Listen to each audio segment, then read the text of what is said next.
Welcome to today's edition of the Super Mario Maker Backlog. We haven't had one of these in several months now, which is probably why some of you have to ask what it is I'm doing. We used to do this quite regularly. The Backlog is kind of a mix of people I follow, people who are friends of the stream, makers that I know by reputation from previous projects and compilations, as well as some levels that are left over from viewer submissions that I didn't quite finish, including this one by Zola King, who is here to join us in the stream today. The Twice puzzle is something that was submitted to me on the viewer queue last week. We got quite far with it. I got to the point where I thought I was maybe missing one step. And of course, as soon as I logged off my stream, within 5 minutes I saw what that step was, and I thought I had the solution. But that copy of the level was taken down and re-uploaded, and so alas, we have waited all this time to go back and clear it. Now I will have to kind of relearn the puzzle since it's been a few days and we've been playing other things, but we'll hopefully get back to where we were fairly shortly, and I'll plug in the step that we had at the end if I can remember it, and we'll see what happens. After that, because I have been mainly featuring puzzles lately, I will mostly be prioritizing platforming levels today, since we haven't really caught up on a lot of them outside of viewer levels in the past several weeks. But we'll see how it goes. I've got a list. We'll run through the list.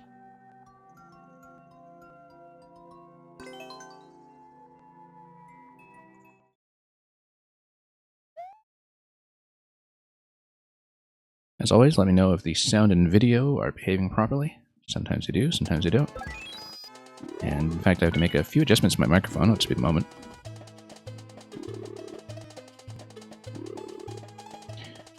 Okay, so here is the Twice puzzle. I noticed that the tutorial screen is a little different than when we remember. Previously, it was catching the cape here, and now it's catching the P balloon, probably because of some issues of people coming back through the front door, I would assume, because that was something that we considered with cape spin the last time we were here. Anyway, we do have the P balloon and the key, and we'll get back into the main body of the puzzle. Now, I don't know what has or hasn't changed, because clearly something has been de-cheesed or revised, but we'll try to recover what we did last time. So this puzzle is entirely about taking a damage boost through the central door and warping over to a room that is almost identical, except one of them has progressive power-ups and the other one does not. The other one has progressive power-ups because, as you can see, just mushrooms up here. The other difference, of course, is that you have the cape feather in the bottom right, whereas it is a balloon on the other side, and you said the balloon is a little stricter in how you can get it. Okay, so we might have to relearn this, and that's okay. So we discovered a few things that we could do with this level.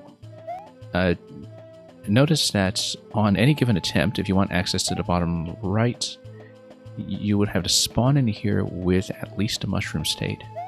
And you would need two... Well, actually, one of the rooms needs 2 bombs because of some blockage issue, at least in the previous version with the hard blocks. But basically, you need to blow up both sides. Hard blocks stay destroyed. Question blocks don't necessarily. In fact, you can see it signified in the bottom left that they do contain vines, which is why the bottom left is there, I now realize for the first time. But the idea is that at any given point, you can preserve the state like this. You can blow up the mushroom, and if you take damage and pick up the mushroom right away, then you get an invincible state over to the other room, which then allows you to grab the progressive power-ups like the flower and the P. I believe the P and the feather in the bottom right are also consistently progressive. Now, one thing we have to be aware of is... Now, I don't see why this is stricter yet, unless there is some kind of change to the hard block logic, but we'll have to discover that the hard way.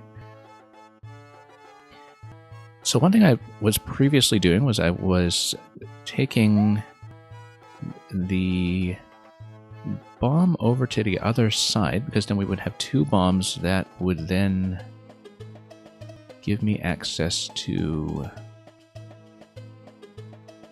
Yes, okay, no, I'm trying to remember what it is I did. I think it was something like this, where Oh, no, I did it wrong. Hang on. I'm trying to remember what it was I did, because I think I had an attempt where I basically used 2 bombs in the first room to release both mushrooms. I think that's what I did previously, and the idea behind that is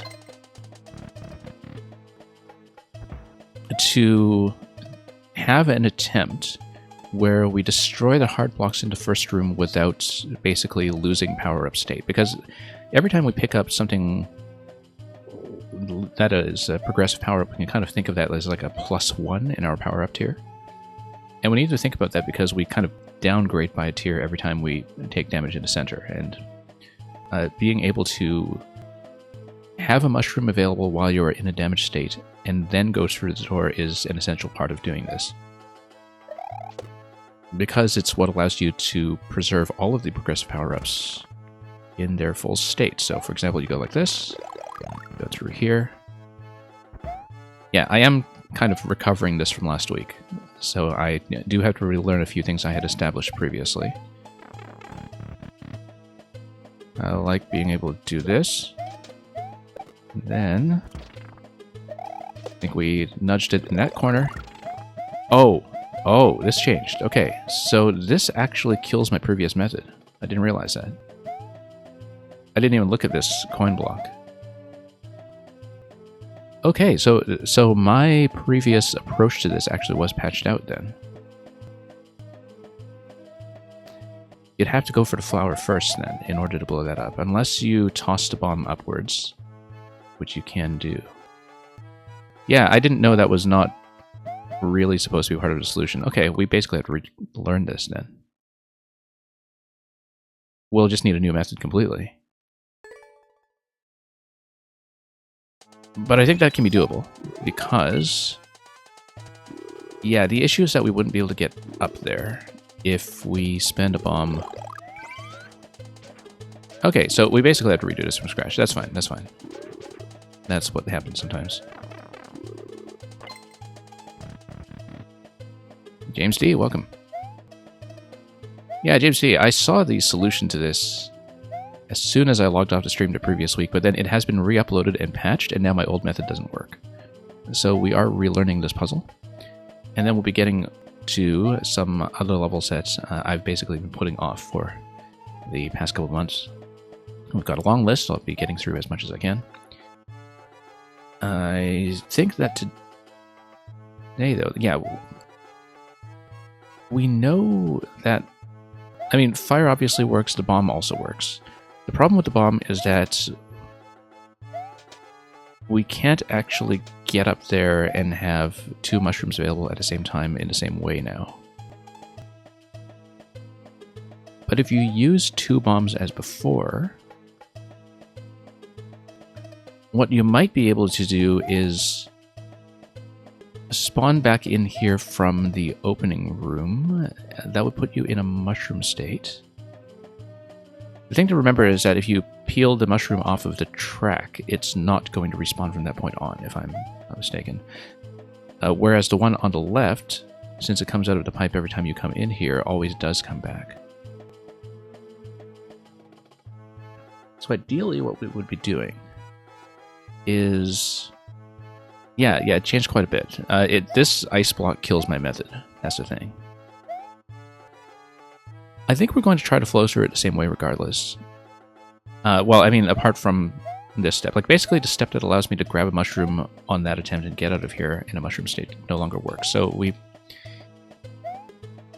have to engage with this a little bit differently. I think maybe now we might be forced to go back through the entry door at some point, but we'll just try to weave through it the same way as before, and we'll see what kind of adjustment we have to make. Let's stay in here for a moment. Yeah, so this is a room which is usually supposed to have fire flower and mushroom up top. Yeah, we actually messed this up.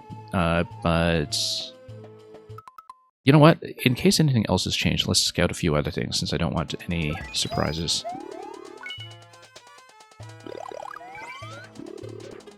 Notably, we need to see what the hard blocks are spawn blocking. just to confirm that it works the way I think it's going to work. So let's just... Whoops. No, that's a mistake. Hang on. Try this again. Although this is likely to be a dead attempt anyway, I'm just testing a few things while we redo it. So, we'll go back down. And here we are. Okay, so, as before. So now I'm thinking about this, that in order to get up to that mushroom up to the right, we need some way to go up. And some way to take out the ice block on 2 separate attempts. Possibly that requires fire flower, although from this angle, maybe not.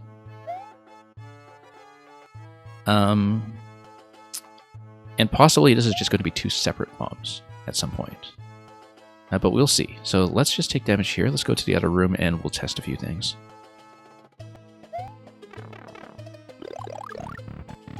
It is going to require, oops, a little bit of revision. Well, now we can't test it because issues. But if we place the bomb here, yes, we can. I want to see what happens. Except we'll need to do this. And notice that if you are here, once you have the key, you're able to pretty much leave, I think. Assuming we can climb. Maybe the vine has been shortened or something, and I just... Oh, no, it hasn't. Yeah, so once we have the key, basically after you get a cape state, if we went cape before flower and managed to get a key using the cape, then you could get this. The problem now, though, is that it seems like I might be forced to do flower before cape because of the ice order in the other room. And we'll see if that actually does turn out to be the case. But... the skip... Oh, apparently the slope makes the jump harder for some reason. Okay, I see. Right. Not exactly sure. Yeah, because I can't quite see what the subtle change was here as well. I know you said that there was some kind of entry door related cheese on the other side, but... yeah, probably because the collision here for the edge is somewhat changed. But supposing we go back with flower on the other side. Now, if we had taken a bomb with us into this room, then we would have been able to blow out the mushroom and grab the flower. Now, one thing we have to check again is what this area is here. Yeah, so this is now stopped. Which is the issue that we had before, which is that if you're going to take out the heart blocks, you have to do it pretty much on the same attempt. One way to take care of that, though, is to make sure you kick the bomb to the left so it does not blow up the platform as you jump up to the flower. If you do that, then the hard blocks remain in place, and you would still need to do a double explosion at some point later, but then you kind of preserve that state for the time being. Okay, so this is going to be a dead attempt, probably. I mean, you can go back in the standard state, but we'll rethink a few things. Yeah, this significantly changes my method, I think. I do have to redo quite a bit from what I can see.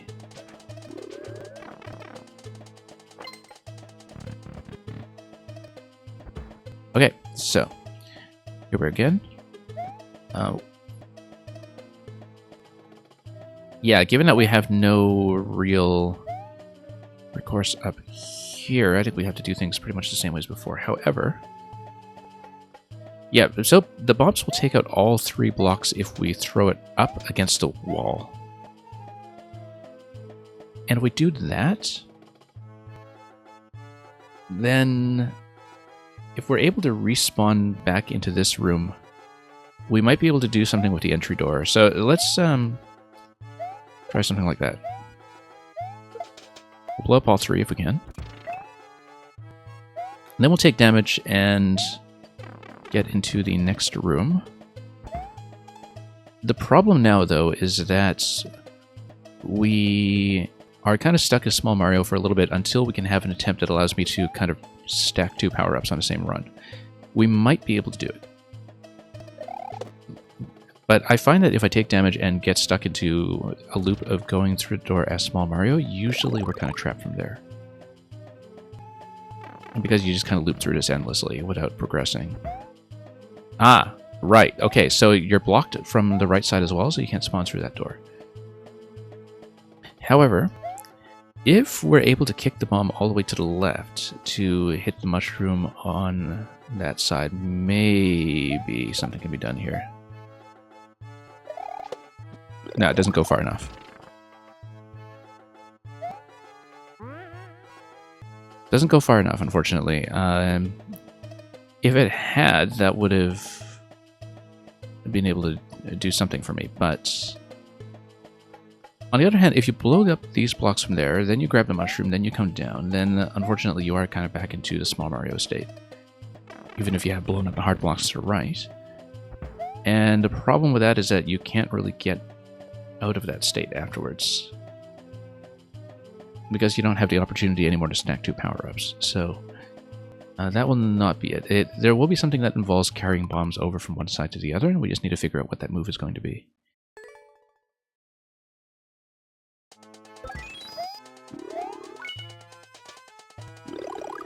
And James D, you're telling me that you had a puzzle world in queue at some point. Yeah, I've got a pretty big list of puzzles. Like I said, today is, after this level, probably going to be more of a platform-focused stream, but I do want to do a puzzle-focused catch-up at some point as well, now that we are finished with the levels from the Move the Earth contest. Okay, so if the first move is not going to be that bomb, what it could be is we take the bomb over from the other side, and then when we take the bomb over, then we do one up throw over here, we do this over here on a mushroom, and then we're able to keep looping, I think, without having consumed any power-ups unnecessarily. So, I think I see the adjustment. It's going to be taking a bomb back into this room as before.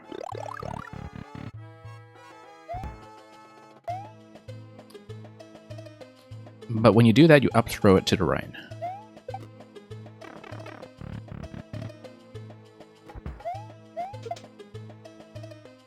And then you pop the mushroom to the left, and you maintain this state. And this should actually strictly be progress, right?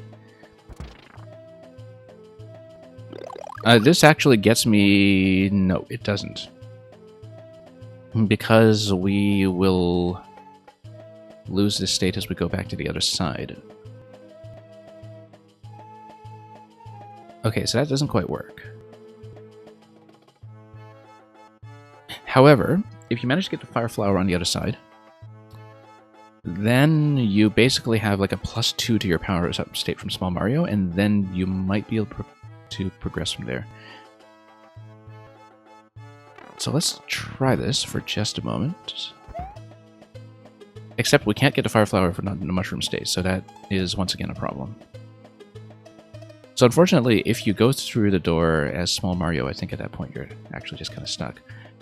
But if here you bomb the top right,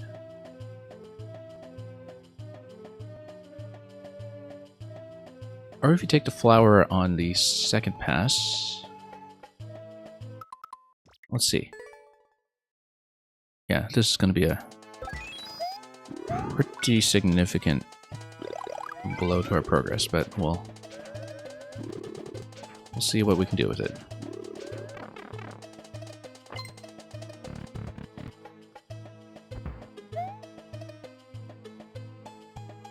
Okay, and of course, no benefit to respawning through here right away, although maybe if we had decided to go upstairs...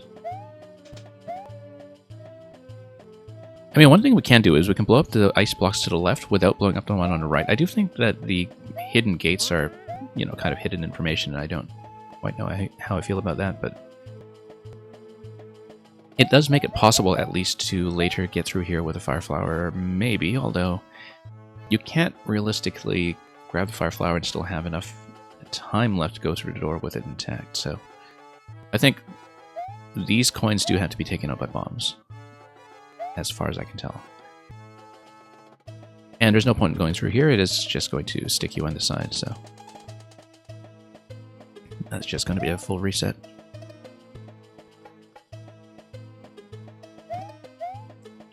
Now, if we took this bomb over to the right side first, what would that get me? You would have 2 bombs on the other side, which would then allow you to blow up one mushroom and get up to the fire flower.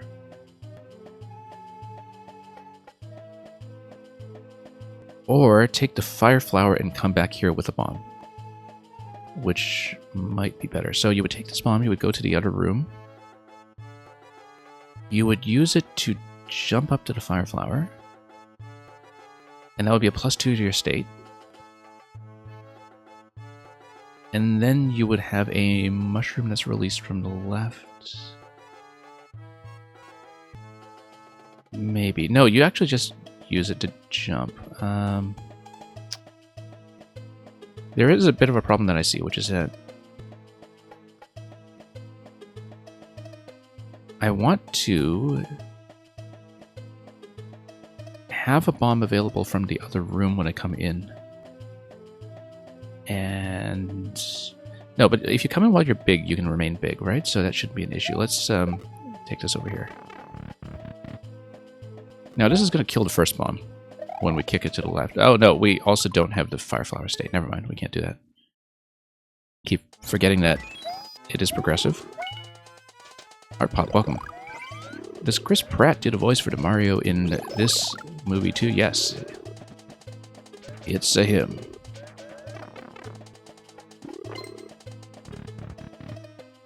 Okay, now let's see over here. Okay, so we do need the mushroom state going into the other room, which means we need to preserve pretty much the same thing we were doing before. I was hoping to take a bomb over to the other side on this move, but it looks like we can't do it just yet. Yeah, that's a big get. You'd be surprised sometimes the stories you hear about big-name actors doing small projects for either voluntarily or for much less pay, actually. I know some people in some linguistics research who had actually gotten James Earl Jones to do some work for them for free as this part of this language study. There's also this one a children's author who has a YouTube channel where she's had like Samuel L. Jackson and such, and guest star in some music videos of her own books, which is kind of a testament to the power of some brands that we don't ordinarily think about. Now, if we take this bomb over, blow up the mushroom, go back to the other side, we're still kind of stuck.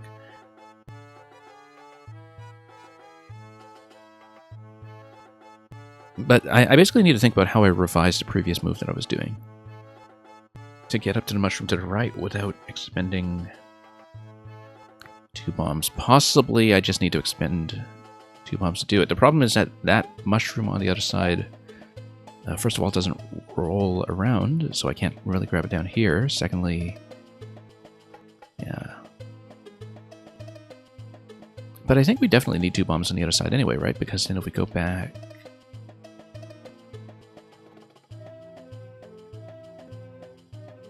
Well, let's see. If I have the fire flower in this room, then I go down to the bomb. I need to spend the bomb though to get a fire flower. But if we can get into a state in the other room where we... You see, the thing I'm thinking is that, I mean, People obviously has to come last because it's part of the clear condition, but the method that I had in mind was a cape first to get the key, and then you use the flower, you come back in here with a key, and then you can make some other adjustment.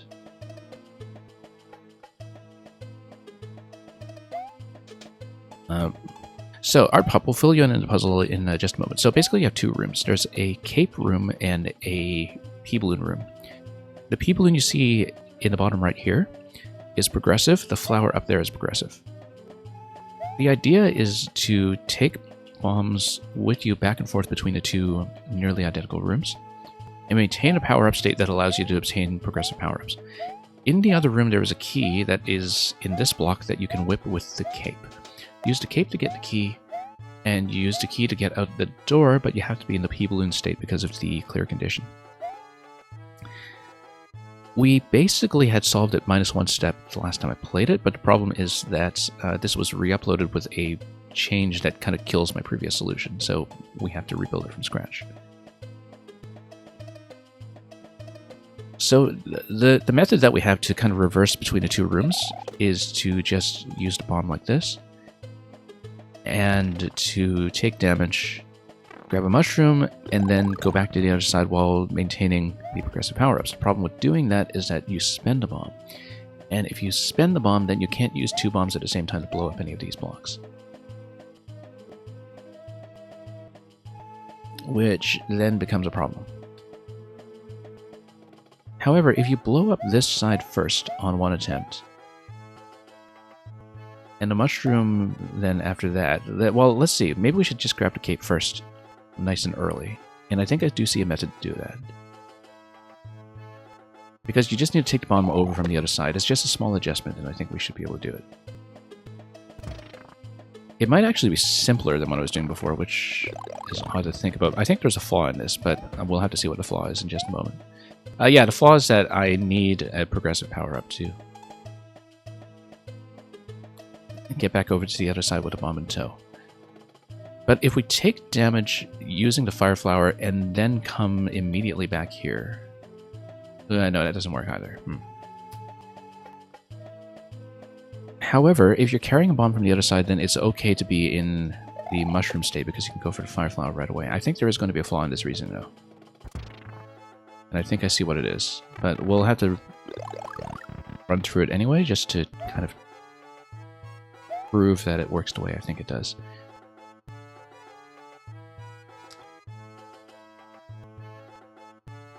Yeah, because in the other room, the problem is that there's a hidden spring underneath the hard blocks, which is kind of a pain, to be honest, because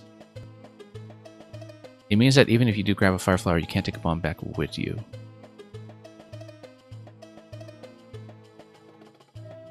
Or can you? Yeah, because that thing is a massive pain. Because I'm thinking that it's okay to come back here small as long as you have a bomb that you're carrying. No, it's not okay to come back here small. It's okay to come back here as Super Mario and take a point of damage. But you have to come back here as Super Mario in order for the progressive cape to spawn as a cape. Which, once again, is a massive problem. But if we hit the bomb over to the left, we need to spawn the flower on the other side for sure. Let's try it again.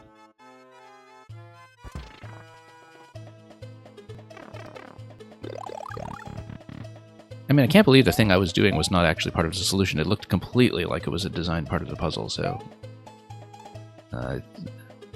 the fact that it was taken out of here does complicate things immensely. So, here's the step where you are allowed to take a point of damage going into the other room. But I need access to the bomb. That's the thing. Let me do a bit of a distance check here. Like, if I do this... Unfortunately, it's always going to kick another bomb here if it's placed here. We're going to run out of time on this attempt. We have to redo it.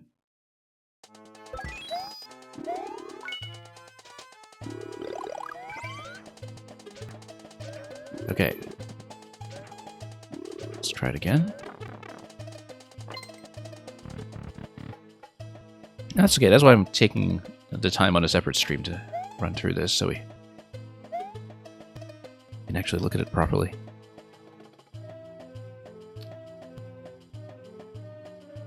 So initially, if we take the top mushroom instead, what's the benefit of doing that rather than the side one? Because it looks like at some point you will want to have access to both mushrooms.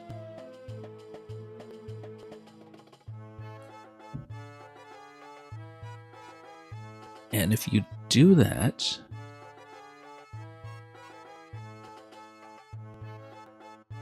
Well, if you go for one mushroom first...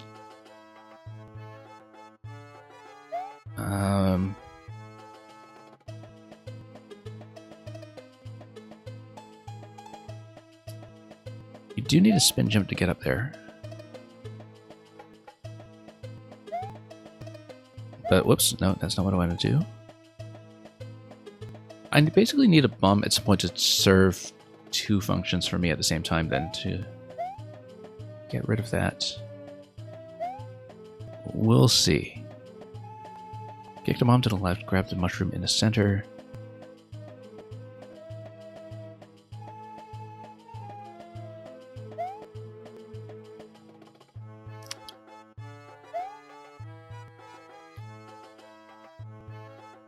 Okay, let's cycle through this. Just try to find the right first move. Whether the first move is in this room or in the other room, we need to determine that.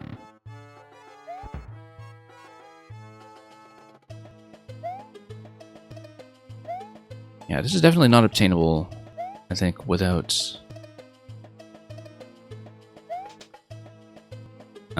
jumping on something else or having a flight power.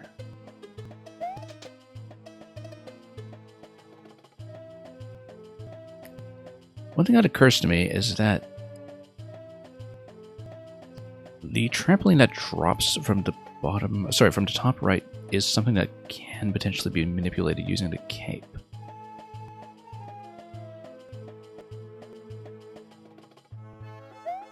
But basically, I need an attempt where I'm able to take damage and still continue. Now,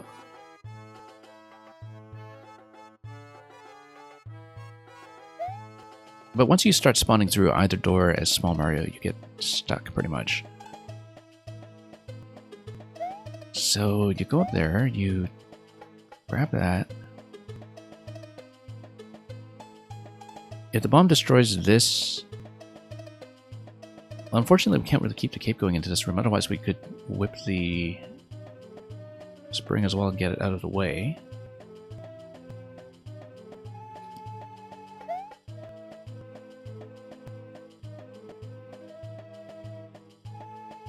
We can take this bomb back to the other side.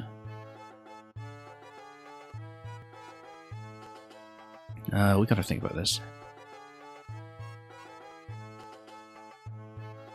Okay, either we take this bomb back to the other side or we take that bomb over here. Why would we want to take that bomb over here to the side? Because you can pop the mushroom right away and then you can hop on the other one to get up to the flower. You blow up the coins. But then you basically just have a mushroom floating around that... This is kind of complicated. I know what it is. We lower this platform first. Then we can kick a bomb over here. That will allow me to go up to the flower without blowing these up. Without destroying a bomb on the left. Then we have flower plus bomb. That's the solution. The solution is to lower the platform first.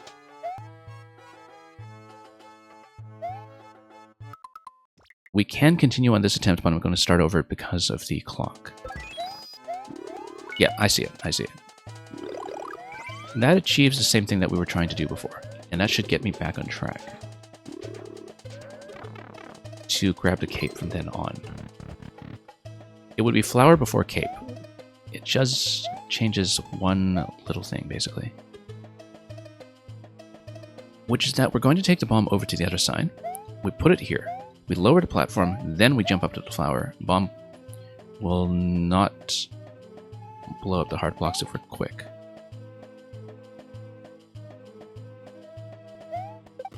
So, let's try it. No.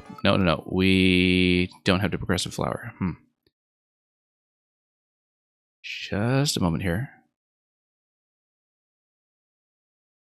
We can do it with the bomb in this room. No, we can't.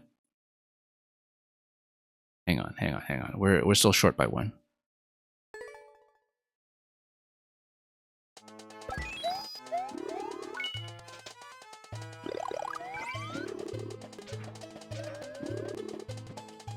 Yeah, we're still short by one power-up state because of the progressive requirement.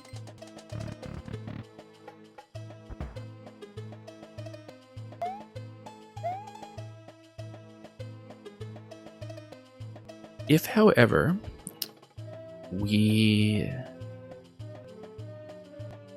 take a bomb over to the other side,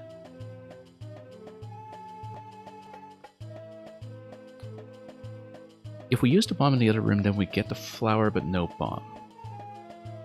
As far as I understand it.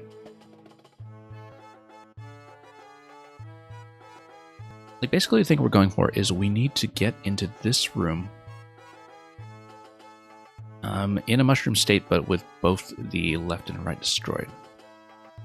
And it does require me, I think, to have an attempt where I blow this up. And still manage to get out.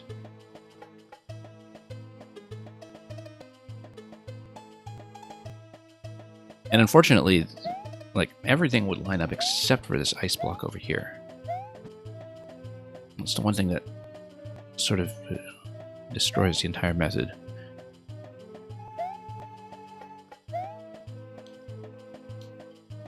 Now, if we take this bomb over to the other side, we would take damage. We can't do that. So let's go back to the other side with no bomb first, and then see what we can do.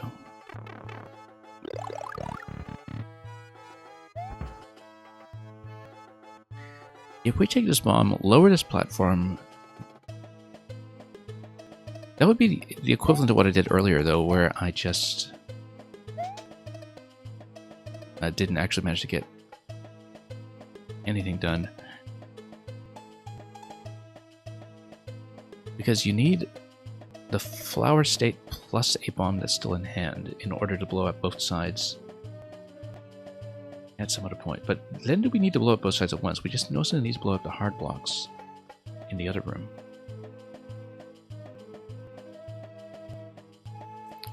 But then you have a mushroom state and then no way to advance beyond that. However, if you have a fire flower and you leave this room and you take damage, then you get into the other room and then you preserve the mushroom state at that point because you have damage frames that allow you to get out. How does that help?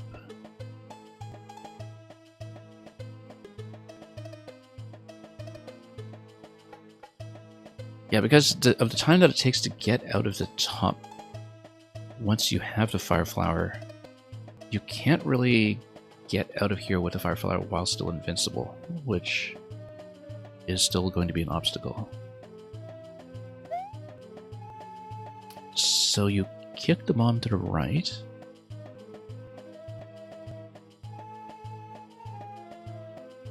And you get up there with a flower.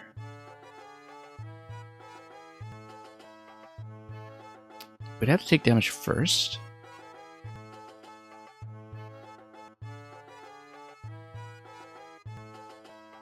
I think respawning through the entry door on the other side might still be able to do something.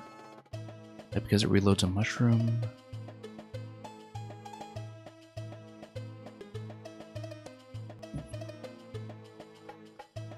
Because what if... I mean, this thing's going up and down a track, and I think that actually one essential thing that we have to keep in mind is that it might potentially be skippable. That you could loop around without picking up the power-up, perhaps, if that's something that we want to do.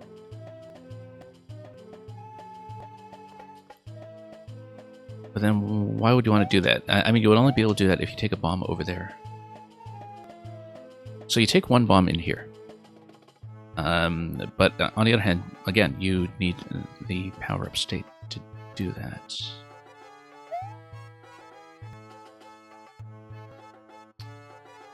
Like, what if you just went really quickly? I mean, progressive power-up shouldn't matter too much in this room. Whoops, no.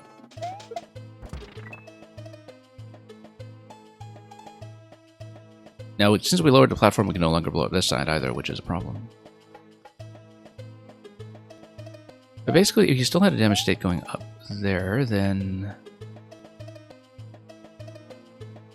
you respawn into this room after blowing up the hard blocks. Okay, so this is how we'll do it. The problem is that I don't think I can actually reach the top right.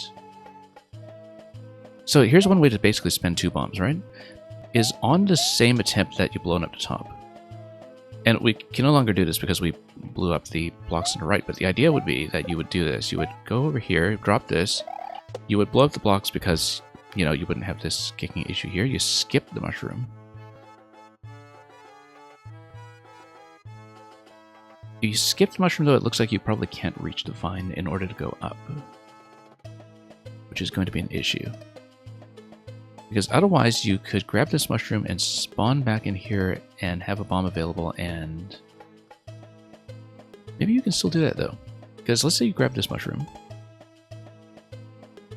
Then the main thing you want to do is respawn a bomb while in a mushroom state, and then grab the flag, grab the cape from there, right? So I think actually that is correct. That you only have one opportunity to go back through the entry door. Whoops. Which is on the same room state where you have blown up the ice blocks for the first time.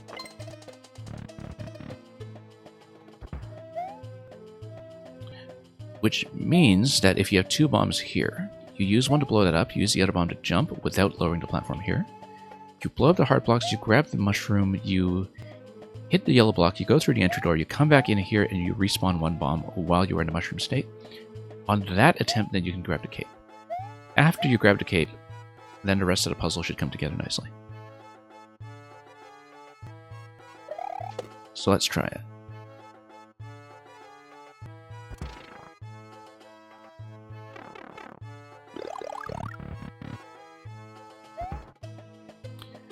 Okay, so the idea here, take the bomb, up throw it into the next room without dropping the platform. Then, this guy over here, up. Then you grab the mushroom and you go under. And then go for divine grab.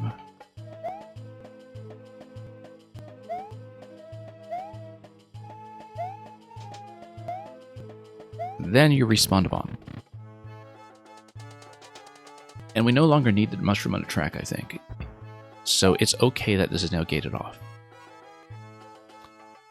Then on this attempt, we're able to get the cape.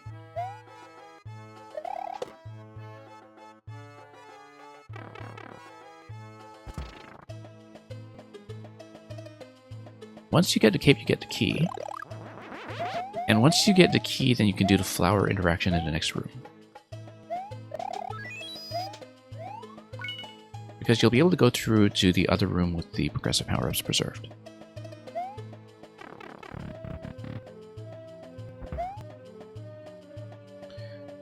Now we have to be careful here because we do need to be small in order to get to the flower in the first place. We also need to not blow up these blocks yet.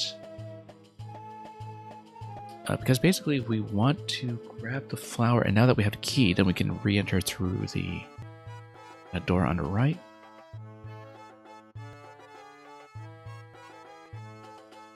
Which would then allow me to come back in here with the flower state, but with the bomb available. The reason we would do that is then we can cross over to the other room and probably come back in here with 2 bombs. and the P balloon's still intact. And if you come into this room with 2 bombs and a P balloon intact, that gives you the solution. So, the idea here is to drop this, jump on... Whoops, nope, missed.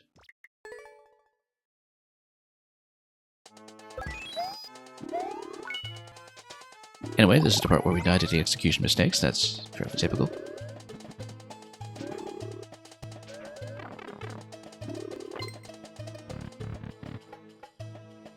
We'll come down here and... I think I have the solution mapped out at this point, though. We basically have managed to merge back into my progress in the previous puzzle by getting around a roadblock of what was changed about the double mushroom step. So unless there are any other unforeseen complications, it's just execution of memory up to this point.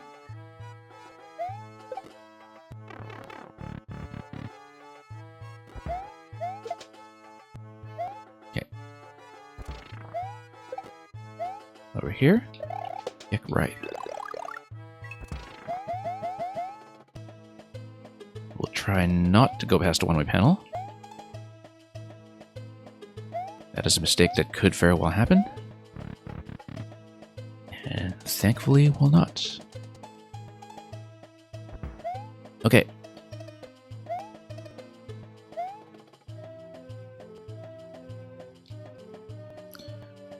Now at this point we can grab the cape, so we'll do that.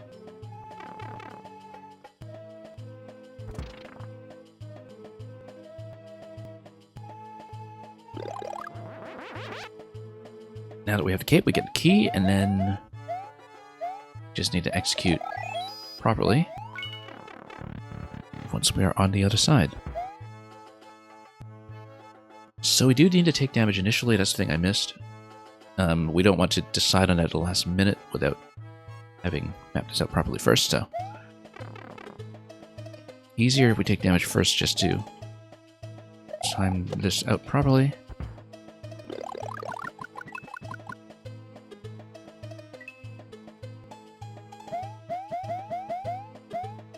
And then we have the same idea here.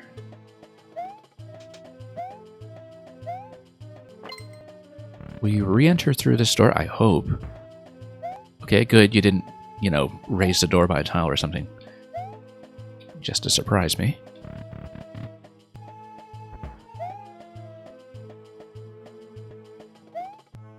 I don't think there'll be a particular point in reopening this, but... yes, there will be, because we'll want to get out at some point. That's okay, when we have the people in, this will solve itself anyway, but we'll just lower this in case there are issues that require me to come back out. Alright, now let's do this properly.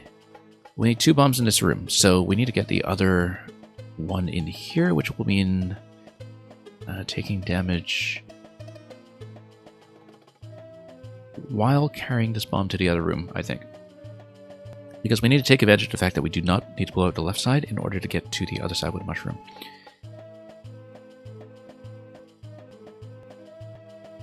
Yeah, we take this bomb to the other side to use it to blow out the mushroom in the other room.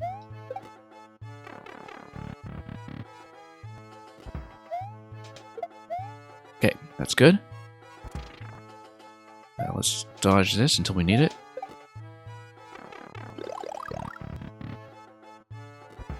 Okay. Nope, that was... okay. That was perfectly fine, in fact.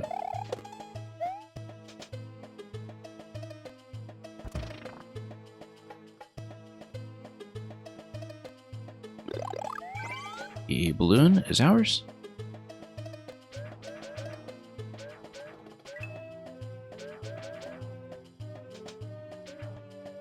Drop this, and we'll go. Whoop, no. Hang on. Luckily, that didn't kill us. Let's not say GG yet until I'm actually through it. But I appreciate it. Regardless. I still like my first solution better, but we'll stop complaining about it now. It's still a pretty entertaining puzzle to work through, with a couple of surprise complications in either version, so... Twice, twice, puzzle, puzzle. A puzzle so nice, we played it twice, twice.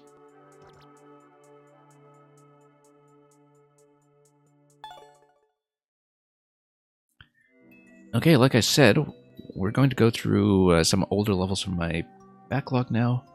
Usually some people who I know watch my stream, not necessarily live, but in the VODs, and some other people I'm connected with throughout the community who aren't always able to come and submit during my rather odd hours for viewer levels, so I'll be pulling up a couple of codes and we'll see where we go from there.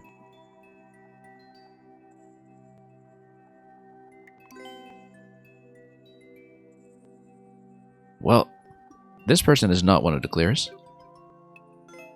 because I know it's search select with the other one, so... kind of wonder where exactly this person was screaming in agony, but can't be bothered to look in the level to find out. So, anyway.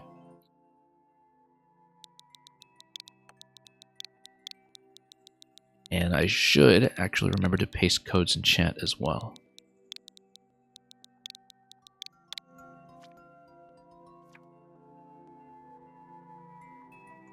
So, this is a level by Nebuz,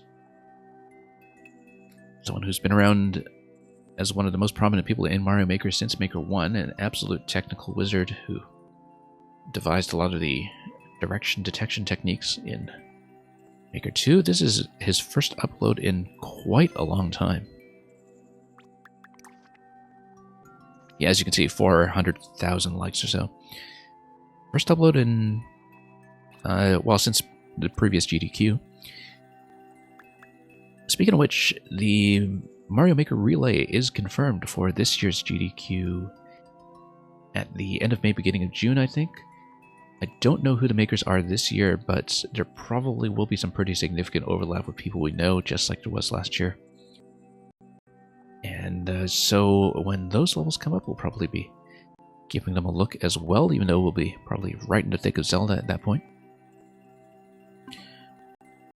Anyway, Bob-omb Nightclub.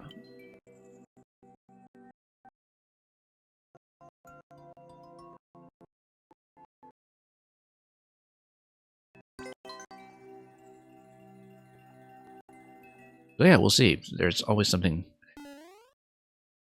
really kind of technically interesting about the way that Nebuz's levels are put together, so...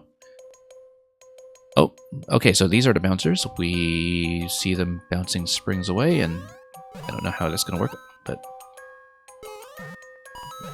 they'll bounce. And I guess we need to give them some room to float out from the note blocks.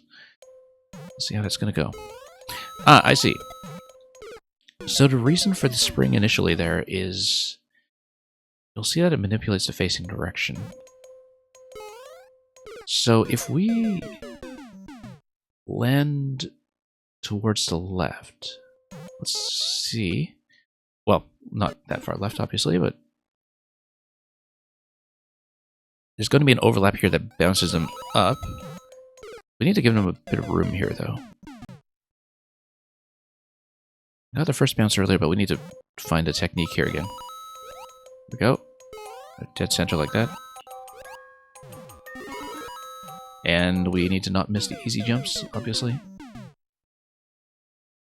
So we'll just see if we can get the technique down consistently to do that. Just kind of let up on a bounce right away.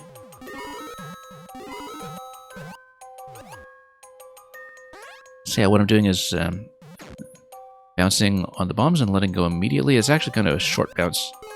Oh, no. Too short a bounce. However, it did bounce up a second time and potentially would have been able to get me upstairs, but we'll try it again. And there we go. Yeah.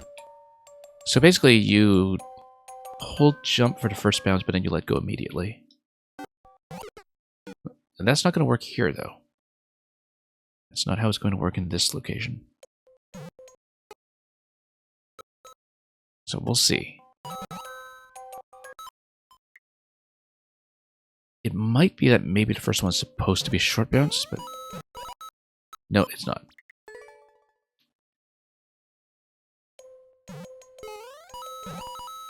Bounce at it briefly, and we go.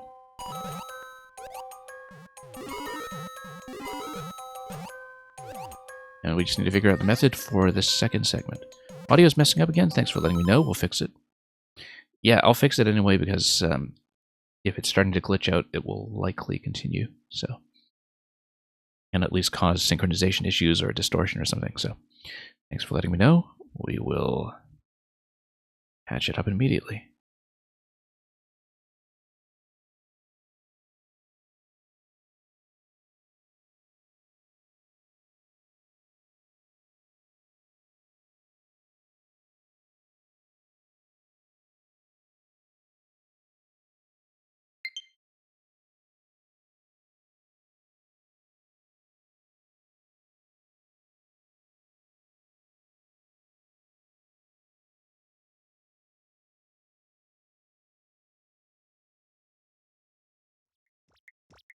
Okay, should be working at this point. Let's try it again. And hopefully that will stick. Yeah, we kind of need to do a short bounce, but maybe a short bounce just kind of pulls out. No, it needs to be like a quick bounce where you kind of tap jump on it.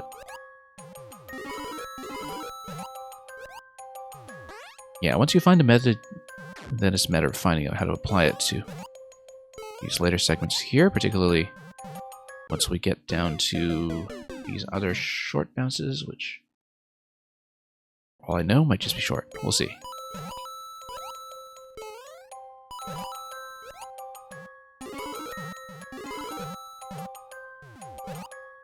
Okay, got that down pretty quickly.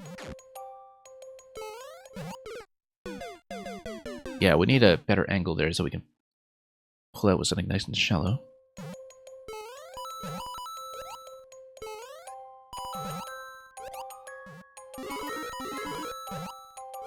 Okay, that's done.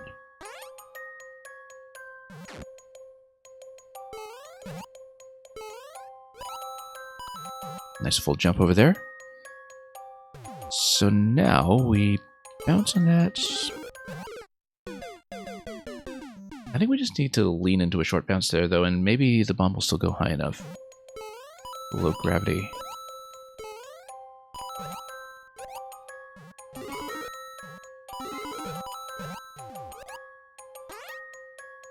So yeah, we'll see. I haven't looked very carefully at how this setup is working exactly. I think it's that when you...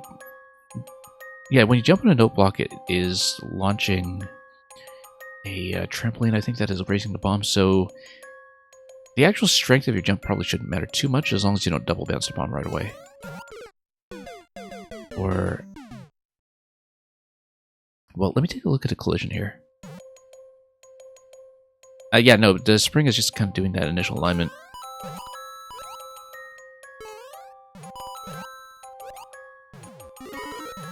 So what is that collision then? Oh, it's just a piranha plant, isn't it? Let's take a look. Interesting discovery. Whoops.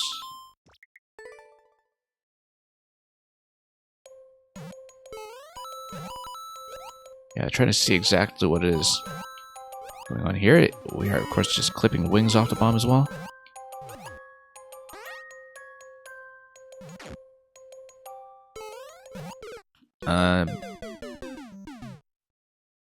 If we could just do a short bounce, maybe that's better, but... Yeah. Don't know if that'll work out. So we'll just need to make some adjustments. Yeah, short bounce is fine. You just need to get out of the way quickly. We lost a bit of momentum there, but as you can see, I mean, the bomb's height being projected upwards is kind of totally irrespective of what I'm doing, so... what I'm controlling with the jump height is just my height off of the block, so in the instances where we need a short bounce off the note block, we'll just treat it as we would any other ordinary note block. In terms of judging what my jump height is going to be.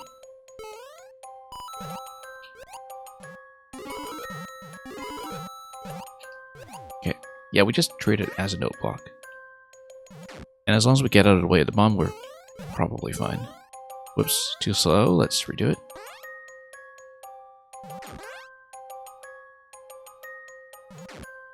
Okay, over here. That works. And that works. Great. We're going to be lowering the blue platform and going left. Queen Helga coming in with a party of 3. Let's give you a big warm shout out.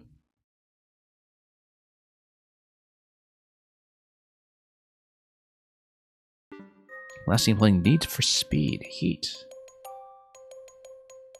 Welcome in. Okay, we bounce over to the left, or rather we jump over to the left once we have enough headroom.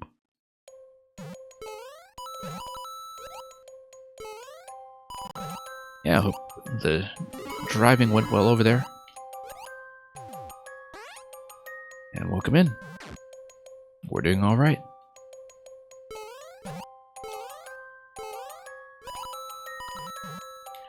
Actually, my speaking voice isn't quite at 100%, but it's good enough to play today, so we'll just roll with it.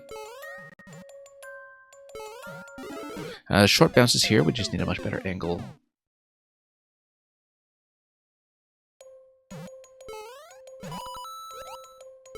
Whoops, there we go. Have to remember to compensate for low gravity. And you're going to get some sleep because it's already midnight for you, I see. Well, sleep well. Enjoy your weekend. And thanks again for the raid.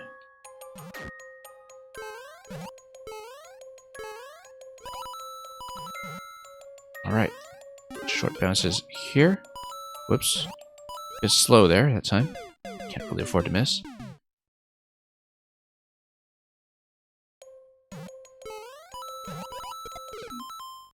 Let's try it again.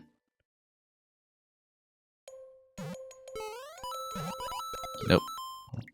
Once again, just a higher bounce out of note blocks. We give the bomb a little more room to breathe.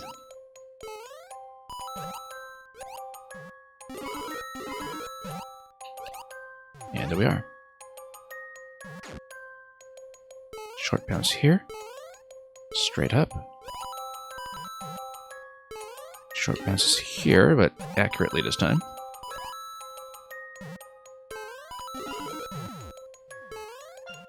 Whoops, that was an accidental bounce. That did cost me quite dearly. So yeah, hopefully short bounces off the note blocks will be fine in low gravity to get me the horizontal distance I need. It should be okay, but intuiting distances in the low gravity style isn't always going to be the most accurate thing, so we'll see how it goes. We actually overshot slightly, so but I don't want to pull back too aggressively because we'll lose momentum. So we'll just have to be a little more careful with the jump control.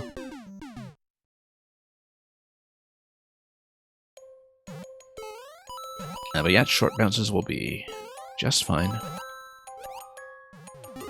More than fine, perhaps. Given how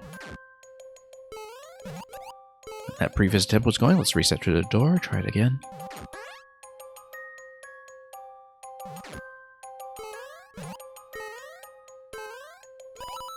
Up we go.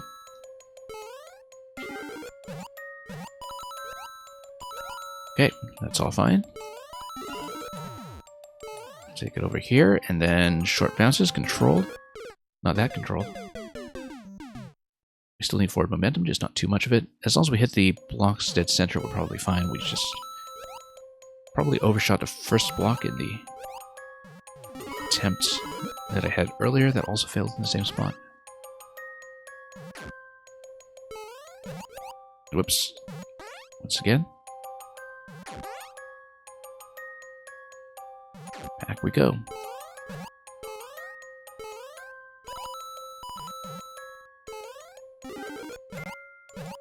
Oh, whoops.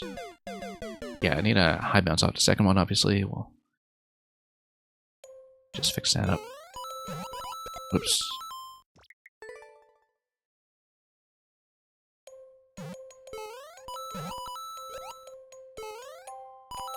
Okay, there we go.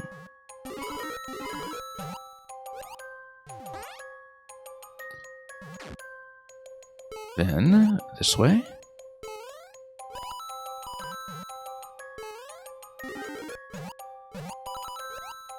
And this way.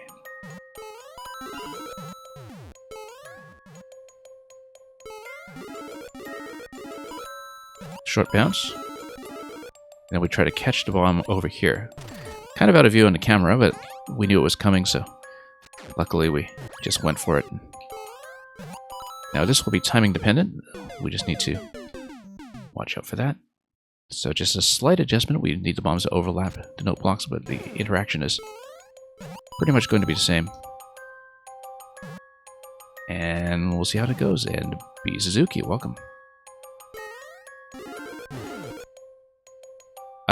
Bomb is going to go this way. We needed it to... Maybe we needed 2 bombs to be available first, given the mechanic here. We'll try it. Yeah, it is a cool level. First one from Nabuz in a long, long time. Okay, so why don't we wait for the second one and hope it lines up. Oh, no, guess not. The second one shouldn't matter, perhaps? I don't know yet, because we haven't gone upstairs to see if it does matter. Whoops. Let's reset here and try it again.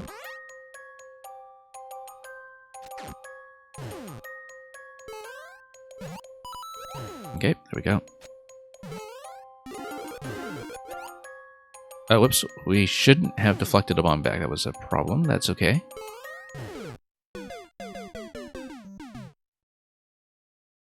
Except once we have spawned the plants, we actually do need the bomb to brace ourselves. Because otherwise we just fall into the plant. So, we actually do need to collide with the bomb and bounce it down in order for this mechanic to work. Interesting, that's just kind of self-enforcing in that way because of the plants. So yeah, that's why we do need... Whoops. Maybe a little bit slow there. Instead of jumping onto the bomb, we should maybe be dropping off towards it. We'll just make a few adjustments here and... Whoops, no. Once again, shouldn't have bounced it, but we'll wait. We'll see what happens. Yeah, that does send it up. Expected, but... we'll have to make a couple of adjustments.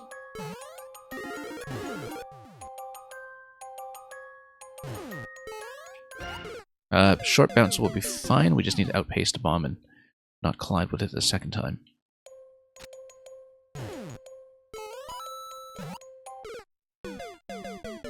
Interesting that you have the spike ball there as a bomb killer. Just to keep things spawning if you are staring at this and figuring it out.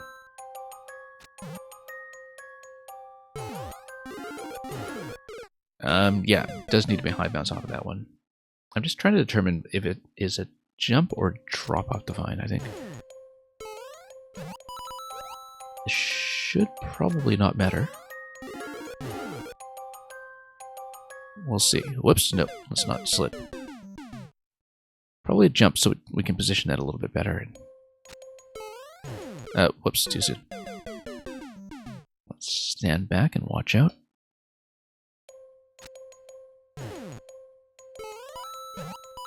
Nope. Should have gone for a safe platform and the door reset, but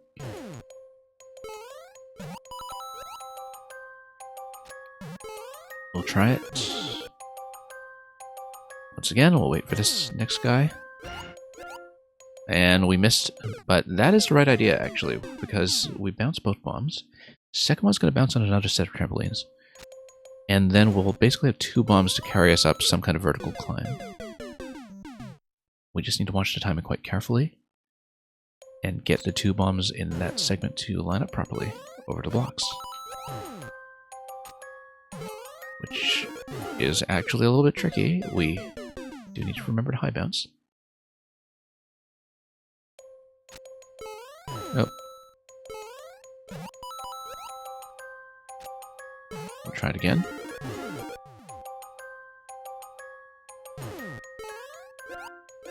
Nope, too late on both counts. They were synchronized well with each other, we were just late on both, equally so.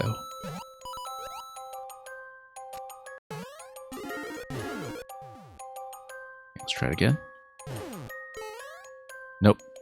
Let's try it again. Short bounce for sure. But yeah, if it looks like we're missing, we can just continue to spawn bombs off of there, and it should actually work out just fine. Whoops.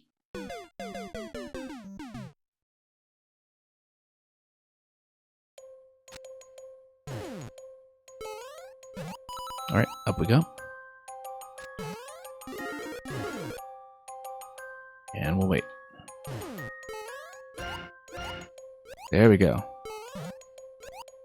That's the way to do it. Then it's going to be a bomb over in this location, and then we needed a high enough bounce to give it some room to breathe again, instead of intercepting it too early. That's the only adjustment we need to make there. Yeah, it's a very cool sequence when you can actually do it. It's pretty clear how this is going to work once you see the bounce pattern, but actually executing it does require a little bit of timing here. Chai tea latte, welcome.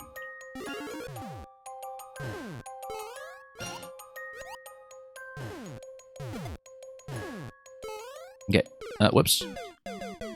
Now, if this bomb bounces up, it's going to bounce to the side on the trampoline. That's going to project it to the right side. And we will need to keep that in mind. So. Whoops, one more. Didn't mean to cling onto the vine again so soon. And when that's a miss.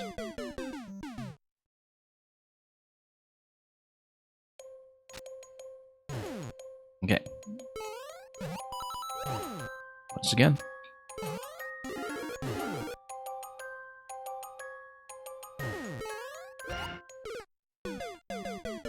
Yeah, controlling momentum on short bounces and low gravity is reliably an issue here. But also just avoiding any issues of accidentally re-grabbing the vine. That's important as well. Whoops. Reset. Or just wait for the next bomb, of course, but that would have made too much sense.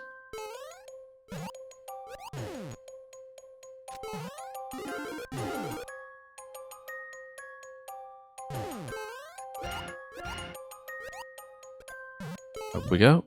Thought I nearly missed that time, but we got it. Nope. Again, we'll try it. Luckily, you do get second chances in certain places here.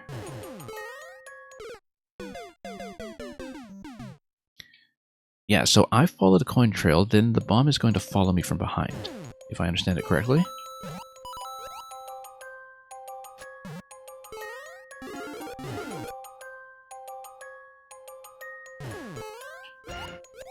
Nope.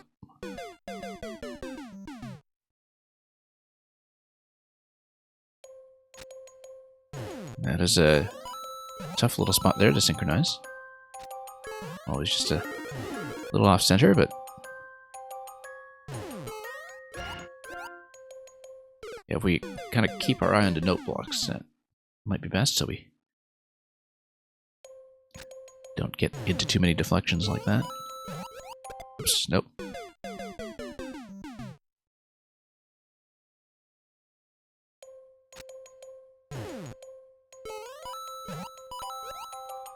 And up we go.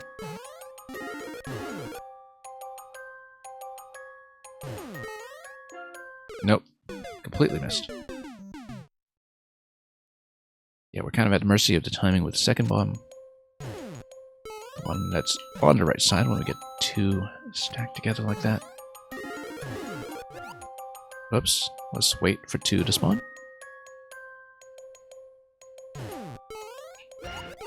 Kind of amazed this timing works at all.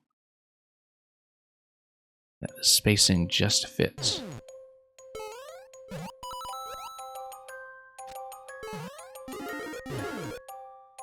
Okay, let's just wait. Nope. Once again. Seems like we're actually maybe slightly ahead or early to have bounced the bomb backwards instead of getting the jump on it like we should be. Nope. Actually, we might be hitting the bomb prematurely without hitting the note block. But we'll try it again.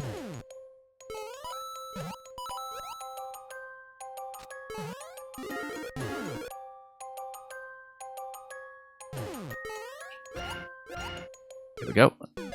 There we go. Almost.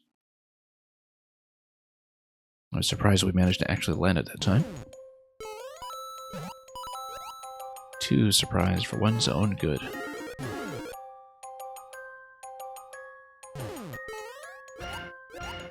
There we go. That's how it's supposed to look.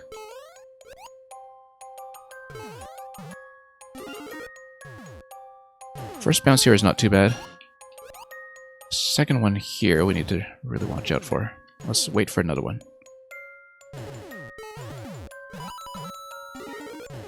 And then up we go. Yeah. There we go. Checkpoint 2. Oh, time sensitive. Let's go. We're a little bit late. Lost a bit of time at the front. And that did end up making a difference. Because of the way the bomb up top just walked off. And it does spawn right away. I know from previous experience that Nabuz is a maker who is very exact about spawn timings lining up. And making sure that there aren't any inconsistencies or discrepancies with loading. This is a maker who understands object loading in this game extremely well. Is very attentive to little nuances like that.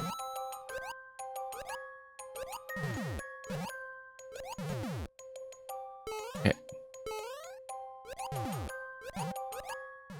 Came in a little bit low there.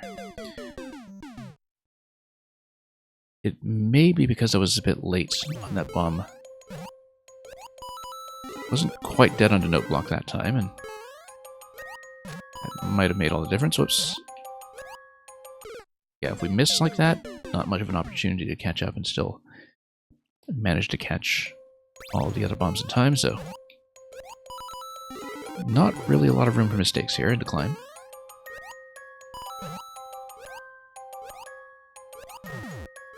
Yeah, a very unique climbing segment, though, that acts as a bit of a capstone to the mechanic that had been introduced up to this point. Up. No, we need to go to the vine, we wait for the bomb, then we go back to the left. And then do the bomb bounce from there.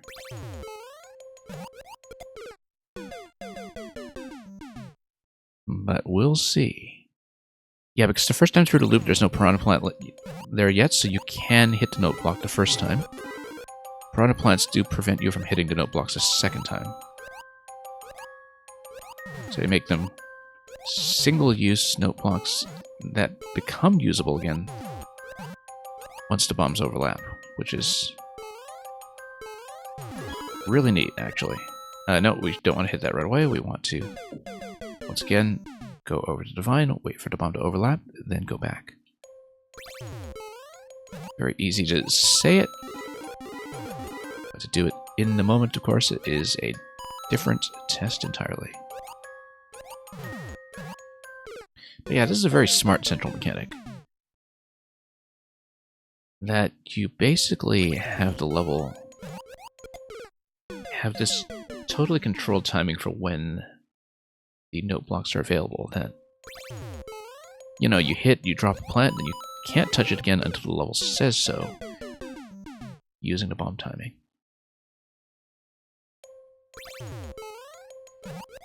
So everything is like a platformer on its own custom cooldown. Like donut blocks that bounce.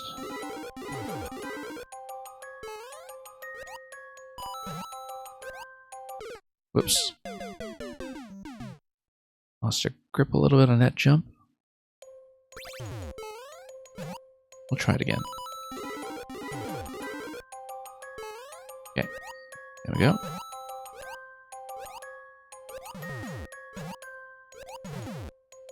And over here. Thought I might be a bit late there, but we got it.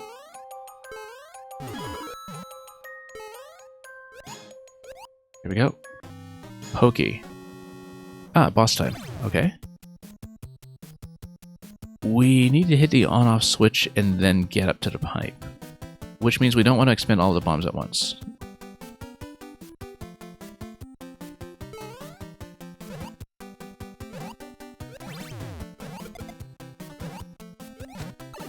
Okay. That's correct, right? It is. And then we have something up top, perhaps? Let's actually try to get over to that door.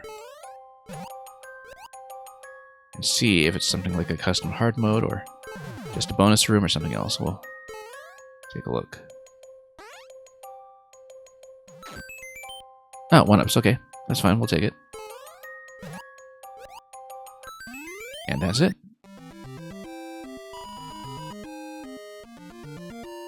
And thank you for the GG. Pretty happy with that one. That's very recognizably Luca with world record.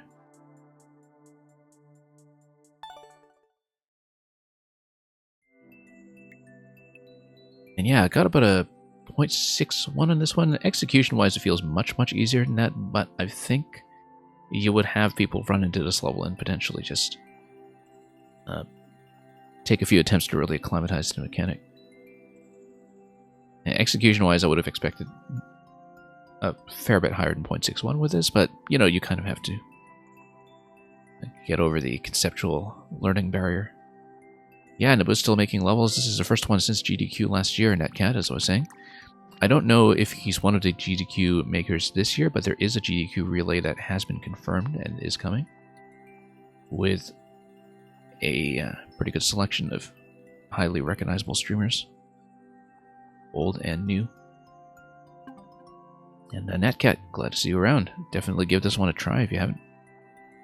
Fairly recent upload from late March. Anyway, speaking of Luca, who has the world record on this,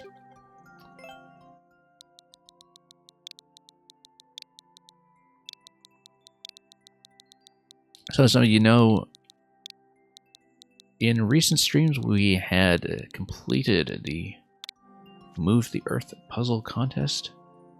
One of the hosts and organizers, of course, was Kukowski, whose puzzles we play very often, and whose platforming levels we play much less often because we never make time for them on the puzzle streams.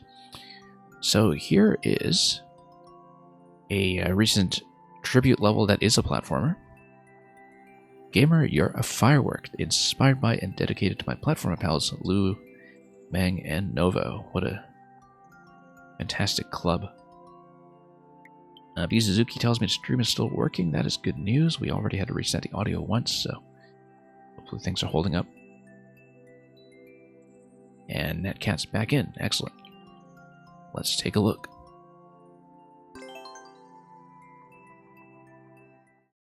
This is also one from mid-March.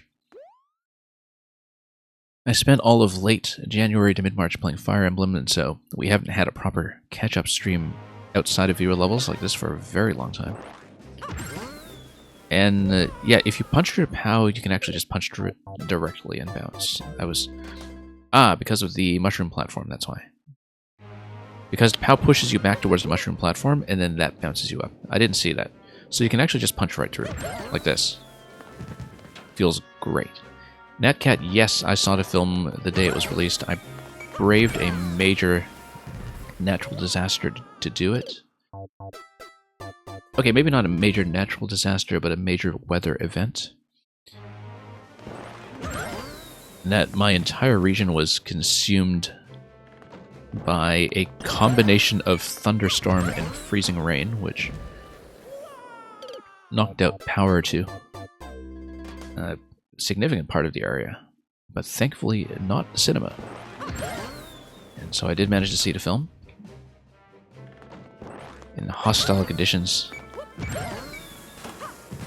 Okay, yeah, no, I just need to kind of hold into that jump, and that's why I wasn't making it previously. It's just a wall jump past that. We just need to hold the directional arrow into it as well, so I don't come up too short. Slide. Oh, and then, yeah, we should have taken the arrows seriously. Interestingly enough, the note blocks hide the arrows. Not the note blocks, rather, the beat blocks. I always forget, is it beat blocks or beat blocks? And it turns out it's actually both. Like, there's slightly different mechanics, and they're called both names depending on which 3D Mario game you're playing. Oh, sup.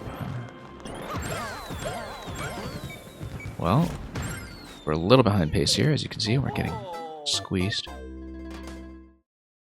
The question is, was it worth weathering those hostile conditions? Yes, it was. Natcat, I was very satisfied with it, and I'm somebody who is very picky about film, so...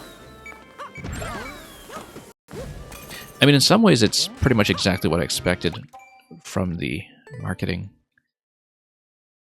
Indeed, I kind of regret that I watched all the trailers in advance, because they do, like many modern trailers, give you almost too accurate an idea of what to expect in terms of what the film is going to be good at doing. But yeah, it is actually... First of all, for people who know their Mario well, it is an incredible treat, because it draws on all eras of the series, as we kind of knew from trailers, and also a good bit of Nintendo history beyond that. It's very lovingly designed from an audio-visual standpoint. So long jump over here, long jump into the off.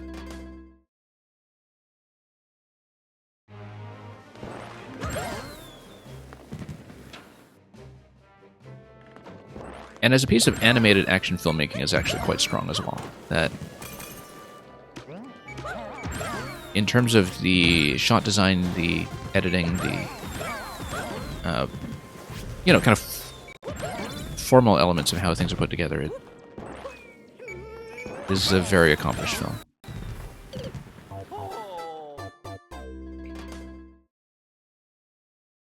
But yeah, it's obviously the artwork, the production design that's the big standout of the film, in terms of just the amount of care and detail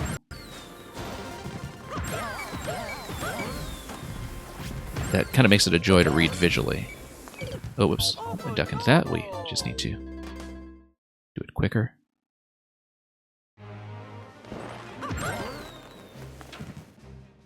Also rather unique among... Not that I've seen very many video game adaptations, to be honest, but also unique among a lot of films, and just totally leading into the video game logic of Mario. And being completely unapologetic about it. I feel like we would not have gotten a film like this were it made much earlier in the series' history. In that there was that era, particularly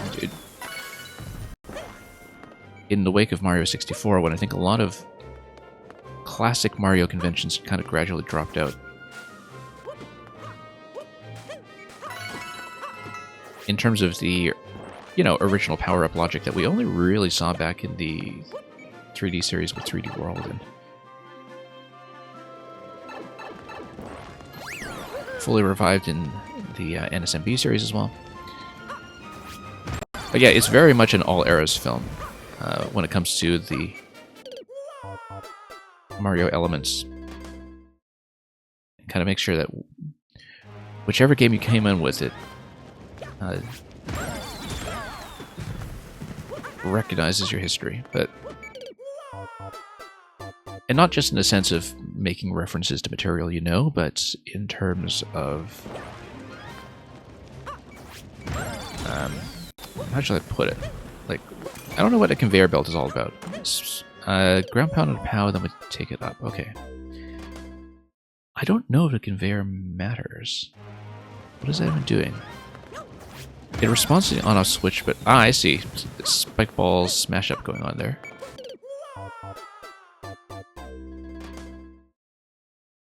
Something explosive.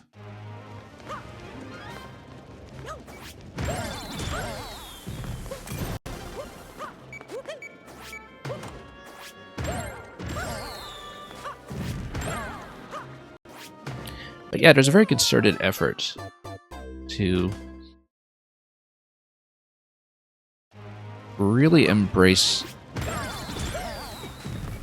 the fact that, Mario kind of follows his own logic, and that video game logic is something that is now a very developed language, to the point that, people already have this separate set of psychological reactions to it that is not the same as what they do when they read conventional cinema, right? And so this is a film that actually recognizes that and plays into it.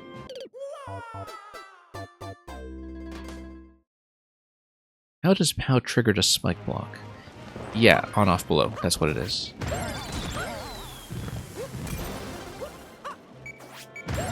Yeah, because that's what the conveyor is all about, is that the conveyor sets up the spike ball. Oh, whoops. Should have ducked into that. Instead, we're gonna pig out.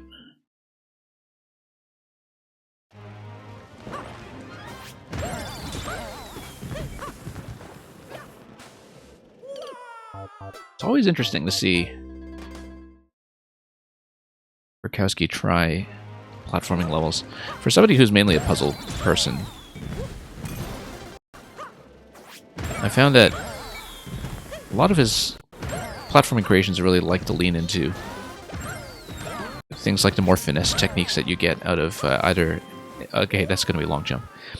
Either New Super 3D World. A lot of dynamism to those mechanics, and of course, the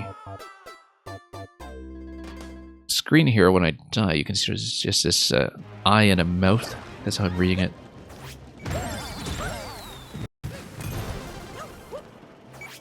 Like right here on the screen. Very aesthetically minded maker, in some ways, in ways that become mechanically relevant in a lot of the puzzles. That's how I explained the Grikowski puzzle experience to somebody the last time I played one of his. When I played the train puzzle that I understand Carl also recently featured on his channel.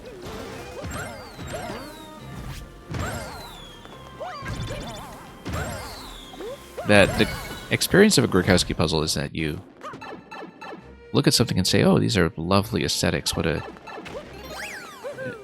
beautiful visual rendering of a recognizable object. And then, okay, so anti-key death over there.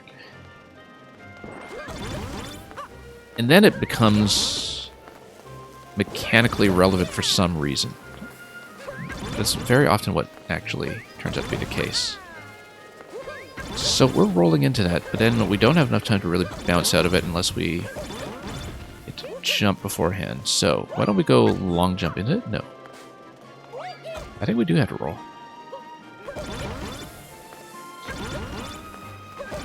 But then the thwomp goes right away. That's okay. We got that bounce. It's a tutorial segment. I don't know how well we'll be able to do that kind of thing on demand. In a time-sensitive situation, because didn't quite master the movement there.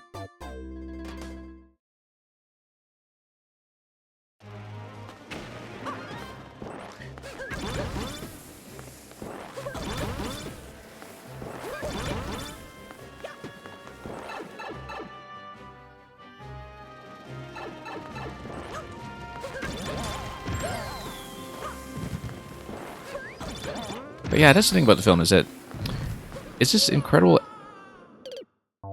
representation of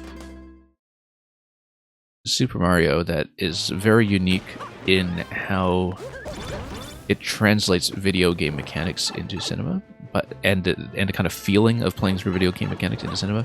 But at the same time, it's all wrapped up in this packaging of a very conventional and kind of very heavily focus tested piece of children's animation, where the kind of exterior, if you're not looking at the finer details, is extremely conventional in some ways. But its charm is kind of entirely in the specifics, which the better you know your Nintendo, the more you're able to appreciate that. Not just because you're picking up on trivia, but because, you'll resonate better artistically with what the film is trying to do.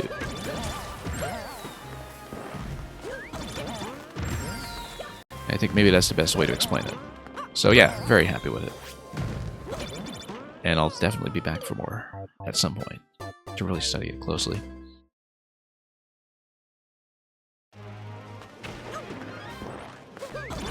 When I came out of it, I was thinking, and I'm of course trying to say all of this in fairly vague terms so I'm not spoiling it for anybody who hasn't seen it, but initially I came out of the film thinking, okay, this was exactly what I expected, but it was reasonably interesting and there was a lot to love about it on a very detailed level. And after kind of sleeping on it and thinking about it over the past few days, I think I actually like it a lot more than I realized at the time. Which is not the usual experience, where, very often you'll see a film and then kind of have second thoughts about it afterwards. We're way behind pace here. We have the right mechanics, we're just way behind pace. Now, this was a case where I thought I actually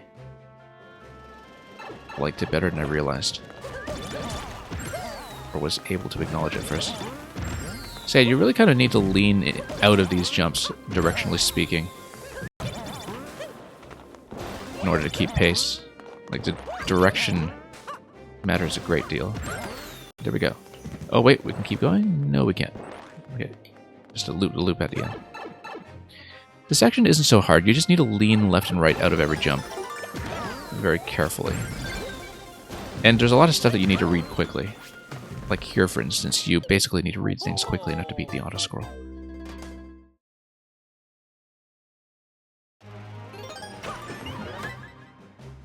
And, oh, yeah, and then that's the checkpoint that comes from the anti-key death mechanism.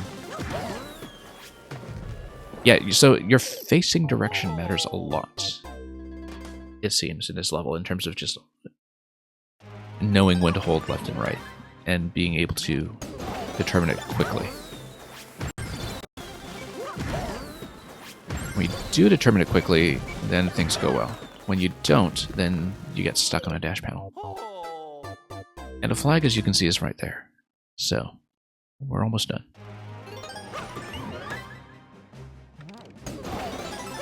I'm actually several puzzles behind with Grikowski's list as well. I'm pretty close to 100% of his profile, but again, in the past 2 to 3 months, I haven't been playing that much Mario Maker. Would someone who knows nothing about video games still enjoy it? Natcat, I don't know. I actually mean to test that against somebody sometime.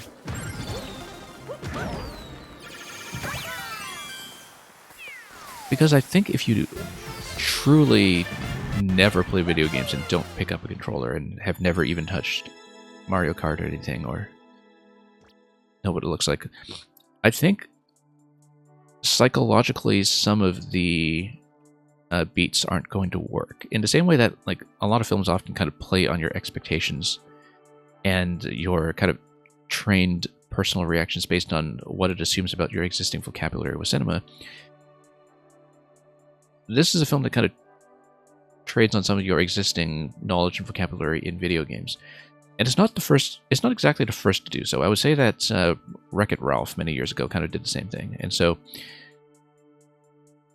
if somebody was able to pick up on some of the same kinds of visual and story cues that kind of played on video game language in a film like Wreck-It Ralph, then I think they would do just as fine here. But there are definitely moments in the film that are kind of meant to evoke a little bit of existing fluency, even on a very casual level, with having picked up a controller and known how certain things felt. Let's just say that.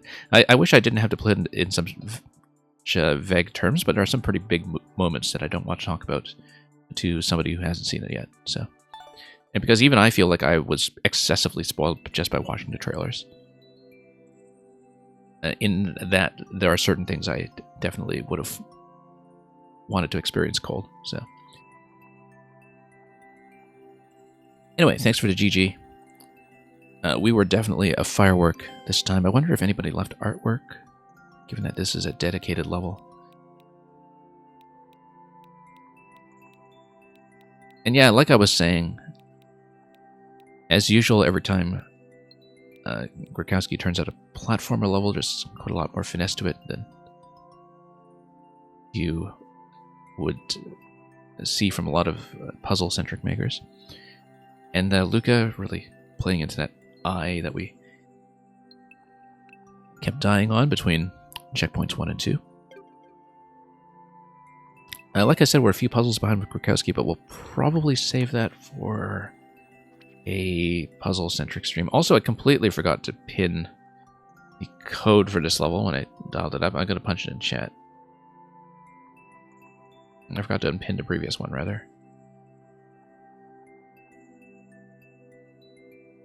And I'm going to pin the code for the next one that we're pulling up as well.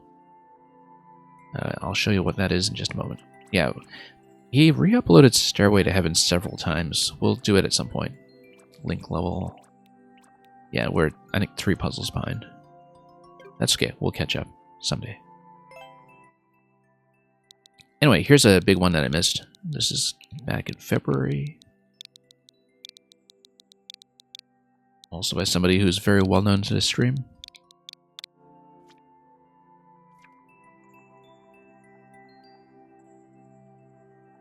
And I'll pin the code. This is my document.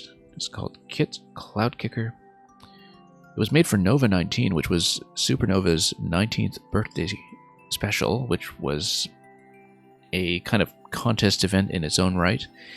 We had previously played some levels that were submitted by some other makers. Mice Run Fast sent me that really good one with the Rocky Wrenches on a few levels a few weeks ago. And so yeah, Nova is apparently a leap year baby. Like the main character in the comic operetta, The Pirates of Penzance, which for some reason is always the first thing that comes to mind for me when I think of leap year babies. So this was from late February, in advance of the 29th of February, which I guess didn't happen this year. So, in advance of the 1st of March. Anyway, clouds. Dugukaza, welcome. I've been alright. We solved a puzzle earlier today that had a P-balloon as part of the clear condition. I mean, it wasn't really a P-balloon level, but the P-balloon was a big part of it, so... and we drop into the cloud and we ride it. Okay. I knew that, we just didn't aim. Kind of important to aim.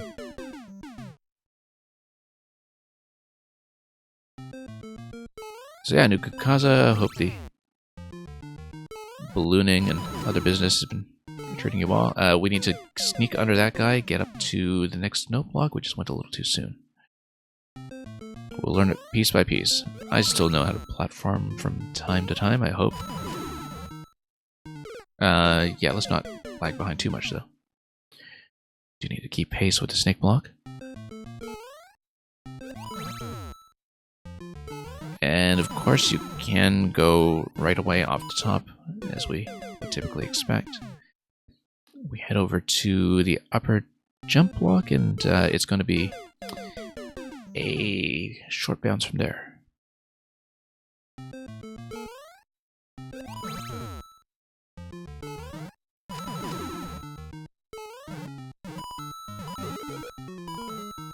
Then we go left and then up to the cloud, okay. Rather satisfying to read that blind, actually. We can't go through the icicles. There's the pokey enforcing that gate down there as well. That is loaded slightly below the screen.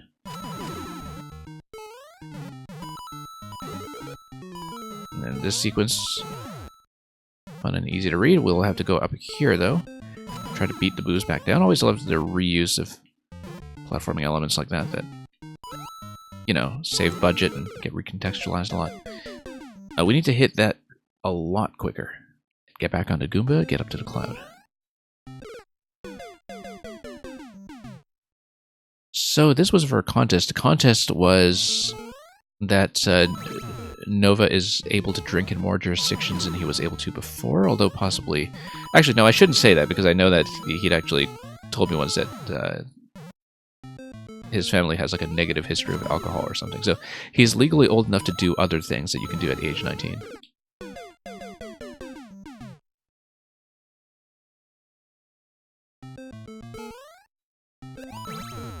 Unfortunately, I think when he turned 18, we already made the jokes that he was now able to look at naked pipes on the internet. So I think we need to pick something else this time. Or some kind of newfound privilege.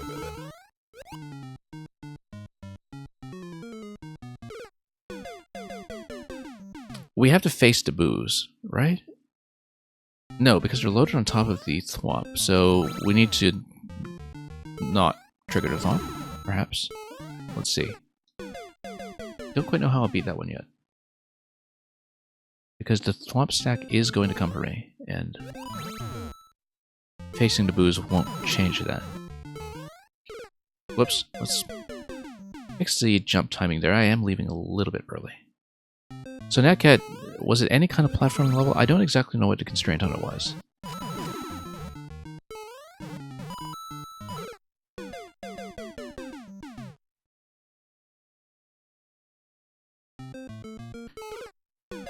And Nugu Kaza, you just got back from watching the film and there was a pea balloon in that too.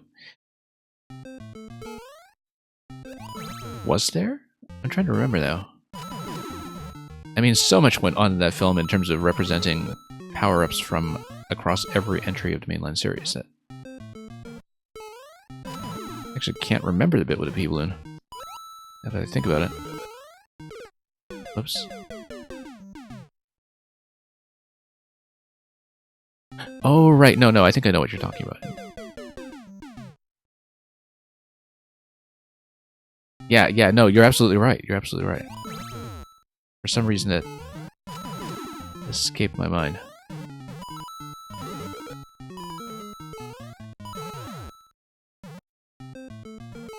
Okay, down here. Just need to go fast.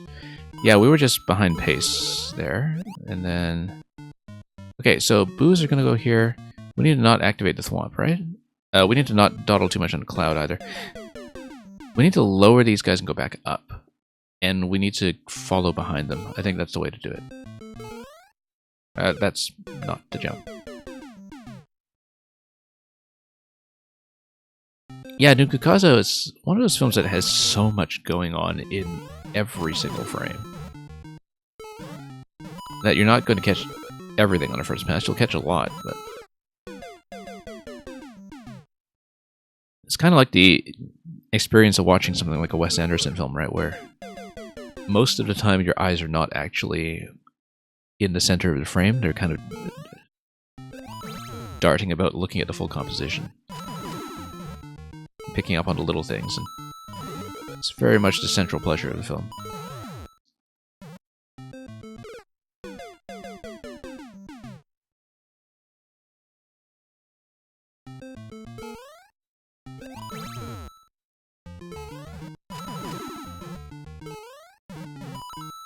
Okay, now let's get back here.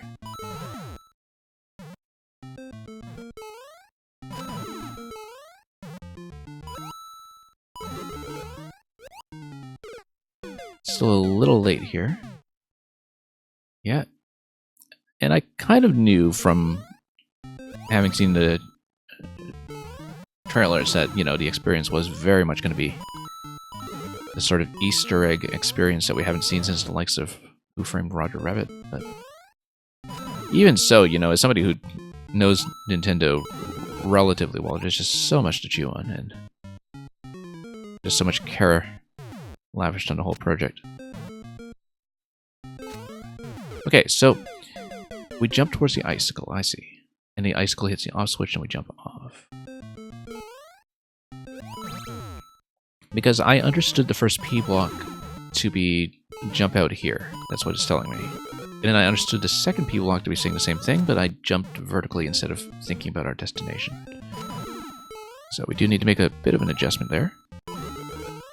Standing too long on the platform, we need to land on it slightly later, so it doesn't drop quite so far.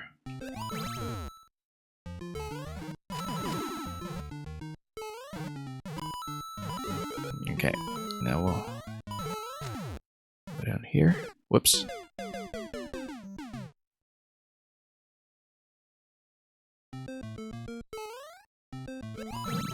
Alright, over we go.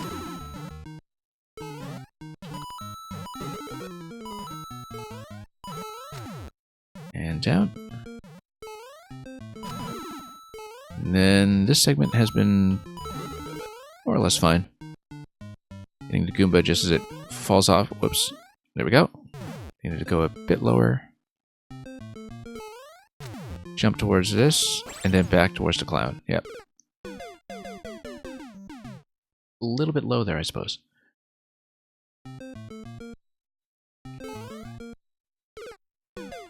You like the nod to Mario Maker. Well, I mean, if only. Actually, now that you make a point of it, it totally did have globally loaded music.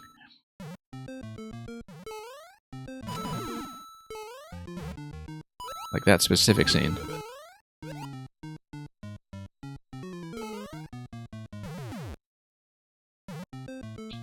But, whoops, hang on. Cloud's gonna expire, it's also way too low. That's okay, we got it.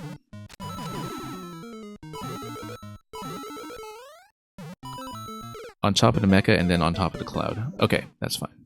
I understand that. We just read it a little bit late.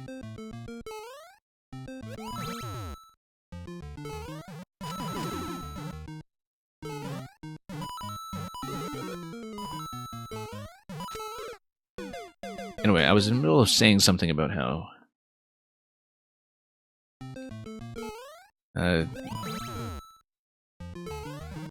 clearly Princess Peach, or whoever architected her training course, is perhaps a bit more refined than what one sees in Endless Mode or the 100 Mario Challenge, but they totally did have globally loaded music.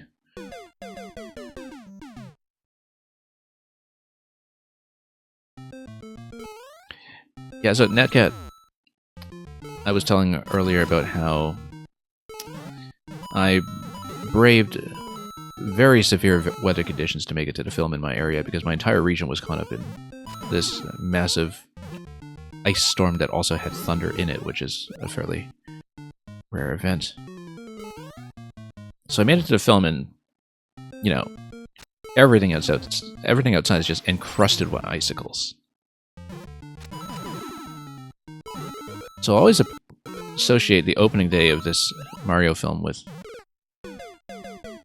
you know, ice storm conditions, and the whole time I was thinking, this is nature's way of getting its revenge for the removal of icicles from global ground. Which unfortunately is a joke that I can only make around you folks here in Mario Maker, because And, you know, not even Mario Maker generally, but people who actually know it at a decently advanced level.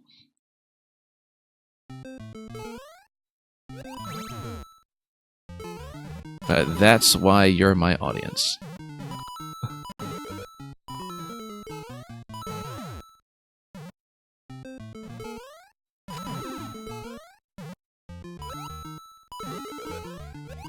And okay, let's go over here.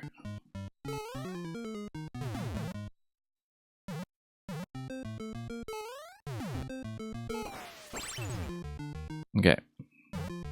Down here, drop the cloud.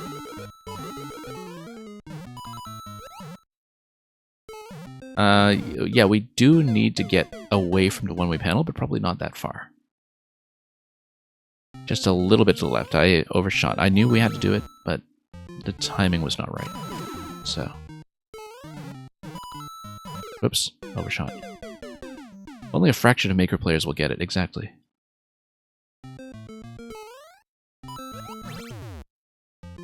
And then down here.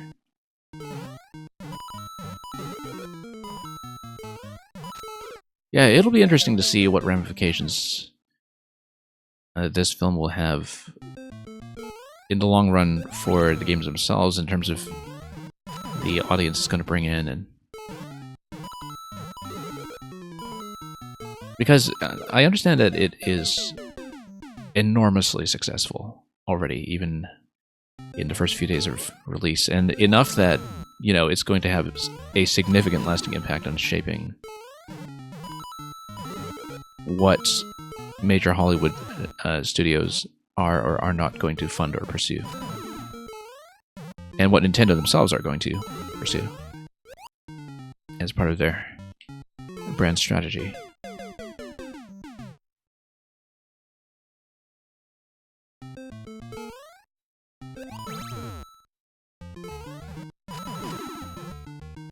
Because now I think it's a big open question just what's going to happen with the next Mario game. Oh, there absolutely will be sequels at New Gaza. It's in fact completely formulaic at this point too. Stay for the mid-credit tease and the post-credit tease, and, you know. It's not even a matter of sequels that's the issue, but like when something is kind of a really successful case of brand development,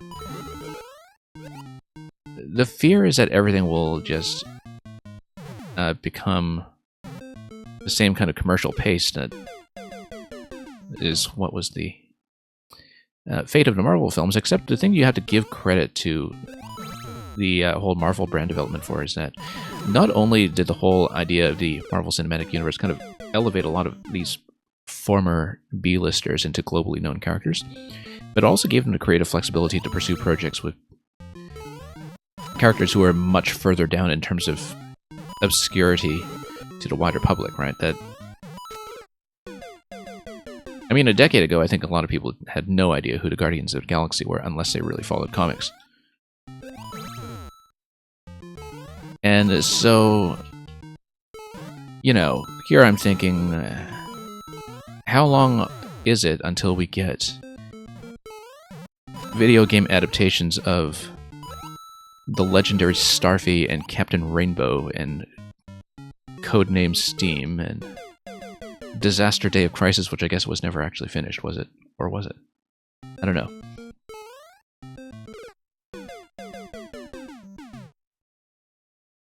It would be cool to see Mario ditch Yoshi in a pit. You know, given how they approached this film, I actually kind of expect that at this point. I feel like that's an irresistible joke. It's the gag that everybody thinks with Yoshi, and we know that because we play Mario Maker, and we know just what a total cliche it is in Mario Maker for people to think that they're the first ones who ever thought, you know, hey, didn't everybody just drop Yoshi off the bottom of Cheese Bridge?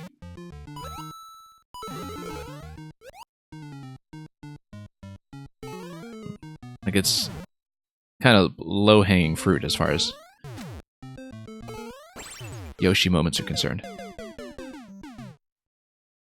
Luca, we just finished the Krakowski level that was dedicated to you, and we also saw the Nabuz level earlier that had your a world record on it. Whoops. So welcome in.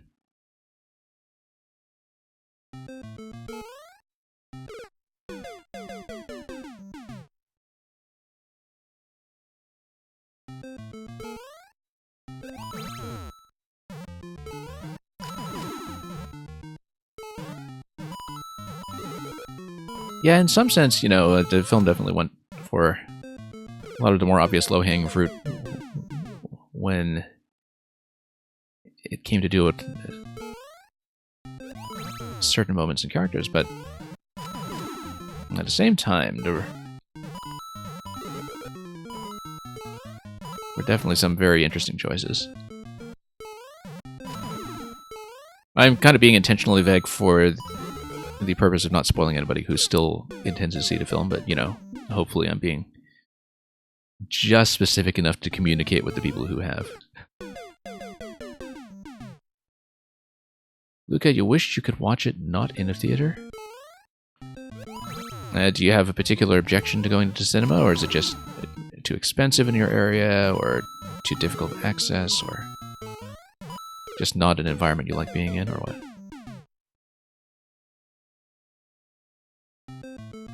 You see, I've always preferred watching films in cinemas. And in fact, it wasn't really until the pandemic that I became a lot more comfortable watching feature films just on my laptop at home. Because I used to find it really difficult to just dial up a film at home, even though I used to collect a lot of DVDs pretty seriously for a while. Until that whole budget just went to video games instead. I used to be the kind of person who was very serious about DVD special features, actually. Like, I would really explore a lot of special collector's edition materials at length.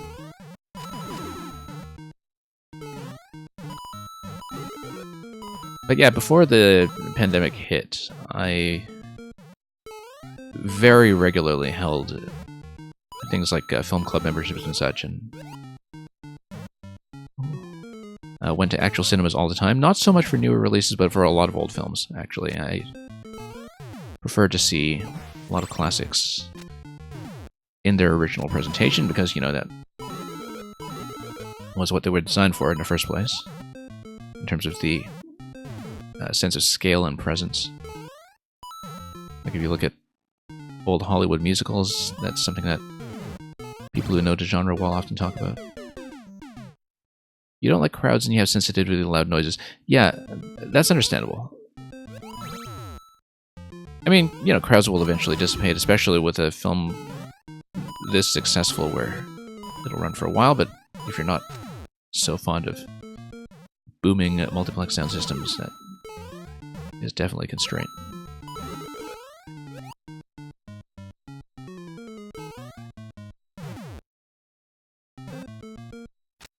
Whoops. I mean, that's why you've got Mario Maker at home instead.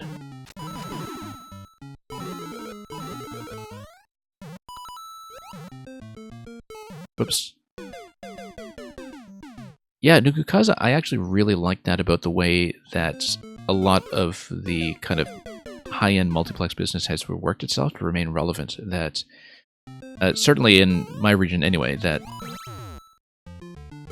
a lot of the really huge multiplex builds from the early 2000s, when they were just kind of booming like crazy, before they subsequently started to lose business and collapse, is that everything has been renovated for lower capacity and greater comfort. That basically now you just kind of book your own couch space. It's like everybody has a two-seater sofa now in the cinema. And, you know, everybody just has their own two-seater recliner.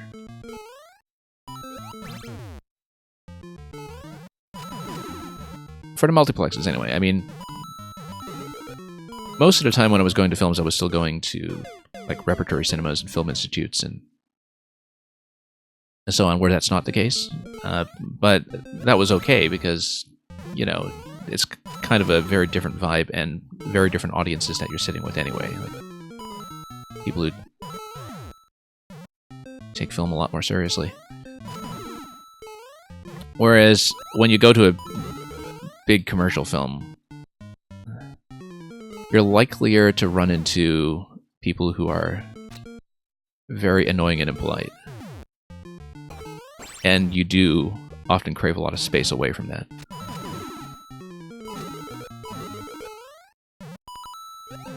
But yeah, I think the kind of luxury comfort model is the right direction for cinemas to go now in terms of offering something that is different from the home experience and something that, you know, still has a great deal of added value.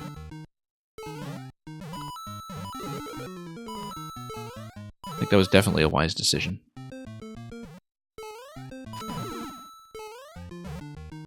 Because it was getting harder and harder for people to make the case, I think, for the cinema to be a more valuable experience than what you get at home, unless you really kind of value the vibe of being with an audience, which, again, depends very much on the film.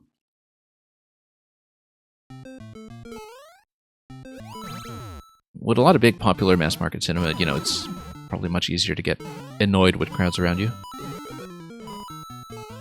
But it's also, in some cases, an unforgettable experience to watch something that people are really into, and I've had that with a lot of classic films, actually.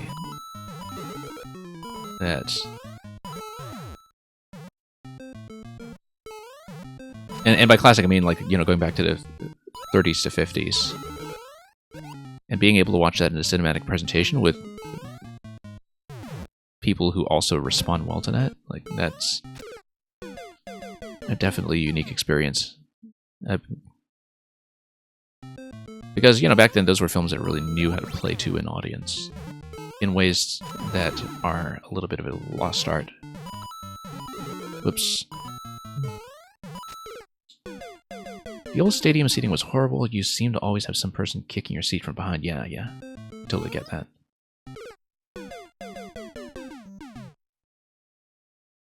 And that approach to building cinemas was just booming like crazy, right? Like in the early 2000s. And certainly, you know, that was coinciding with a DVD boom, which supplemented rather than displaced that. And then streaming came along and just kind of killed both. And I think it was a big problem, too, that, like, it's very difficult to make the case for seeing a lot of the supposed event films in the multiplex. Like, it's not surprising to me that, for example, I only just kind of heard that the second Avatar film actually did some pretty big business over the holidays. And of course, people kind of remembered that the first Avatar film was such a specifically theatrical experience that it rather notoriously didn't have much of a lasting impact in home media, but it also was just this massive event that people closely associated with, you know, actually going out and putting on your 3D glasses to see proper 3D cinematography. So the Avatar brand just sort of got tied to that, right? But the point I'm trying to make is that it was very difficult in the 2010s, I think, to make the case for going out to the cinema to see a lot of these supposedly big new releases, when, frankly, you know, when you look at a lot of the stuff like many of the Marvel superhero films that, yeah, a lot of the expensive effects work is top-notch, but in many cases, the editing, the cinematography, the storyboarding, everything is just visually so kind of small screen in ambition that you don't really get much out of a big screen experience that you can't just get from a really lavish home theater, right? Like, the films simply weren't themselves interesting and splendorous enough to justify that.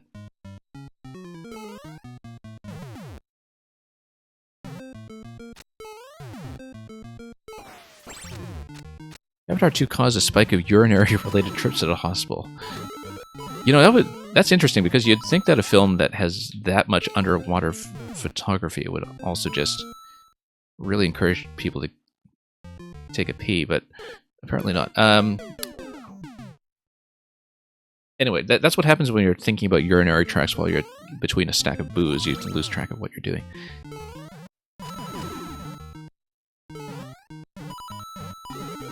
Okay.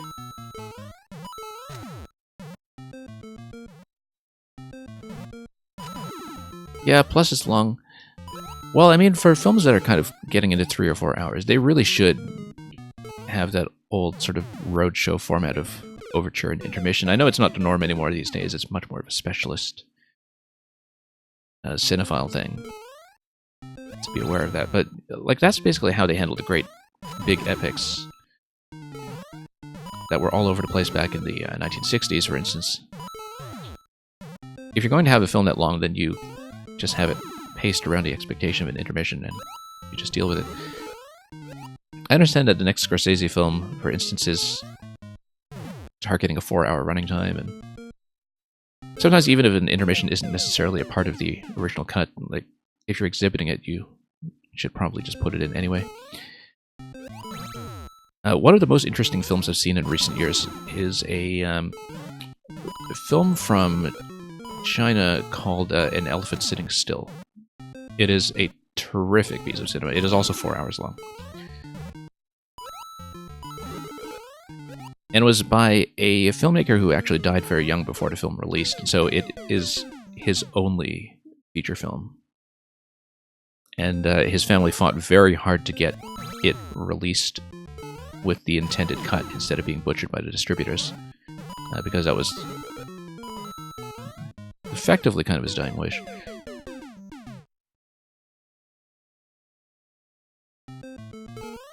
And it is an absolutely fantastic film, and it was not originally cut with an intermission, but the cinema that I saw it in presented it with an intermission anyway. That was just strategically inserted.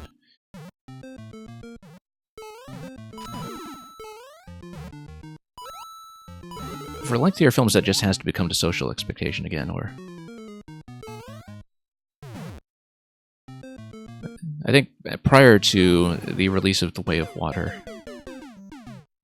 James Cameron just said something to the effect of, like, the thing that has to change is, like, the social acceptability of going out and stopping in the toilet.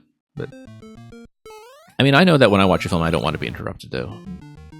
I want to kind of take in every shot and take in a flow of the whole thing, but...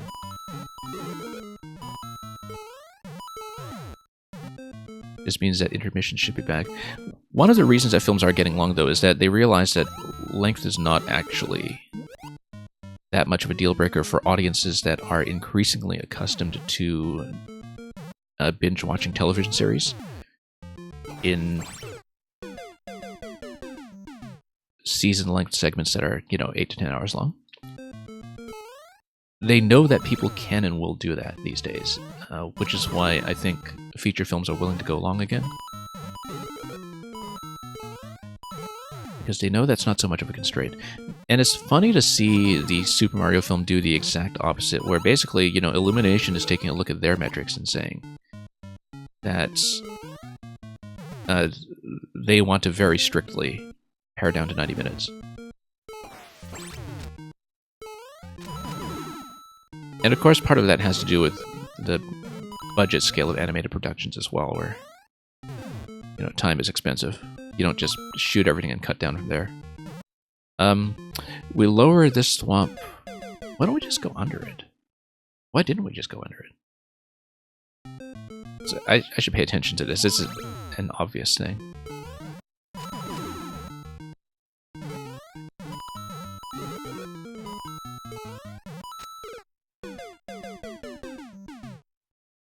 But yeah, back in the 1960s, when you just had extravagant 4-hour films, you would just have the composer create a significant amount of music for the intermission card, and everybody could just step out for a few minutes, and that was the expectation. Whoops, no, we need to jump over this guy, obviously. Zola King, you said you got to go a few minutes ago. Yeah, I missed that message. And belatedly, if you're still hanging around, goodbye, Zola King. Natcat, you also said something earlier about 30s to 50s. Yeah. That is the era I know best when it comes to cinema.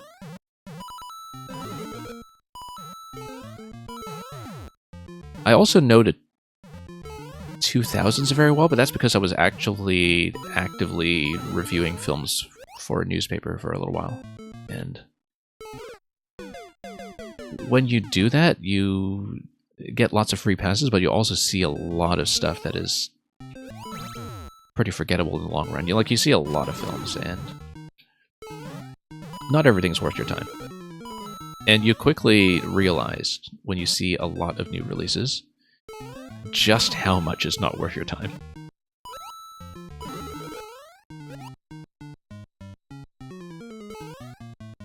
But it kind of fell out of touch with a lot of current cinema after that. Like, I don't really follow film news anymore. I don't follow contemporary film criticism. Like, I'll follow a lot of retrospective pieces on older films that are interesting, but I will jump off of that. I hit the note block. I launched the thwomps when I hit the note block, then I go over. Yeah, that's what it is. I even did that many attempts ago. I just haven't been focused on that segment lately.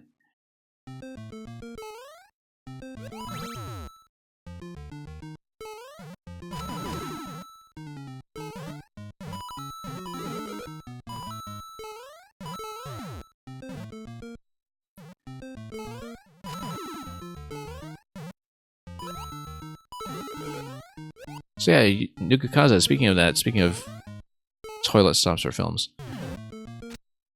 it's always interesting when there are major sporting events, like, major championships and tournaments with big finals and so on. There's always really interesting data about water usage, where you can basically take a look at water usage charts and you can pinpoint exactly when the breaks in the action are. And because you'd basically have, statistically significant portions of entire countries that go to take a leak together. Whoops. Luca, oldest film you've watched was probably Charlie Chaplin. Yeah, I mean, that's going back to the 20s at that point, if you're talking about the silent work in his prime.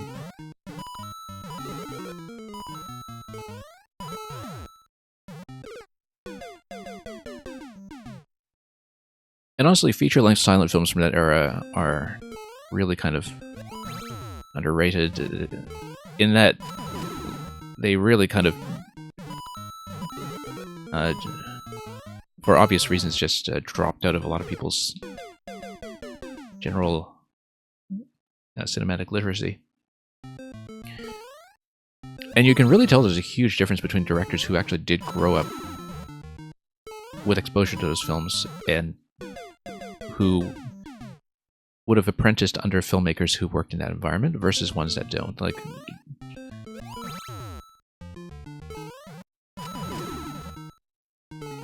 there comes a point, like maybe around the 60s or 70s or so, when you see a lot of generational turnover, that you can see the people who really absorbed the vocabulary of silent film kind of drop off generationally. Like, there's a point at which it happens very noticeably. Whereas, you look at late period Hitchcock, with his last films in the late 60s and early 70s, and there are a lot of things going on in there that are conspicuously derived from the vocabulary of silent film, which is why Hitchcock is so well known for doing films that involve surveillance, for instance. Is that it's just kind of a natural fit for that language. But which, by the time you get to the early 70s, it feels conspicuously old-fashioned next to a lot of the film language that was developing rapidly at the time, and Likewise, I think there's been a big generational shift in action filmmaking, where, you know, for a long time you had people really kind of absorb and copy the directorial style of, well, Steven Spielberg specifically. And then sometime in the 2010s or so, that actually kind of disappears. Where, you know, pacing and editing of action cinema is very different than it used to be, like even 10 or 20 years ago.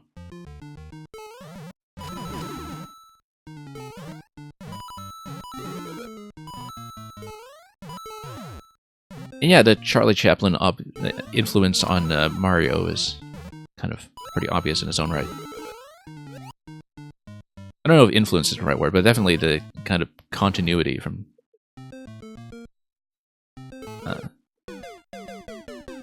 Chaplin's tramp to Mario as a character, I think, is something that has been remarked on in the past. I was thinking that because, Netcat, when you mentioned Modern Times, you can think of Modern Times as a precursor to Tick-Tock Clock from Mario 64. I'm not even kidding.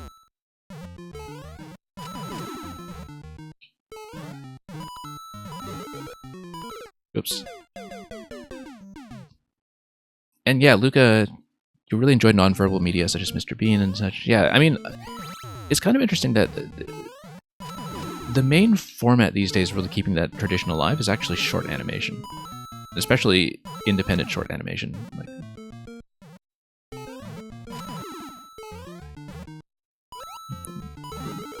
a lot of student films or films that get circulated in festivals.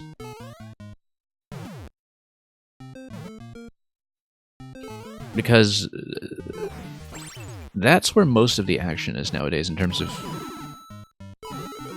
people squeezing every drop they can out of a non-verbal visual vocabulary.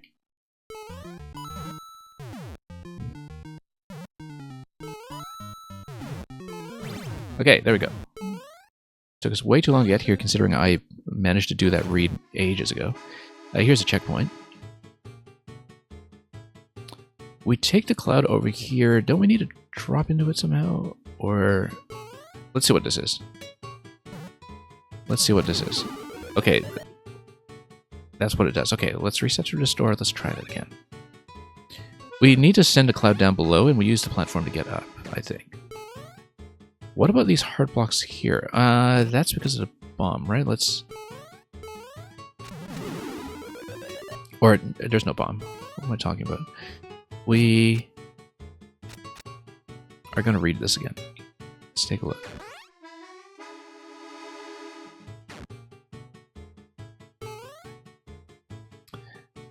Now, we're going to...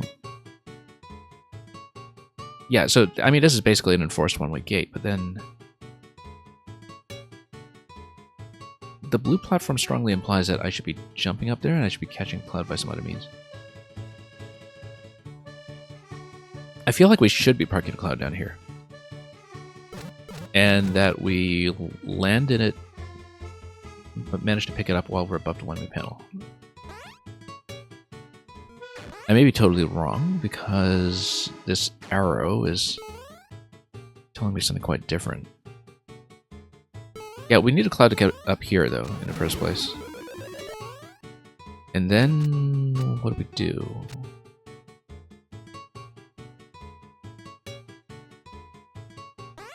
We jump, because the jump at the P block should bomb that open. I think that's the idea.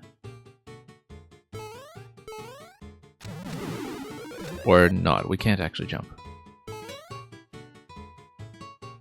Let's think about how to read this. This is teaching you the mechanic that's going to be used in the rest of the level. Yeah, that's rather important.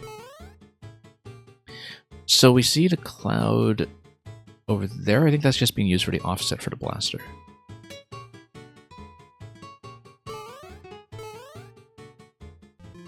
So, if that's the offset for a blaster, then... P block over there is telling me what? P blocks previously meant jump. But we can't jump if we don't have anything to stand on there, so... Yeah, let's figure this out. So, arrow pointing here. Hard blocks clearly look breakable.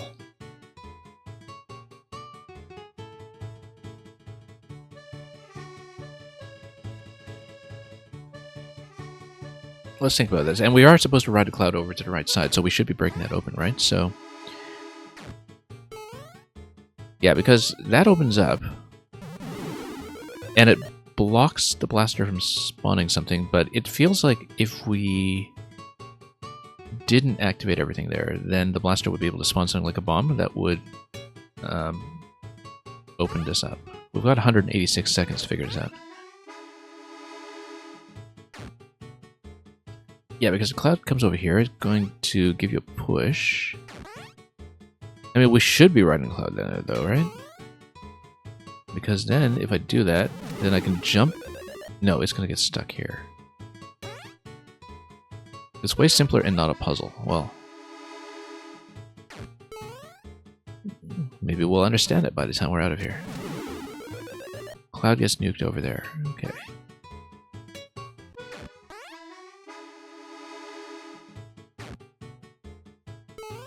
So, arrow is pointed here like you're supposed to just take the cloud and ride through. But what if you just hold right? Is that what the right arrow is telling you? No, maybe not. The P block is significant. And we don't know how yet. Maybe we hold left instead. No.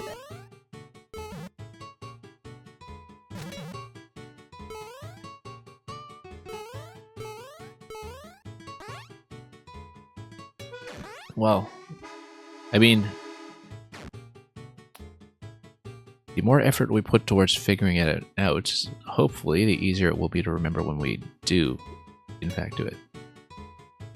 Because if you jump down into that column, you hit all three of those, you activate the fine blocks. But the placement of the P block tells you that there's nothing that's overlapping it. If I understand that. Yeah, possibly there's some way to send the cloud over, maybe? Yeah, the timer, I know. I can see it.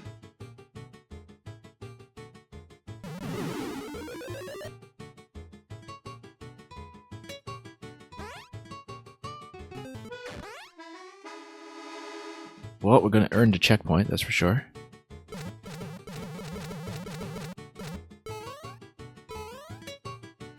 I mean, it looks like we can't just fall into the cloud over here. We really do need to blow that up or open up some other way.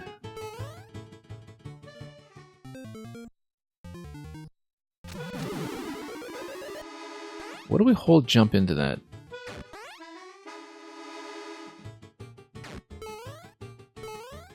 I don't know if this is supposed to be obvious. It's not obvious to me. Because you see the 3 block placements over there. You see... I mean, the blaster offset basically exists to push these springs into their offset. Right? And they are offset over there. And we can't really climb at this point. 35 seconds. I don't know if we'll figure this out.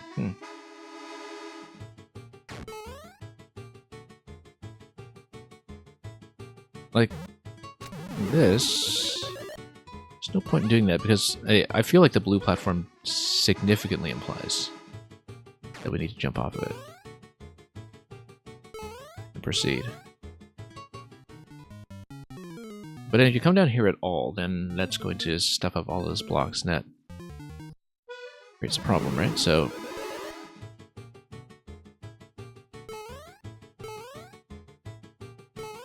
right arrow. It looks very much like I'm supposed to punch something there and detonate a bomb, but I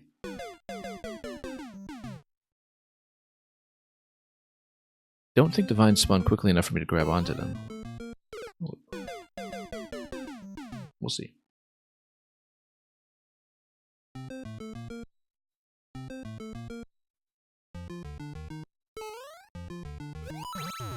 Heart blocks are just indication, okay.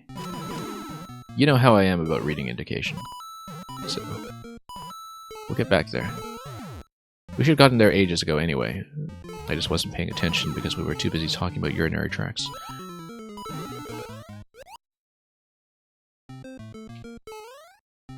Anyway, back here.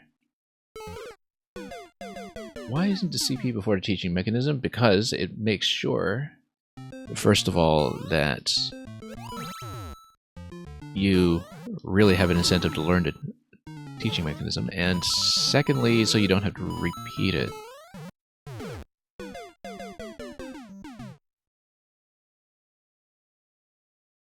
I mean, you can't really die to it, except dying to the timer, right?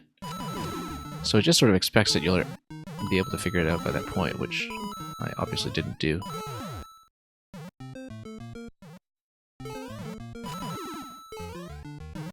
Yeah, and blaster gating is in line with the mechanisms that we see here earlier in the level as well. Like I said, previously the E-blocks all demarcated jumping out of the cloud. We had not yet been able to place the cloud in that position though, so...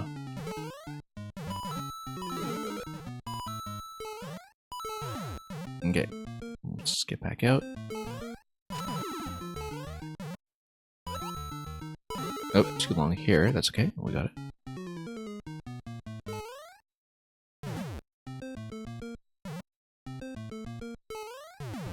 And back over.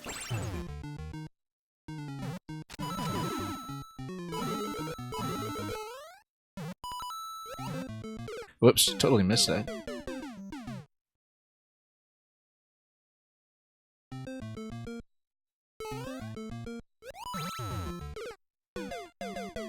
Yeah, I don't know if I replied to what we were saying about Mr. Bean earlier, but yeah, Mr. Bean. Absolutely fantastic. As an inheritor of that kind of tradition of pantomime physical comedy. Whoops.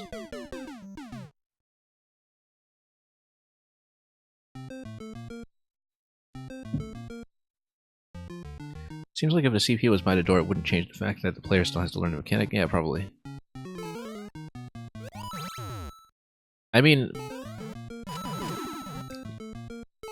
I wonder if it is one of those things where if you learn it once, the training section should be very easy to execute.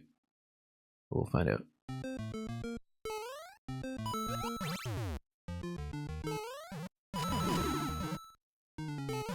It might also be a case of whether the CP was available into subworld or main world, depending on what the CP2 placement is doing. Whoops, that was a bad jump.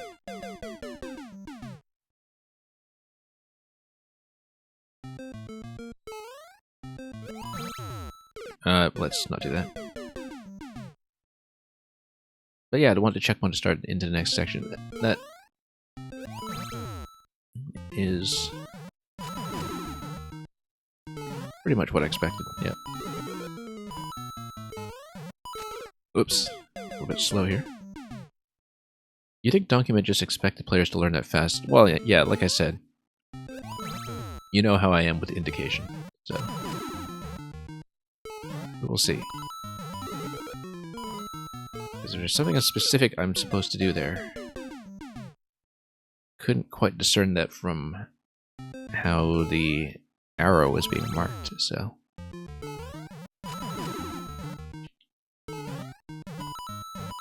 Or the P-block, for that matter. Whoops, whoa, it went directly into the cloud. That was not what I expected.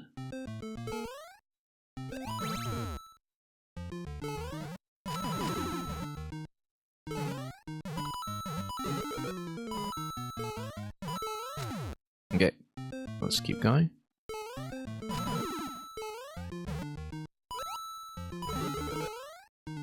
Whoops.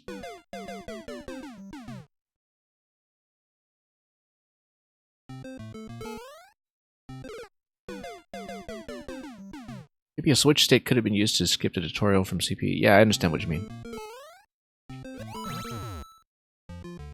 If you just bypass it immediately from respawn.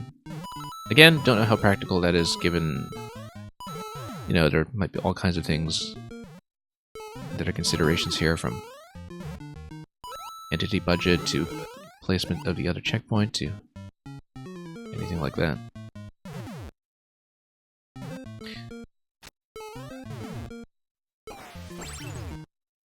I mean, I'm not concerned too much with having to replay this.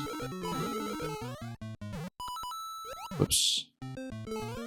Even if we did make a complete mess of this jump the first few times through.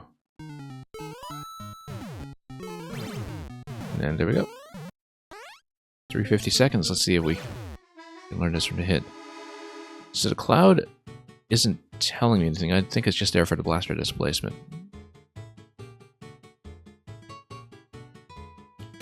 Because, yeah, that gets nudged over. You get the three trampolines that you can drop through. Let's reset this.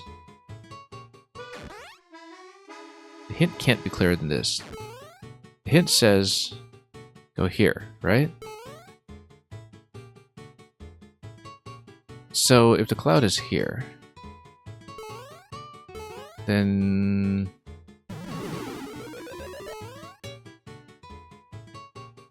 if you drop the cloud here, then you can just get back into the cloud after that, right? Oh, I know.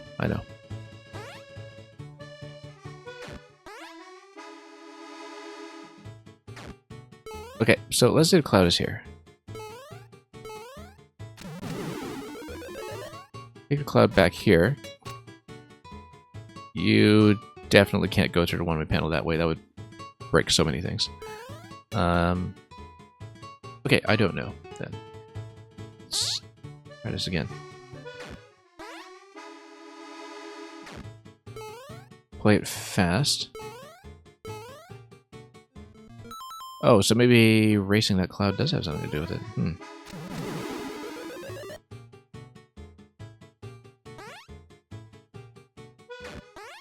That's one approach that I always fail to consider, in fact. It's just deciding to play something fast.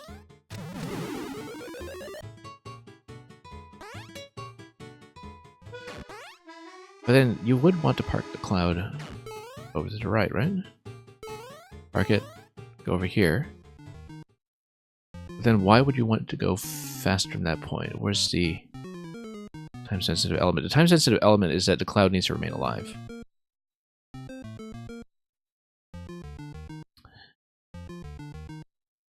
And you can't really avoid activating these gates.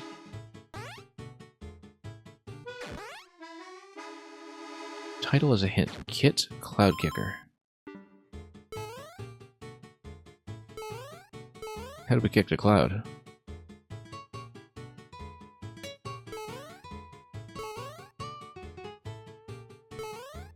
Unless we don't want to start over. Hang on. Racing the other cloud? Let's see. In case there's something loaded onto the track with it.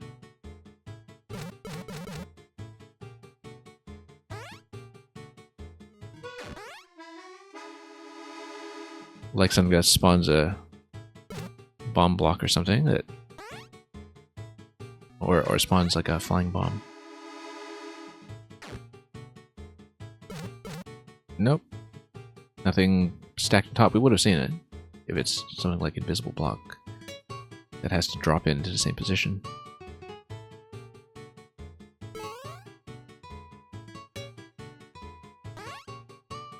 Or is it that you need a cloud to have momentum?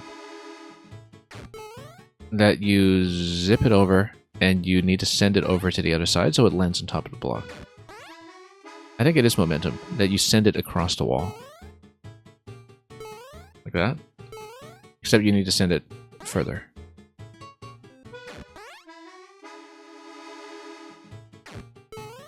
Like you would do it like this, and then you would need to send it over before hitting the wall so it actually maintains inertia. Fortunately, we're not quite able to do that. Like, we send it over, right?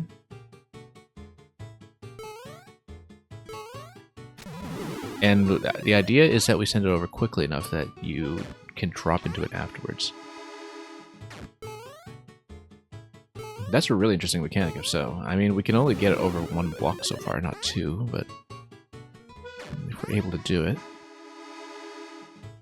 I think this actually is probably the thing to do, but we'll see, because you can see, yeah, you can totally get it over slightly. I don't know if a jump indicator would help. There we go. There we go. That's how to do it. The timing... I mean, you obviously can't hit the wall and lose momentum, but... you have to get pretty close to the wall anyway, and jump out at the last moment. Yeah, this won't do it. Well, that's the thing, is that you can't overlap anything with the arrow. Oops, no. We gotta practice this a little bit, I think. You know what? This is the thing I'm not considering, is you can bounce off the wall to bounce back. To get back to the blue platform. We should, in fact, be taking advantage of the wall deflection.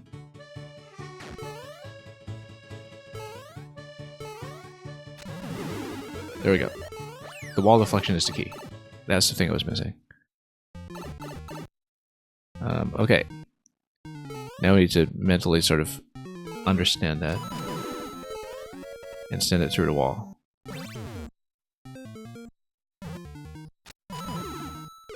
And we need to send it through the hard blocks down below as well. So the hard blocks kind of indicate to you what the cloud panels are going to be. The P block is used as an indication of where the cloud should be. Okay, because I was previously sort of interpreting that as a jump marker. Whoops, didn't send it low enough. But if we think about it as the cloud destination, that makes a lot of sense. Especially starting in this room.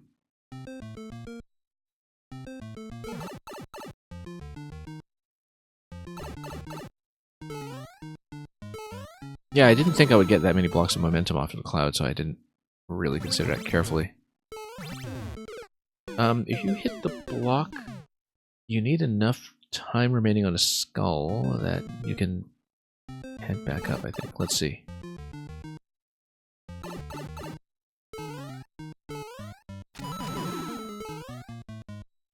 Okay. Yeah, because you need to send it over, hit the on-off switch, and have enough time to jump off the skull platform to get up on the blue blocks. Yeah, this is saying a lot of things are Kaizo's fault when it comes to what people assume about communication. That actually was an okay placement, so we land on top of the skull platform on the other side after we go down. We just need to go really fast and flow through it.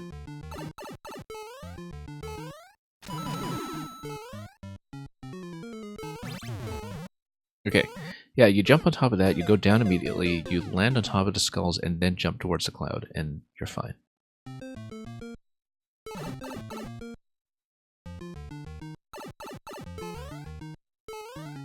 Here we go.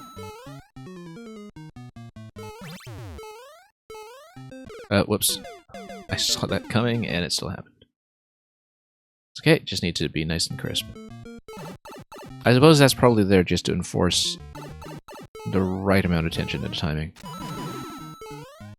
So you don't beat the platform there too soon. There we go. And we're in. Interesting, so that activates some kind of change. Probably. Oh, I'll switch over here. We need to send it over, like, wait a minute. If we dunk the Goomba with a shoe down here, then if we swing this over to the right side, then we're able to jump back towards it, right?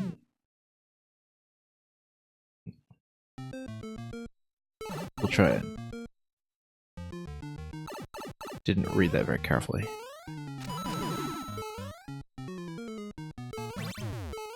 Nope. Just need a bit more momentum here.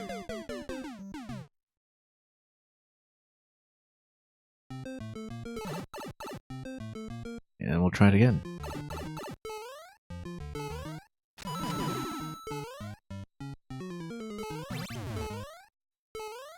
Oh, a little bit slow here.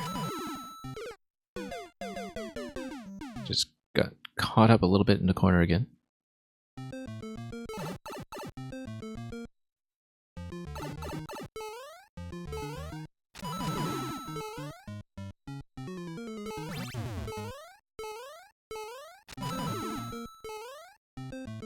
Okay, here we go.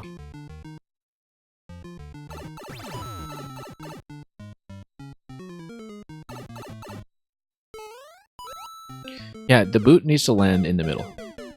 Because then when you jump out of the cloud, you can jump towards the boot. Then you use the boot to go up top. And I believe you should be able to make it. That point. As long as we pick up plenty of speed.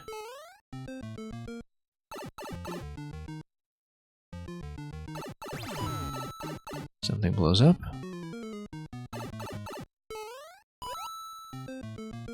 Okay. Yeah, we'll need to think about the placement there. Probably need to drop the boot a lot sooner so it's closer to the right side of that stack. It's too far to the left right now.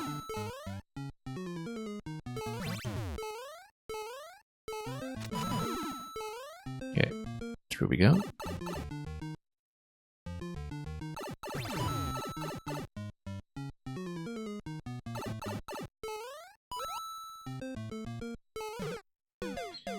Because we swing that over, and then we need to do it nice and low so we get into the boot, but the placement is a little bit difficult to see.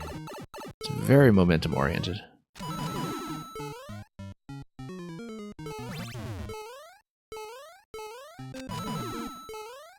But we'll try to make it work.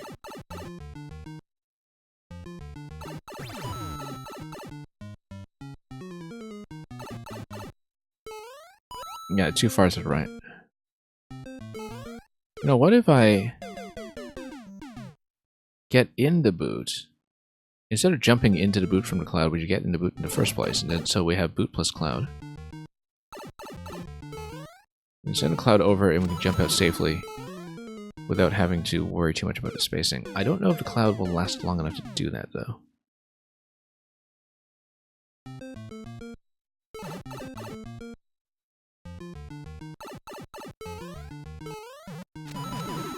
But we'll try it.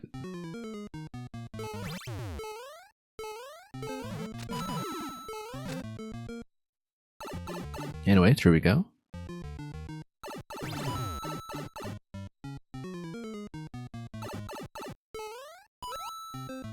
No. Cloud? Yeah, the main constraint is time, I think. If we decide to go boot, then cloud.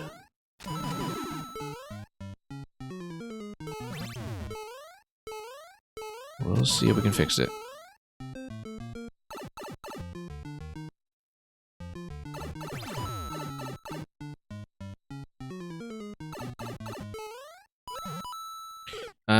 Kind of overshooting a bit.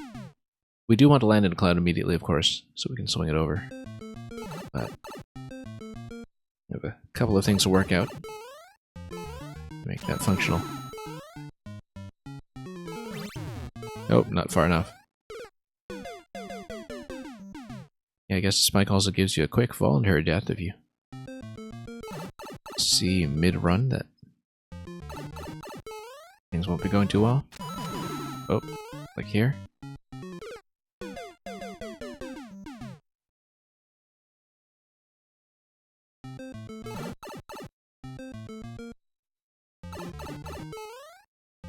Whoops, yeah. Swing that down. Lost a fair bit of time on it. Whoops, no. We hit the wall, that was the fortunate problem.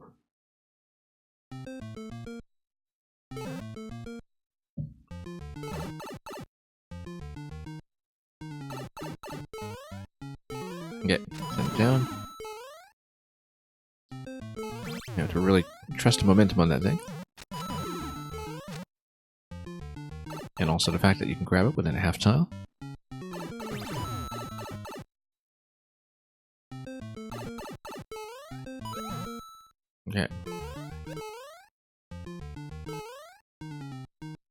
that'll work. It's rather specific.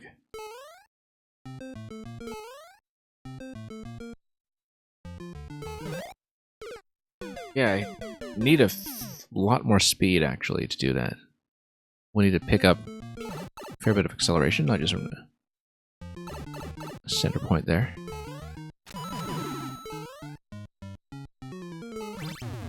Momentum calculation matters quite a bit when determining the cloud's final position.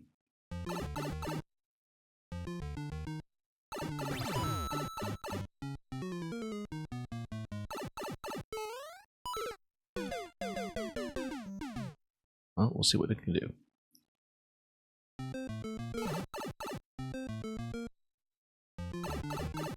Okay, let's send the cloud down. Send it over.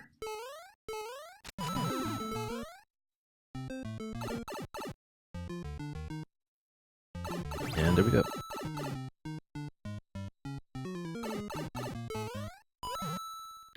Yeah, still way too much momentum on that, but still haven't really determined how to swing the cloud over.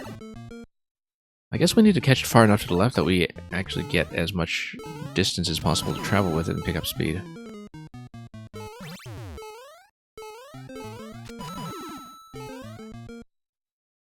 That room had a P block. Yeah, I guess if you had a better sense of the preferred height for it. Swing it all the way. Nope. Doesn't work that way.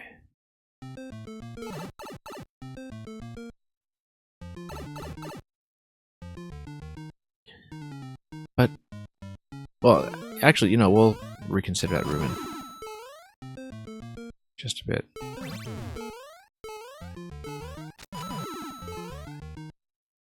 Oh, whoops, too late. Didn't know we spent that long, I guess. It matters how quickly you pick it up. At the spawn up front.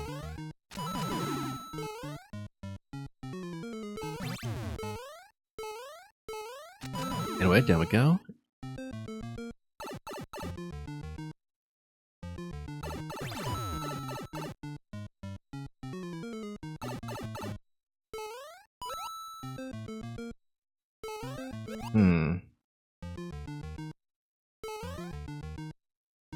Nope.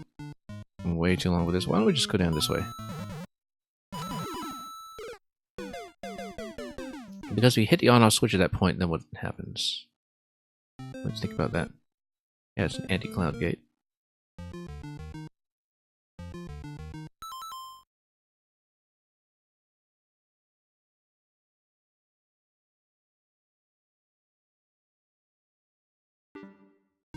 Okay, just a moment.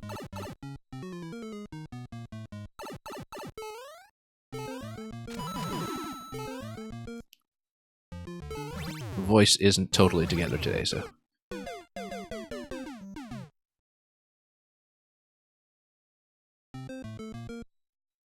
Anyway, let's get back up.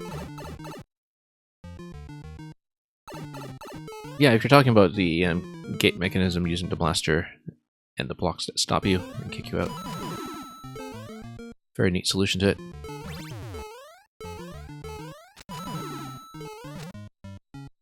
Can we get in? Yes, we can.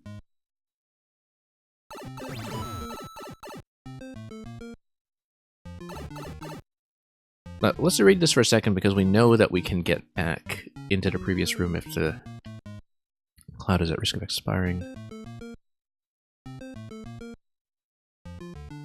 If we hit the on-off switch, then notice that the cloud doesn't have to go all the way over. So the idea is that we hit the on-off switch and we rotate back here to get into the bottom pipe. The way we do it is that we don't need to swing the cloud that far. We're assuming that we needed to swing the cloud over to the right side, we actually don't. We just need to get out of the cloud low enough that it is reachable from the note block. If it is reachable from the note block, then it is okay to take the boot and just walk it across the top. I believe that's going to be how we do it here.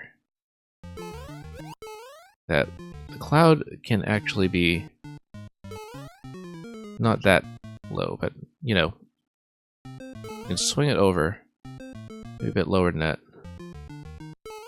We'll find a position, but the idea is that you swing it low enough that you can jump out of it and land with the boot on top.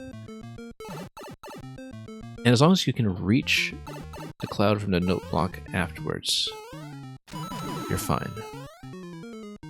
Because the idea will be to jump out of the boot to hit the on-off and get into the note block. Get on top of that and bounce up to the cloud.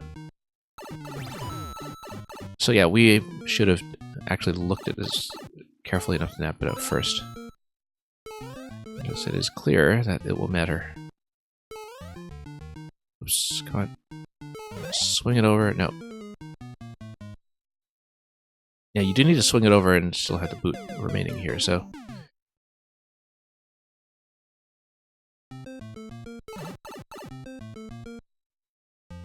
We'll see, because the positioning will take a little bit of working out.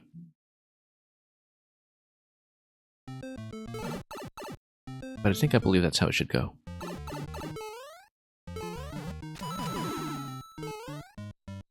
You know, you can get a good jump with the note block. Yeah. Haven't calculated it all that well, but we can probably afford to place the cloud higher than that. Assuming. Whoops.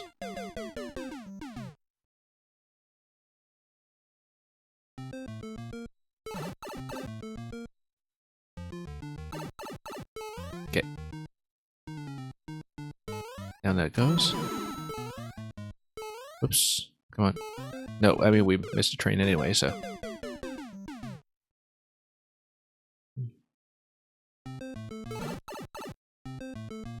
We'll try it again.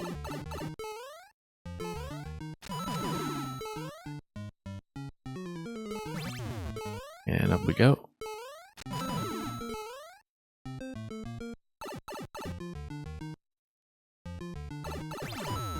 Anyway, same idea here. We drop this. So we swing it over. Whoops, a little late out of that. We needed to jump out of the boot, hit the on-off switch. I don't like the look of that cloud position relative to the spikes, so I think ceiling spikes are going to cause a bit of an issue with us still. No, too late.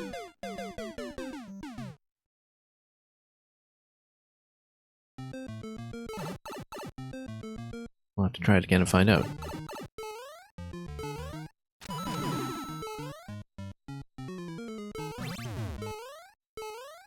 Okay. That's fine.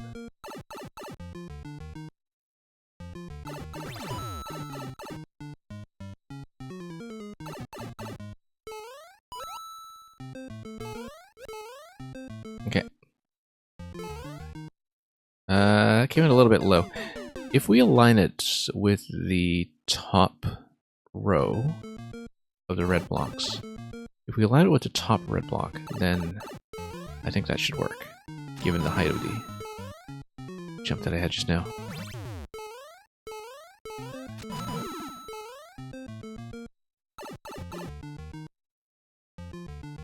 So we'll try it that way. Try to aim a little better in general. Oops. Okay, so this row here.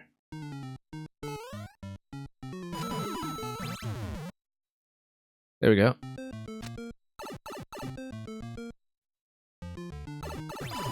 A very neat segment. And there's checkpoint 2. Okay, if the cloud disappears, we always can just reset through checkpoint. Let's look at this properly. You can take the cloud, you can send it through to the P block marker on the other side. Then you go through the gate to the blue platform. Blaster is just here for the offset for the gate. You jump up to the Goomba.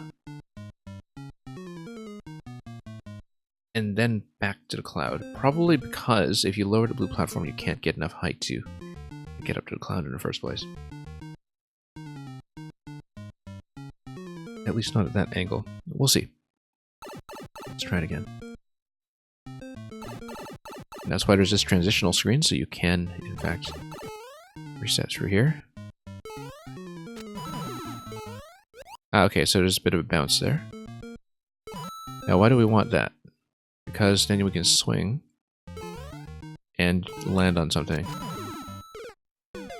And we need to not take too long with that because we've been preserving the same cloud as long as we can. Nope, that's not gonna go.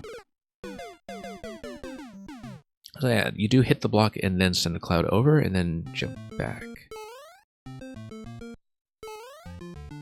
Nope, too long. Didn't look at the one-way panels properly either.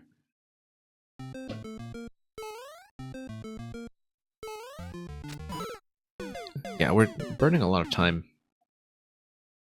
in the earliest part here, so just need to be aware of that and slim things down a little bit.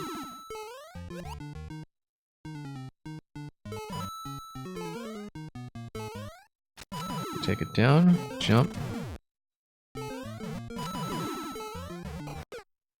We do need to hit the spiny, and then that's followed by the Goomba. Okay. Take too long at the start off the pipe, we should actually reset through the pipe. So we can make sure we maximize uptime on a cloud.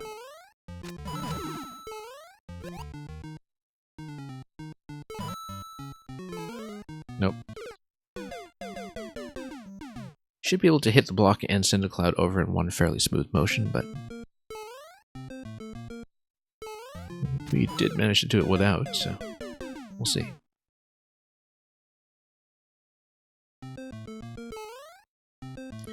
Thank you for the follow.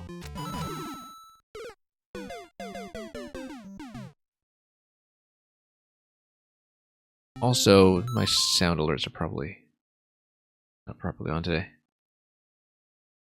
Keep forgetting to turn them on. Which means we missed the raid alert earlier as well. And we had the raid a little while ago from Queen Helga. Whoops. Yeah, let's not lean into that. Let's lean left. And then trust in our ability to get the right bounce.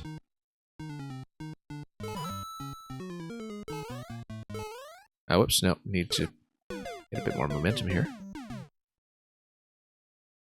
And again, maximize the cloud uptime.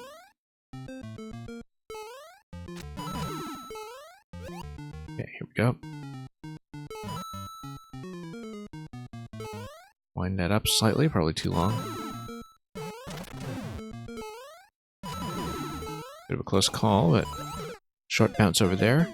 High bounce on the next one, and then it's going to be on-off switch dropping the munchers, which then leaves one Goom stack if it's still available underneath. We spent too long on this.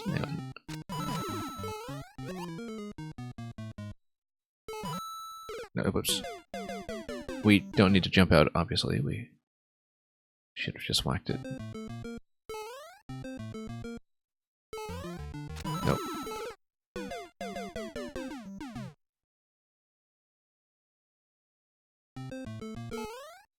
Okay, here we go.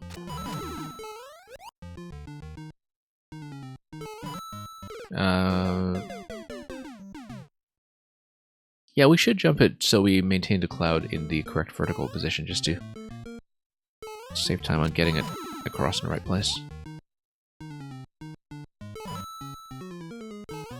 Nope. Really need to swing that over.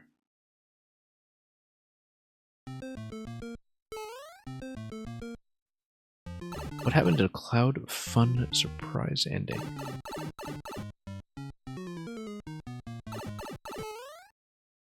Not exactly sure I know what you're asking.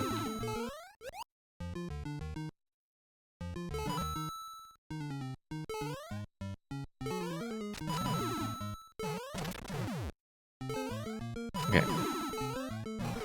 A little bit slow there. As you can see, the spiny shell, once spawned, was a bit ahead of my timing.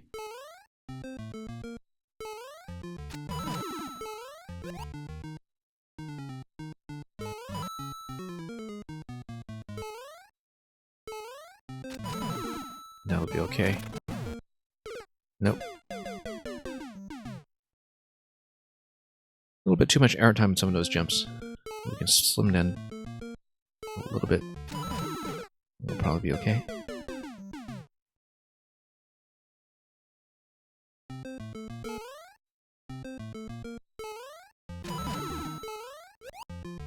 Back and forth.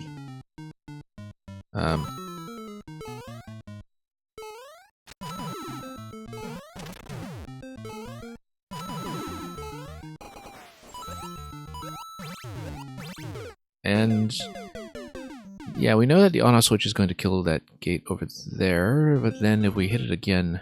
What's going on with the Goom stack? Let's read that properly.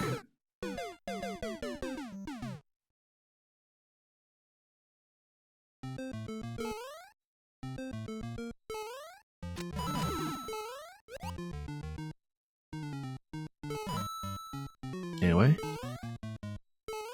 Send this across, and then...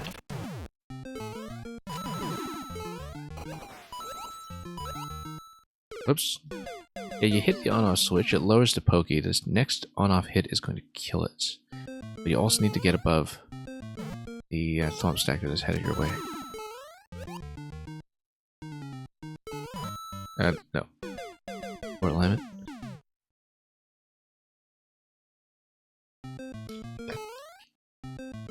Anyway. Here we go.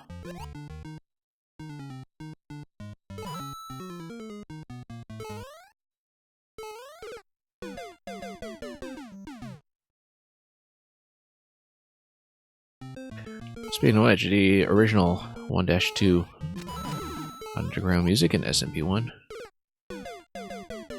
Rather liked the showing that made in the film. Reasons that are probably entirely predictable. Oh, whoops.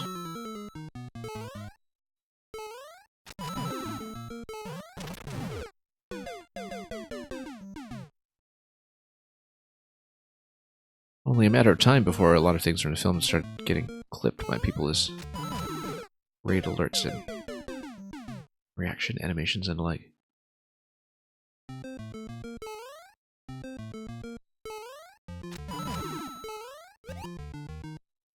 Okay.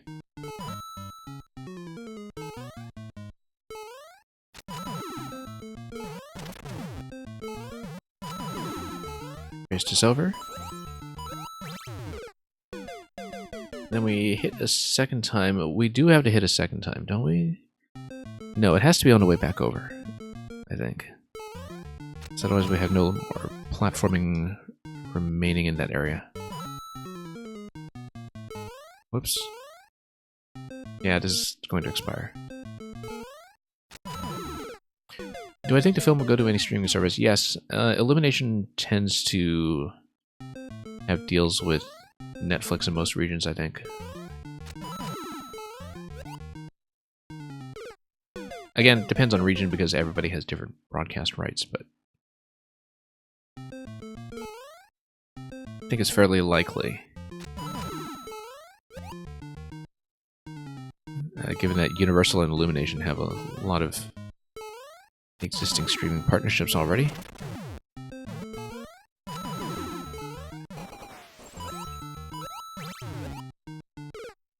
So we land on a second Goomba, and that lands on top of the cloud that is available underneath the red blocks. That's the way to continue it. I just took too long to see it. Whoops. Let's try it again.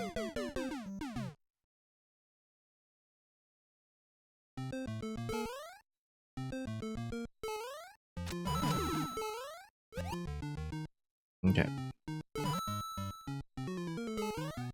Nope.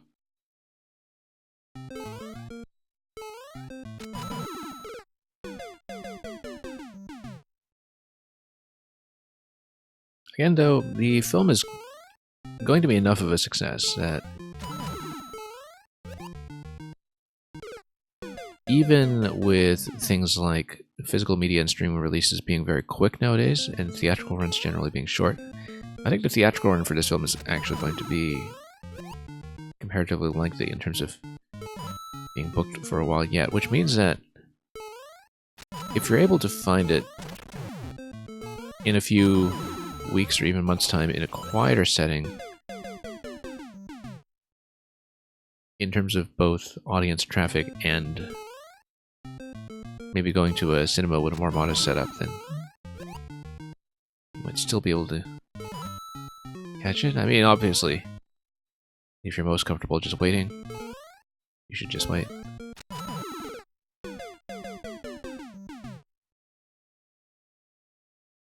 But yeah, I think having it widely available on streaming is going to be a given.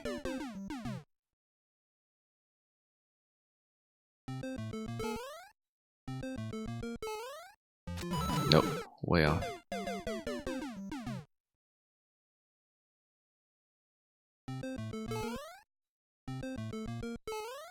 Okay. Go back.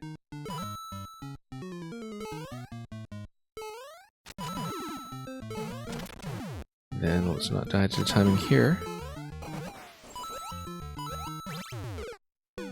Yeah, Goomba, and then Cloud. That's what it is. You kind of want to watch in multiple languages, yeah.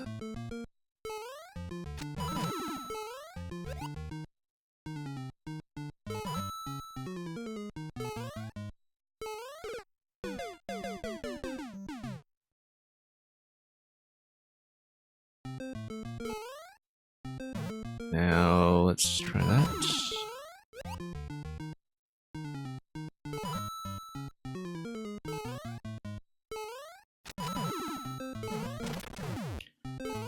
Speaking of multiple languages, I don't know if I'll have that much time to do much more with my Breath of the Wild Master Mode file before the new game comes out. Yeah, we need to double tap this to kill the Pokey on the way over with the Cloud. That is fairly clear.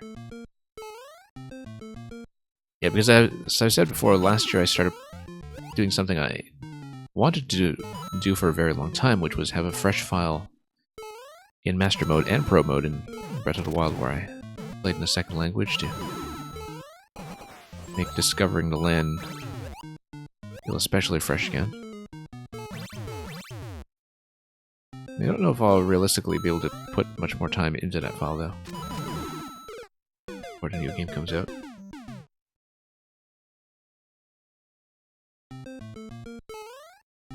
Of course, when Breath of the Wild was originally released, I just lived in that game for its first month or so. Truly lived it in a way that I have not really done for anything else since, except maybe the very early weeks of Maker 2. Yeah, you need to tap this. I can just tap it with Cloud. I don't see why I'm jumping out. Much faster to tap it with Cloud. Whoops, let's redo this.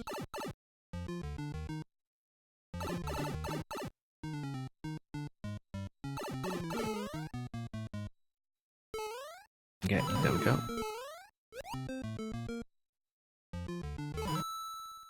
And we'll swing it over. Whoops.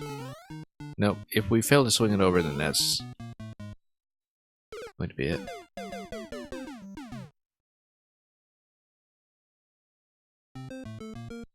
Let's just redo this room for a moment. Just to get the timing straightened out.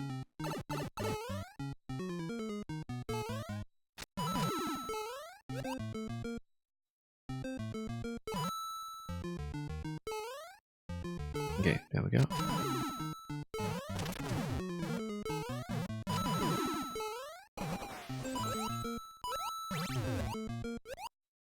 Okay, double tap. Stand here. Go through. And then, oh, that was an easy jump over to the Cloud. We just missed it. Looks like we should be lowering the icicles by tapping them over to one-way panel while we're still riding the Cloud. But we'll see. Possibly I want to send it below, but I haven't gotten a chance to read the icicles properly yet. So we'll go back and do it.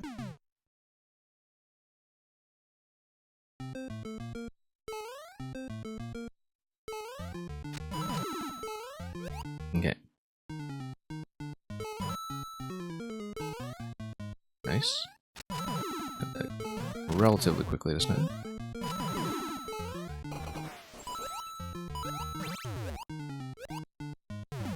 Okay.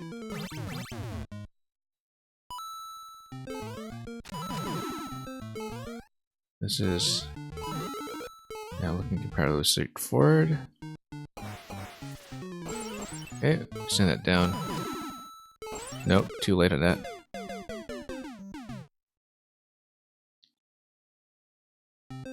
I think we send the cloud down as we land on the icicle, in one swift gesture. Because that maximizes the window of opportunity we get if we make sure we step on all the icicles as we drop the cloud. Because after we drop the cloud, we have a very clear opportunity to lower the icicles on our way over, just as a natural part of the motion.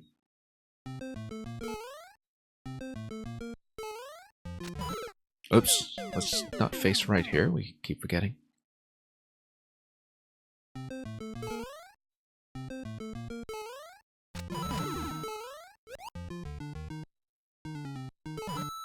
Anyway.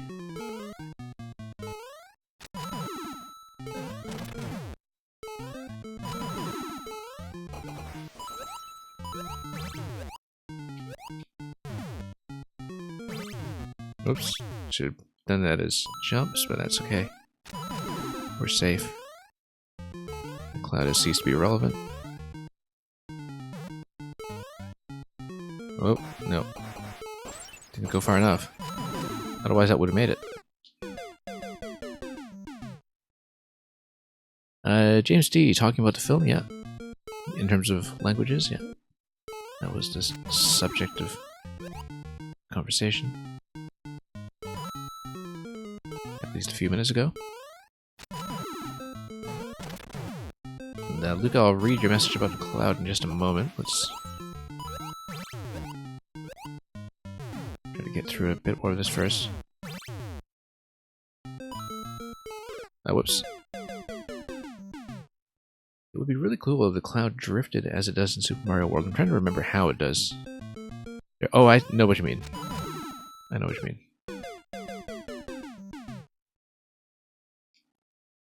Casa is partly in Italian already. Yes, with the voice of Charles Martinet. No less.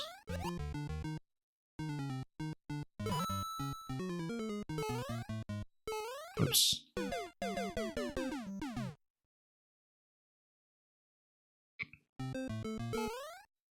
Okay. There we go.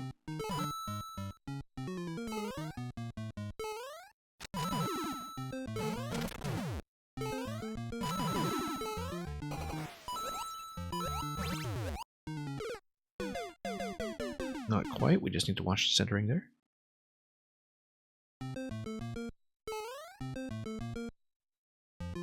Well, yeah, in James D, obviously, it is going to be cinema exclusive for a brief period of time, but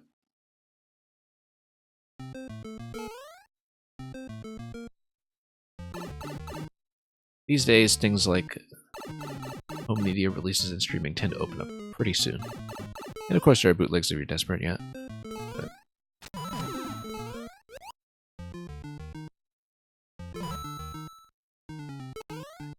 oops. Not far enough.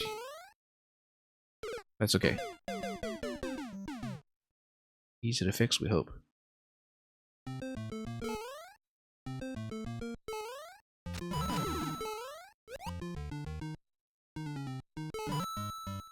Okay. Send it over, that's good.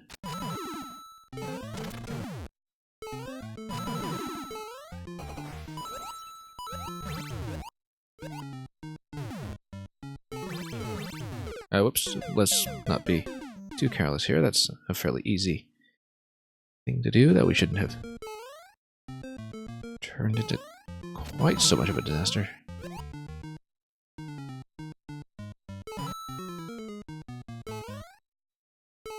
Okay. There we go. Barely made it. We made it. Electro Dude, welcome.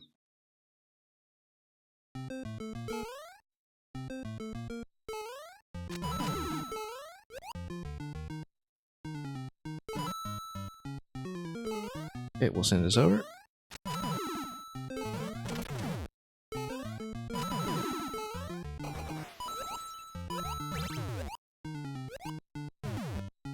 Okay. Have this. Move on up. Everything's fine.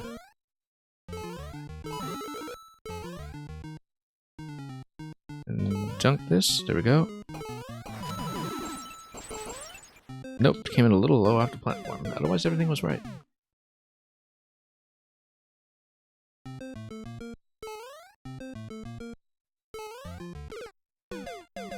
James D, you're saying you do want to see it? And yeah, if you can wait. You may as well wait, but...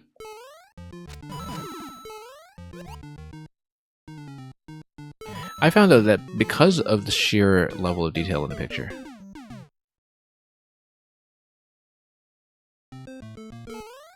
it is something that I recommend with a full cinematic presentation, which is, as I was saying much earlier in the stream, not the case with many big Hollywood blockbusters nowadays. But this one is worth the level of detail that you can really soak in, because it's the thing that really makes the film sing. It's just the kind of granular precision of the art design.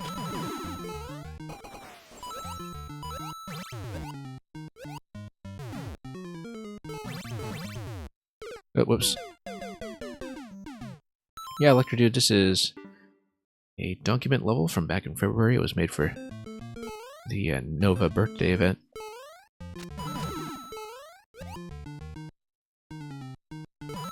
Took me a while to read the training segment for the Cloud Momentum before I knew what was up, but... whoa, just kind of a bit of a brain fart there with heading left.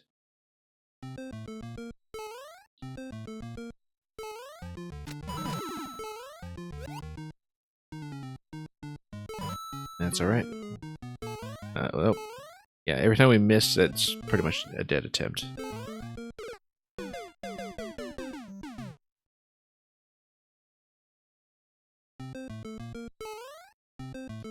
And Nugukaza, you want to mime the film? That would be interesting to watch for sure. For some definition of interesting.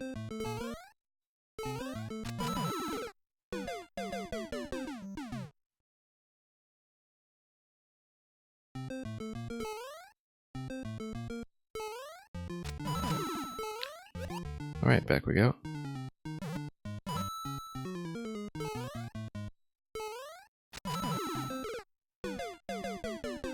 That was just a D-pad error. Well, I'm not blaming the D-pad. I mean, like, I pressed the wrong thing on the D-pad and basically went down diagonal a lot. Not the intention. Whoops. Starting to slip a bit, perhaps. Well, we're reasonably close. Just need to send the clouds through the walls a little more successfully.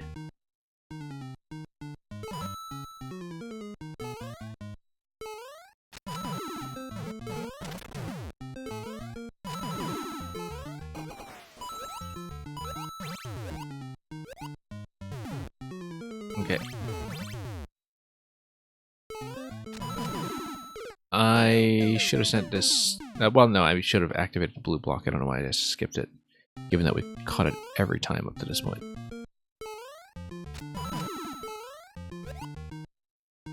Just have to pay attention sometimes.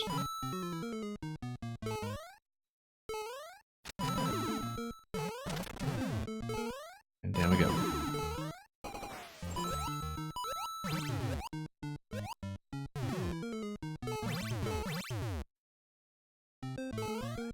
And nope, we forgot the platform once again. This issue only started with the last 2 attempts or so. You'd avoid diagonal inputs on a donut, yeah. Or not on a donut, on a cloud rather. Yeah, exactly. Sometimes there are just some habits that you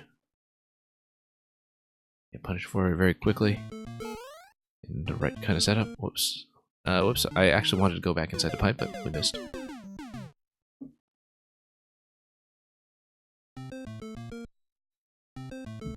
Okay, let's try it again. Let's reset the cloud.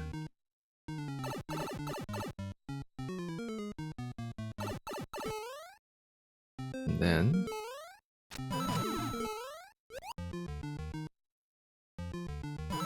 here we go. Nope, this is actually pretty tricky. Go whack it over to the other side.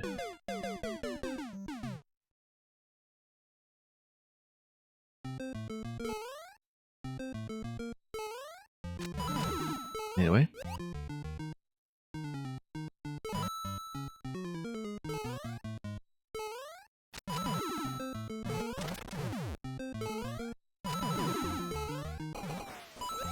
Whoops, too high a bounce.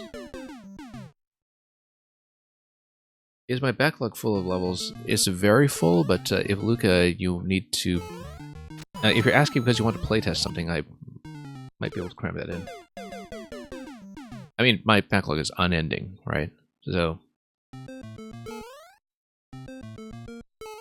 but if I'm not too tired at the end of this one, if you would like a playtest, we can fit it, for sure. Might be easier to do it today than in individual levels tomorrow, but... again, kind of depends on time. Nice things about these streams, though, where I'm not running a queue, is that I just have a lot more flexibility when it comes to how long to play levels, and spending my time to actually learn some of the harder ones. You were just asking about the backlog. Yeah, no, the backlog is unending. It is infinite.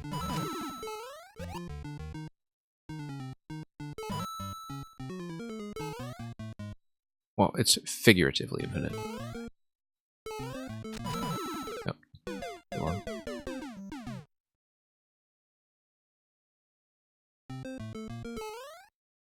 But yeah, I do have a bit of an informal playlist that I've jotted down. I'm only going to get through a fraction of it today, just and given how long I've taken on some of the more difficult levels. None of which felt very difficult, it's more that, you know, past a certain point, they are challenging enough that few other words suffice. You do have a potential final level for Super World ready for testing. Yeah, I don't mind looking at it. But we'll see how we're doing for time after we finish this one. Electrodude, is it countably infinite or uncountably infinite? Definitely countably. The levels are discrete.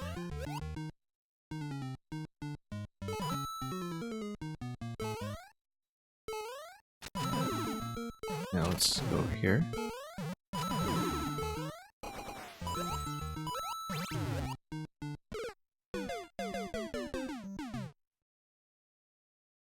Starting to slip up on the easier stuff a bit, but we'll just get some of those attempts out of our system as usual. Okay, this thing here, there we go. Surprisingly tricky.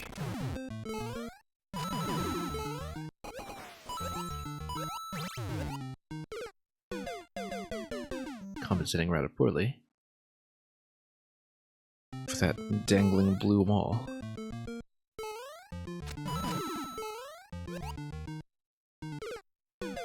Thought it was over high enough, but apparently not. Usually the clouds are pretty generous in terms of their entry points. Whoops.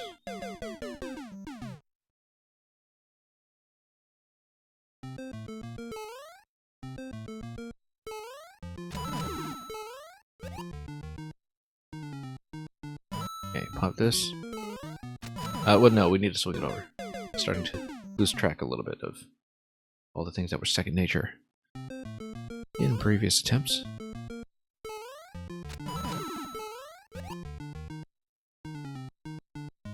Oops. Oh yeah, I hit the block. We lost too much time on this again.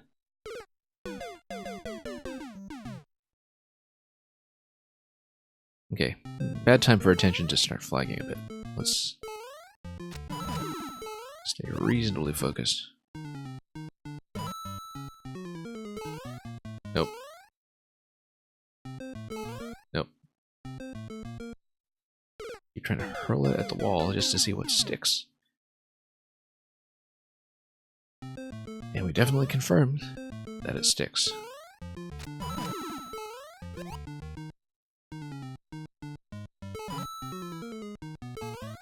Okay, there we go. Whoops. Slip.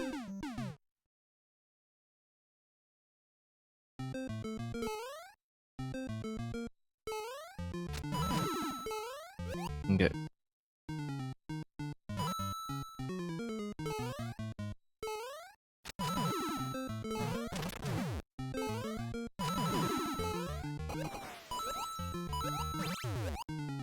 Okay, that's good. Oh, whoops, that's not so good. Bit of a panic maneuver here as I realized we hadn't actually lowered the pokey gate. Which tells you how long it's been since I got that far. Even though everything is, in theory, pretty straightforward. Whoops.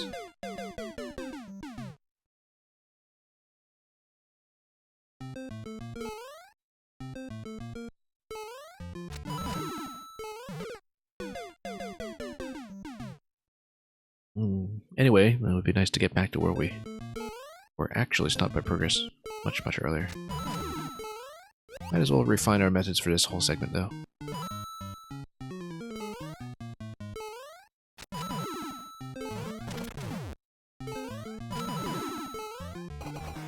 Okay. Double activation. Activate. Finally.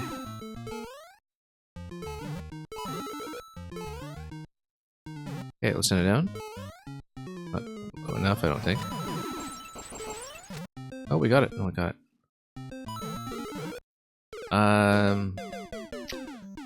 Because we need to send the cloud down to the bottom right and then jump on top of the Goomba. Is there enough uptime on the Goomba to even do that? Let's take a look. First time seeing that obstacle, so still a lot to learn about it.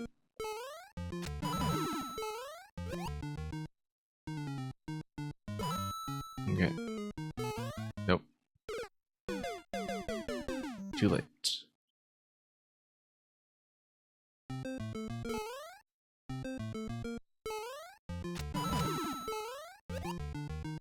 Okay.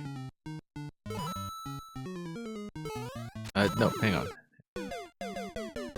Let's not lose focus here.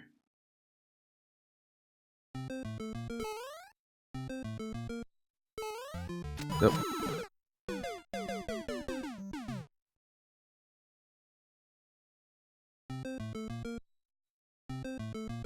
Now let's refresh this just to maximize uptime.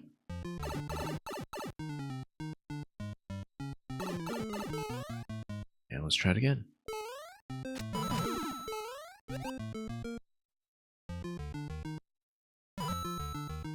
Okay. I'm gonna cut it a bit tight, but we actually got in a bit ahead of the shell. Too far ahead.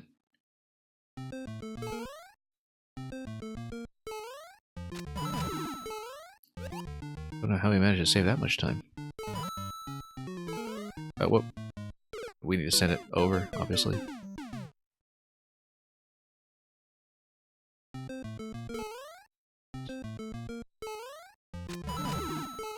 Okay, let's do it.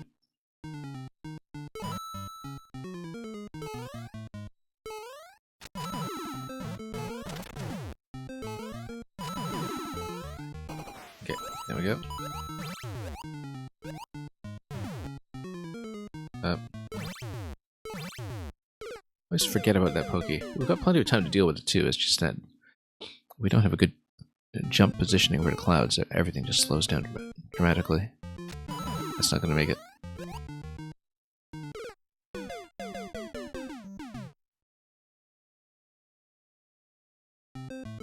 Do I remember how the clouds move in Super Mario World? We did talk about it earlier. I vaguely recall.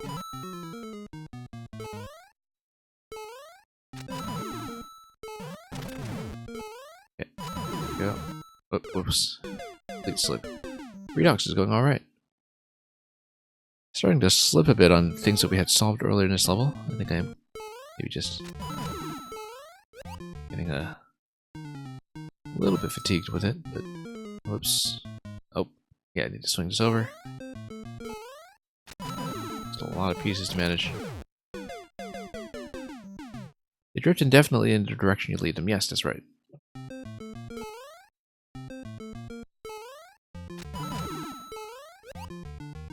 Whoops.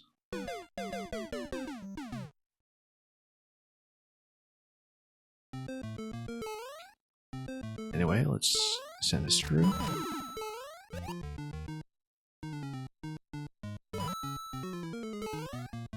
Okay. It's in. Whoops. Too far behind. Had a bit of hesitation there, that was unnecessary.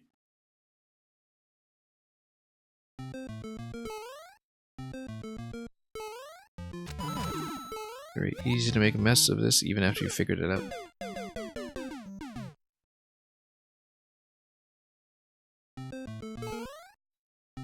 Whoops. Oh, I should have gone through the pipe. Hang on. With a delay like that, we don't want to deal with it.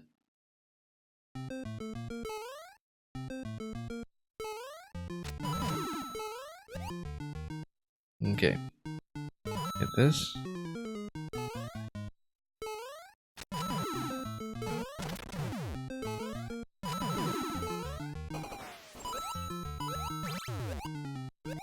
And here we go.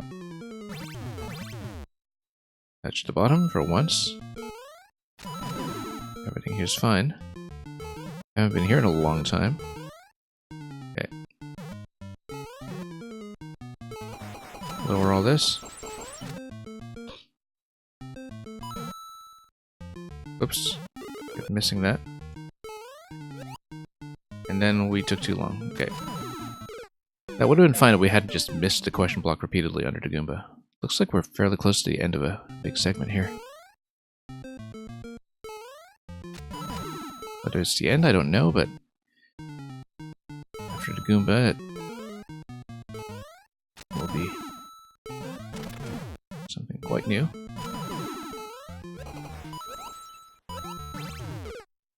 Yeah, I was thrown off a little bit as I was landing on the second one. Didn't expect that one to go well, so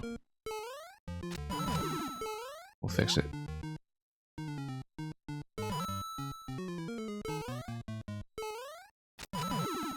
No, whoops. Felt like I got bounced by something there. Cloud placement might have been a little too high. That's not gonna make it.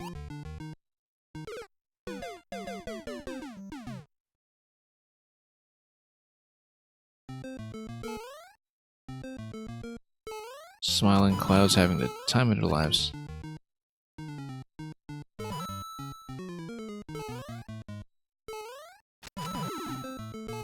Okay.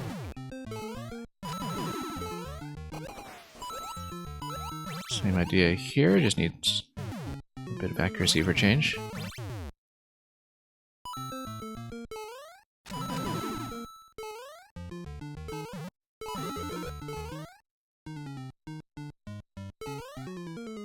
Okay, that should be decent placement.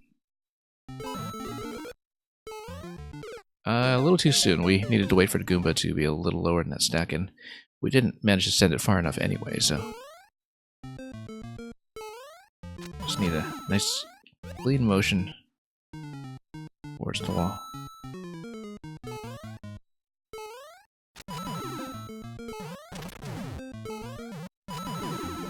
Oh, whoops.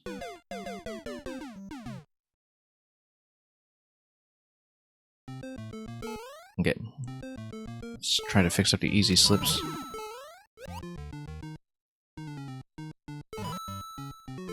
No, hang on.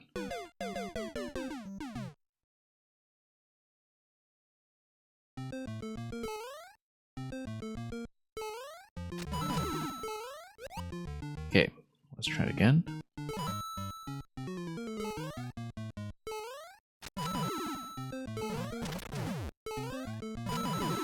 Everything looking good here so far. We'll see if that remains the case.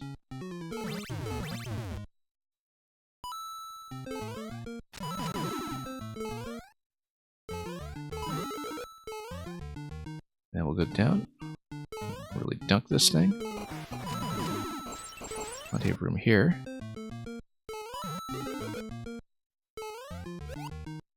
No, not far enough. Needed to be about a half tile over, and that would have been just fine, but... And of course, we don't get a lot of uptime on that cloud even once we do land on it, so... You need to be fairly economical. Hey, welcome. MGM1 coming in with a party of 4.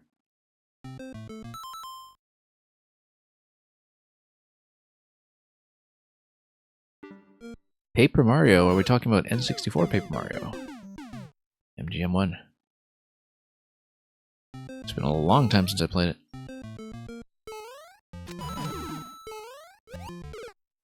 I actually played the N64 Paper Mario for the first time on Wii Virtual Console. And eventually just imported that into my Wii U as well. Whoops. So yeah, hello, welcome. Don't know if you managed to catch what I just asked about with Paper Mario, or if you were still sitting through an introductory ad roll or something. Ah, randomizer, interesting. So how does the Paper Mario randomizer work then? Is it just the itemization, like the badge placement, or other things as well? Because I know that with Metroid and Zelda randomizers, it's usually spaced around a key item sequence, right? But I don't know how that would work with Paper Mario, so... Whoops. I haven't streamed any randomizers. I have watched other people play them in the past. I also loaded some randomizer ROMs for Super Metroid and A Link to the Past and other games like that that I didn't really wind up playing with, because I never find the time to stream things like ROM hacks. You finished your 6th seed, I see.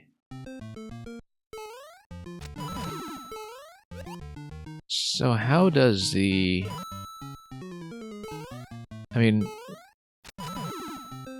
What does the Paper Mario randomize? Is what I'm asking, I suppose.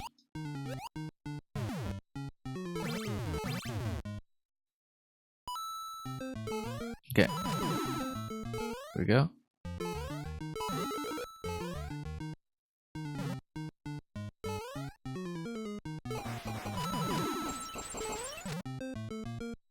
Okay. Nope. That was a good placement. We just came a little bit late on that and missed a Goomba.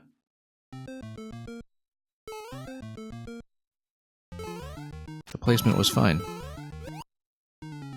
Timing was still a little bit slow, but we'll see what we can do with that. Nope. I don't know why I'm missing that jump off the icicles. I think reaction time just slows down past a certain point.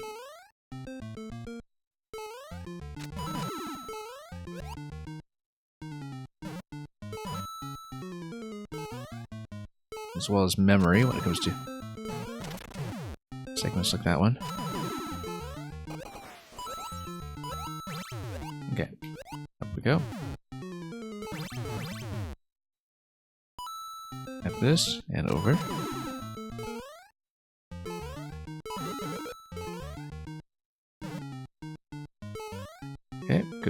there.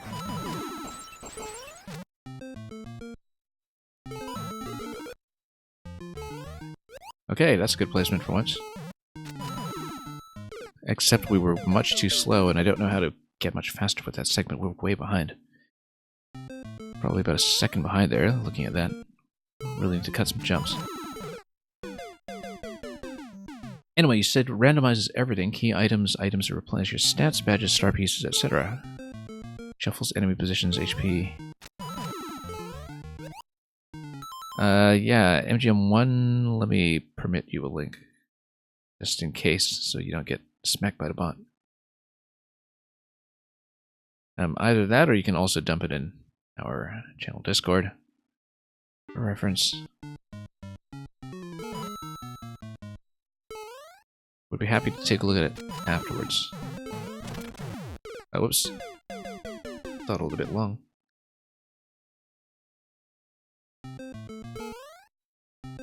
So yeah, we have to be really quick about the second cloud that we pick up.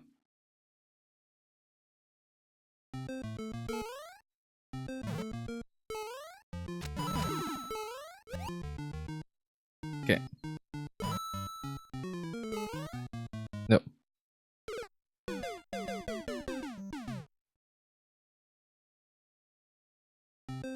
Nukukaza doesn't randomize the chance of fatal crashes.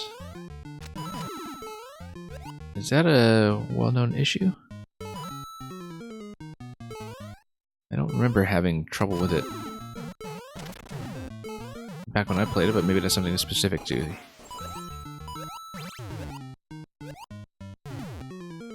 the state of the game on an emulator, perhaps, but... Whoops. Awful flight there.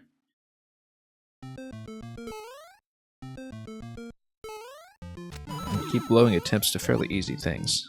And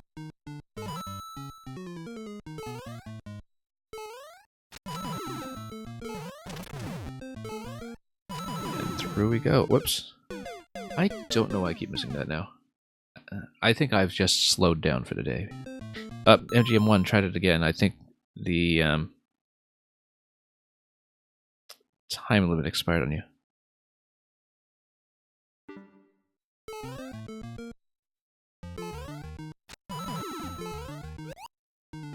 I should be able to undelete messages as well. Let me see if I can do that on the next attempt.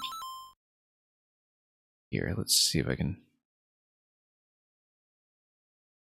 do anything here. Oh, apparently not. There it is, PM64 randomizer, yeah.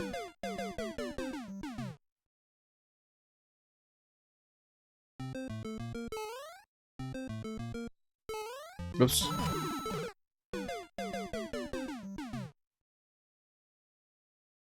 I should just extend the window for that, if I can, so...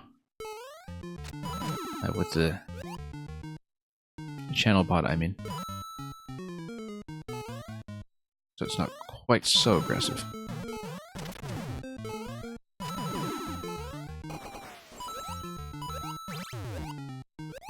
Okay, that's smooth.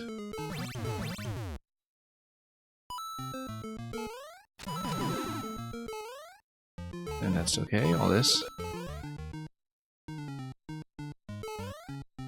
Nice low position. I feel pretty comfortable. Of course, we need to maximize uptime on this cloud, and yeah, we're losing a lot of time on cloud after we pick it up below the icicles. That's something I need to be aware of, given that that cloud does become pretty directly relevant. Look at his placement that time. Didn't expect anything close to that. We could have just skipped the Goomba at that point. Maybe.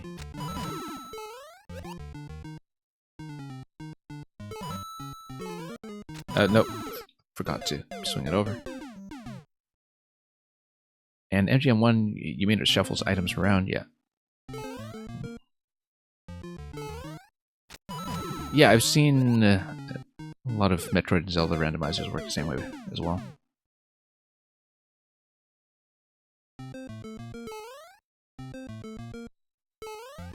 I'll have to look at some of your footage to see how it goes. here.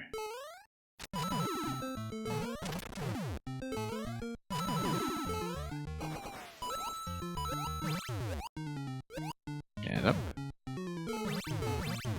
And wow. Such an easy jump as well. Not really leaving myself enough headspace, perhaps, but... And that I don't have enough room to really adjust for mistakes. Oh, whoops. Coming in late.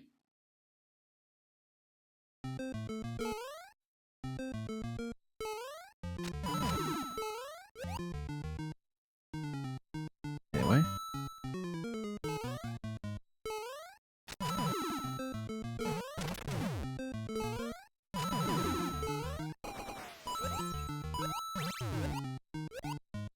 Okay, whoops.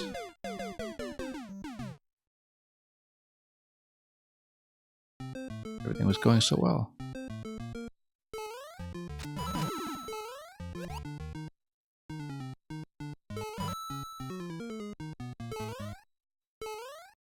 There we go. Then, that's fine. Some of the placement does take a little bit of improvisation from time to time, but in general, things will line up. Okay, this cloud is critical. We can't waste too much time with it. Swinging it down to the icicle. We need as much uptime as we can manage.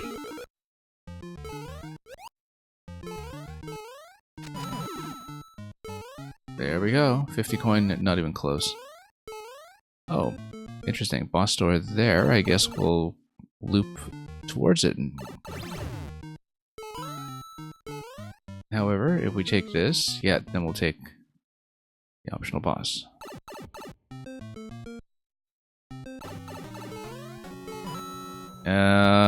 What is this? Let's see. We can reset through the pipe if we haven't figured it out. We ultimately need to get on top of the platform and drop down to the door. That's fine. Let's read how this is going to go. Platform comes down. We jump on top of the platform. We need to not hit the POW at any point until we get to this area here, and then we want to swing the cloud over here. So at some point we will hit the POW. We'll be hitting it somewhere along here. And then we can swing the cloud over here. Actually, no, I know what is... if you look at the one-way panels up at the top of the track, the way to get through the one-way panels is to make sure we're able to ride a POW across. It also implies that... No, maybe not, though. Because you do need to get a cloud across to this position here. We'll be riding cloud a lot earlier, in fact, because we need to land on it before this column completely splits up the old group. Please don't time out again. Yeah, that would be bad. MGM1, how are the streams coming? They're going pretty well.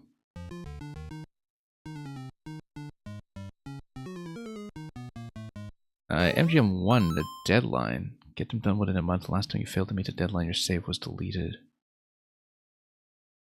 Oh, I see. Because of the community-generated seeds. If I understand you correctly. Yeah, unfortunately, I won't have... Oh, you mean getting them done within a month of your start time. I see what you mean. Yeah. Yeah, I understand that.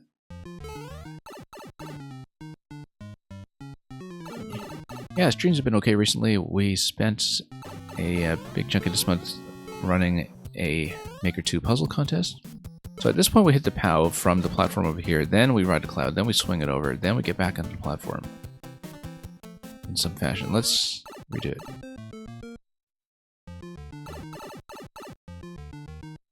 And yeah, so mainly we were doing Maker puzzles earlier in the month.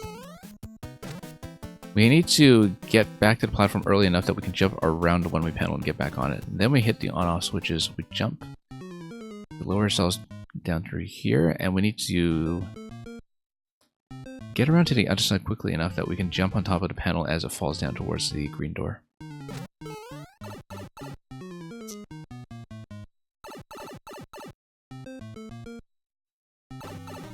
What we can do, I just need to be pretty finessed about the timing. Nope. Once again, just fell off the platform when I was trying to jump. Kind of get a bit too close to the edge.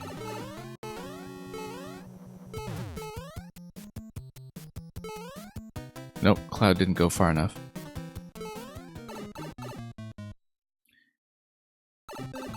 So yeah, MGM1, a substantial part of this level is about using momentum to send the Cloud through walls. Like we're doing here. Nope, too late.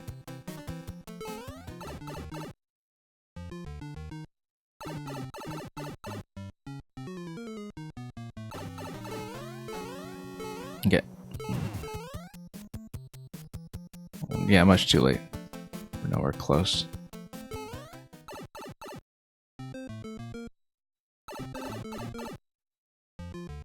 I mean, much easier in co-op, but I wouldn't say that for the rest of the level.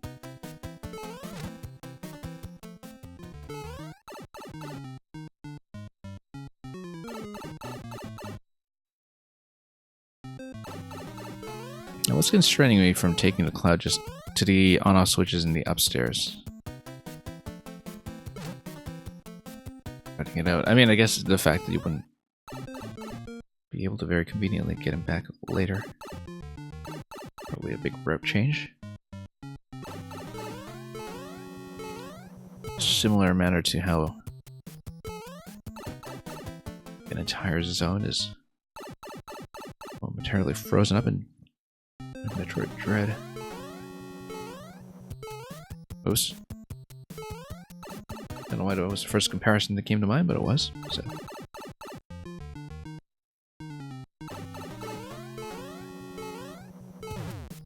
No. Yes. Okay. I kept losing track of what I was actually jumping into the Cloud. 119 seconds. We need to just somewhat briskly at this point.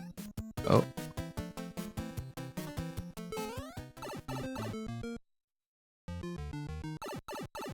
Could jumping to the left in a second section help?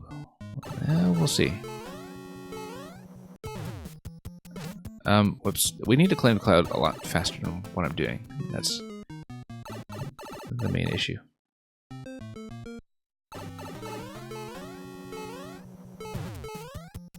Oops.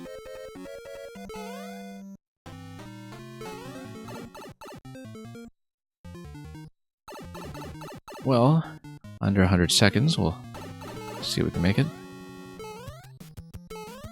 Whoops.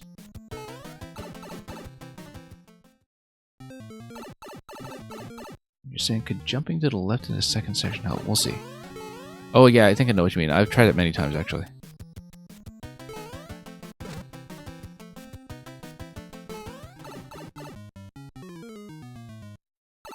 Okay. We need to be able to find something here. Nope, it's still slipping off. A little better, though, if you look at the positioning. It might look tight, but I'm also a sloppy player, so.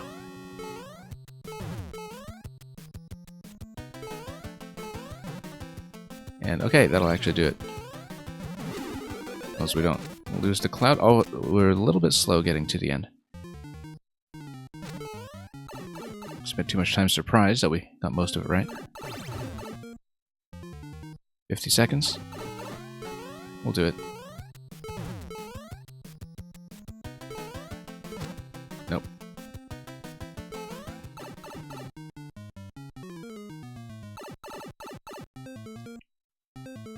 Yeah, just kind of a delayed reaction at the end.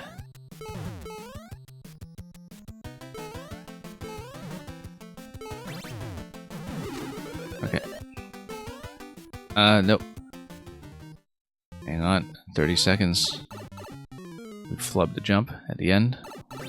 Probably need to fly just a tiny bit longer.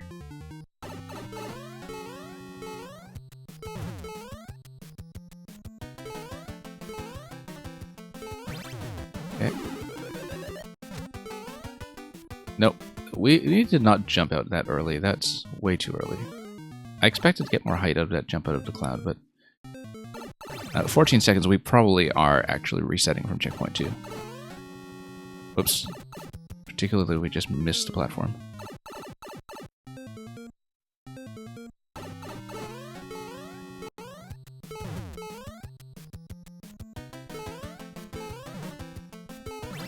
Well, let's see.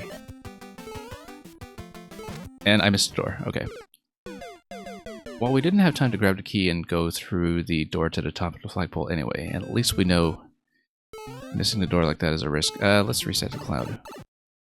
And try it again. I've been on this level a while. We spent way too long on the first segment, and on relatively easy parts in the first segment while talking about the film, though, so that makes sense. Whoops. And now we're spending too long on just kind of slipping. MGM1, you need a drink? Yeah, good idea. Particularly after coming off a stream.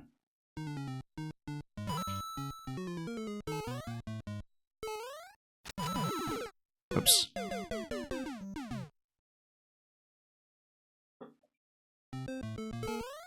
Okay. Here we go.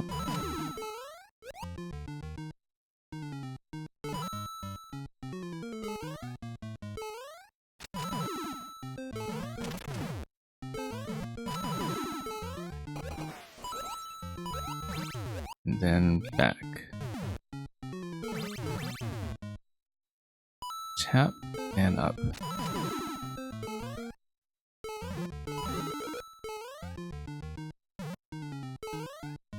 Dunk it all. Down we go. Now we need to be fairly careful with this Goomba here. That didn't go far enough. And the timing was a bit slow, so. I've been in this level for over 2 hours. That's still a lot shorter than certain single rooms in some of the puzzles we played earlier this month, so. Don't particularly mind, that's why we run backlog streams in the first place, is that I can take my time. Whoops. Don't know why I'm missing that so much now.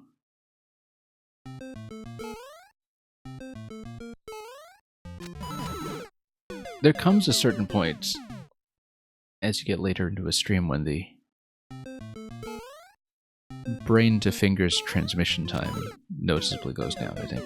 For me, anyway. And that's where the vulnerability is.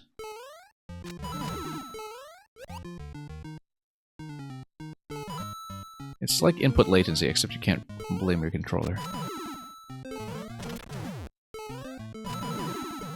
Oops. Yeah, I'm trying to jump there. I am pressing. I'm pressing late.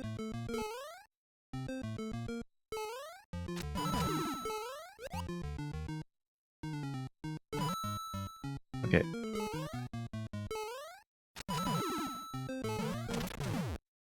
Let's go over. I actually think I'm jumping early. I'm bumping my head.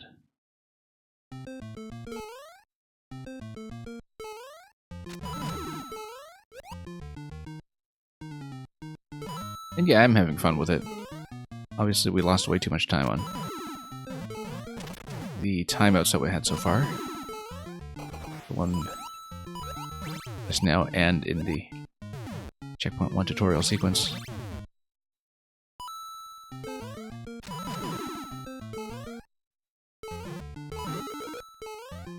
Okay.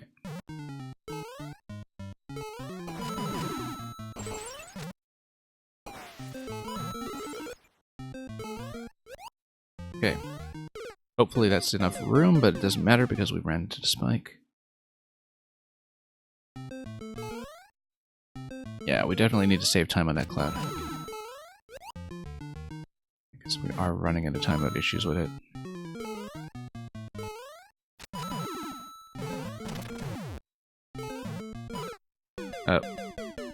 What Oh, interesting. I didn't expect to be in a cloud for that long, that's why.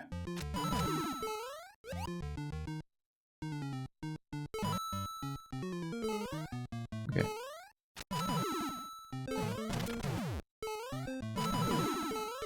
A little too early that time. I don't know what we changed about the timing that led to that specific issue, but this is too close a shave.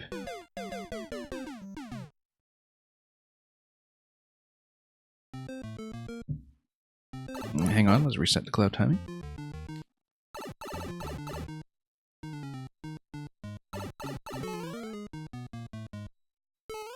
Okay, there we go.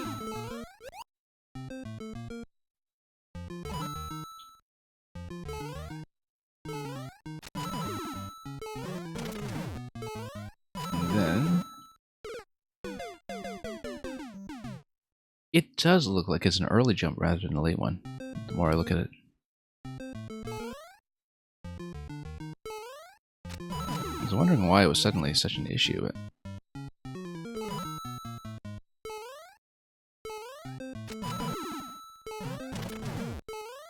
okay. Yeah, I wonder why the timing is so far off what it formerly was there. It seems like I'm chasing the spiny a little too close now.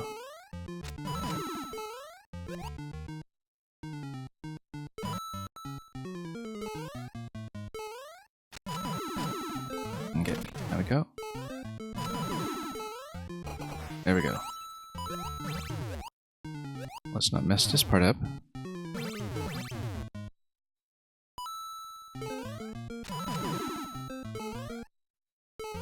Okay, tap this. Go quick with a cloud.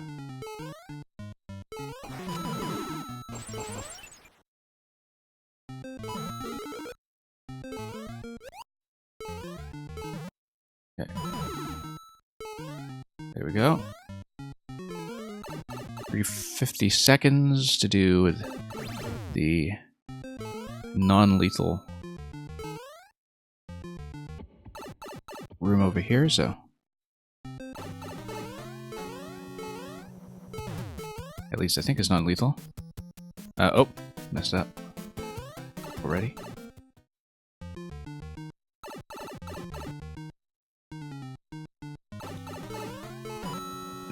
Well, that's interesting. All those attempts previously, and we didn't run into that even once. Or did we?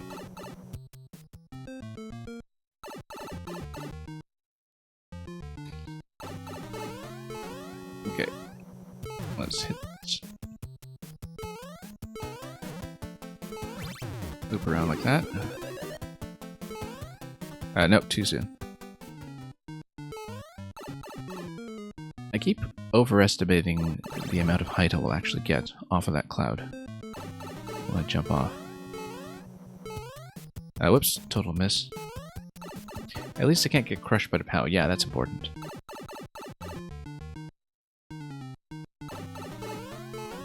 Because if that can happen, it will. Let's try it again with cloud.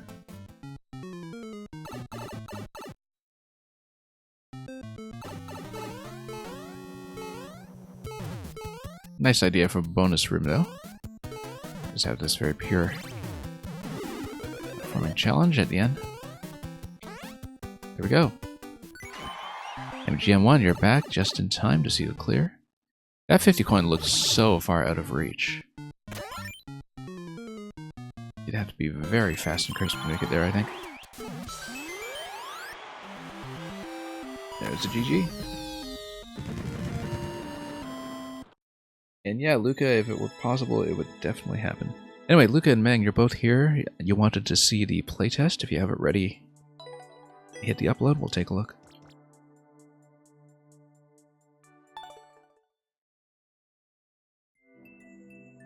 I still got a decent amount of recent document to catch up on. We'll pick another day. At some point I want to do an all-Japanese showcase as well, because there are a lot of Japanese makers who obviously never submit to the queue here, who I should be catching up on as well. Yeah, go ahead and upload. We'll take it from here. Then, hey, new thing from Redox as well. You know what? I'll go to your profile. It'd be easier. No, we'll just do it this way. I'm definitely following you already, so.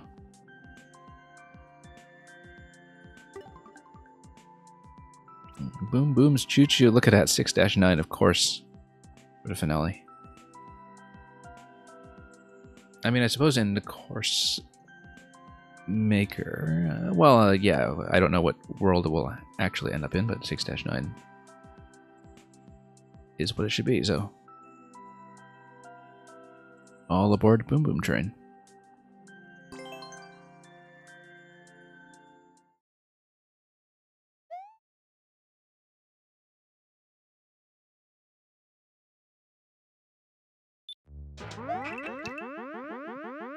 Okay, so egg drops.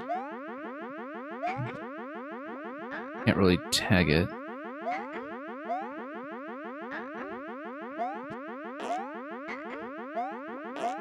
Oh, okay, so I see.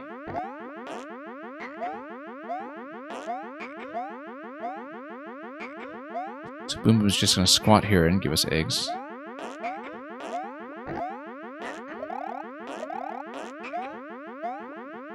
A muncher over here. I mean, we need to shoot him with fire, right? And we need to dislodge the eggs to do it. No, we don't. We just go into pipe.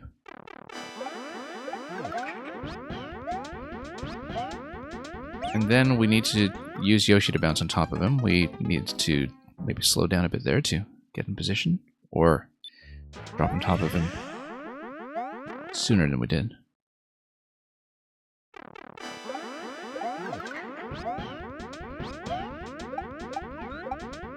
Okay. And we need to get ahead of him like this and behind. Just gonna push that out of the way. A lot of similarities to a lot of the spike ball based levels that we've seen from you. The munchers would have had to drop there in order to lock Boom Boom into place. I see what's going on. That you do need him to be locked in position so he does not hop out of his constraints. This is the train? Yes, it is.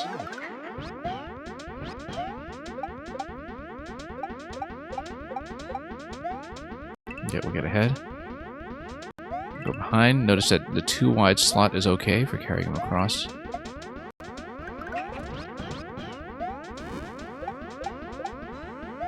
That'll constrain him. 4 wide is too wide.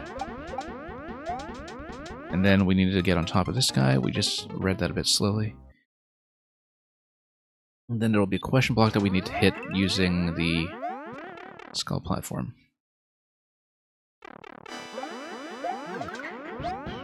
Okay.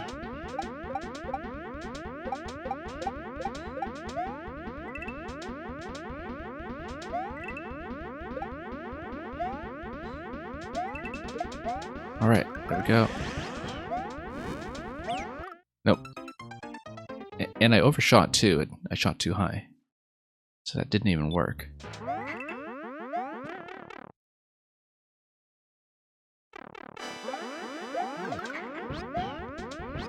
I'll have to take a closer look at how you achieve the setup when I get a chance. I didn't really get more than a glancing look at the initial load-in.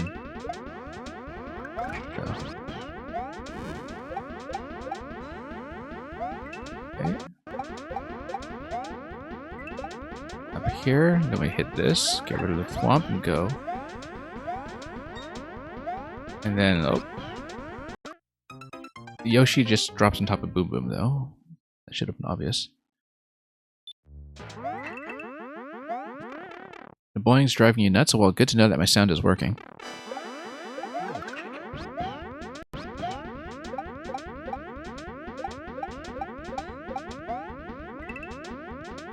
It's funny because when I was judging the Move the Earth puzzle contest,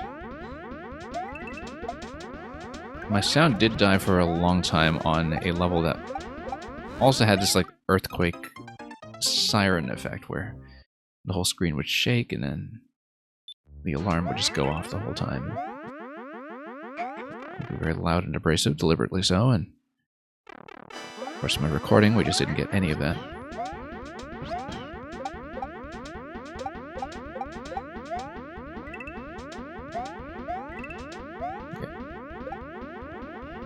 But yeah, very similar to some of the Sonic-style horses, as in the riding on spiky ball Sonic ideas that we've seen here in the past.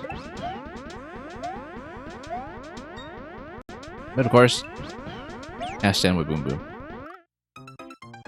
Looks like Yoshi's going to gobble up as much of that Pokey as he can once he gets over there.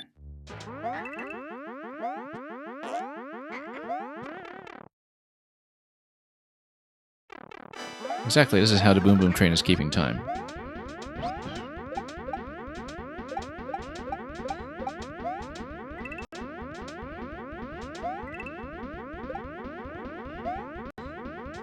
Okay, knock this over.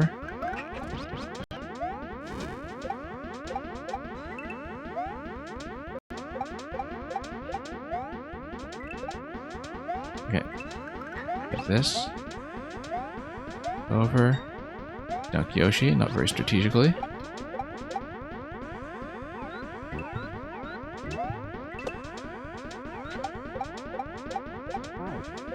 Nope, we needed to spring Red Yoshi on top of that, and he'd land in that pit under the 3-coin column. I knew how it was supposed to go, I just completely missed.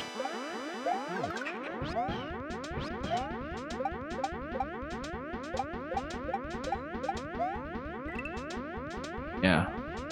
Very readable level as always, considering how much complexity is in this when it comes to pathing and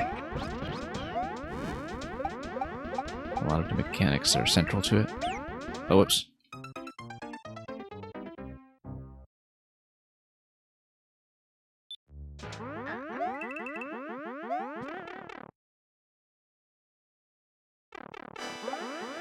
Okay.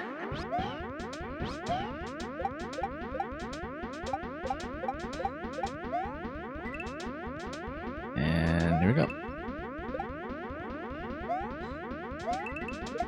Poke. And we'll go like this.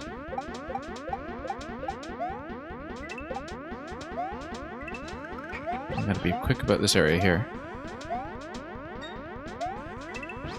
As long as Yoshi is reasonably centered, that really will be fine.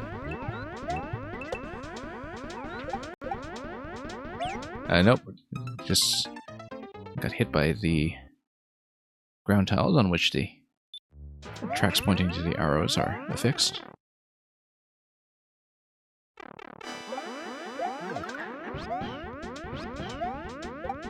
Purely control issue, not a reading issue.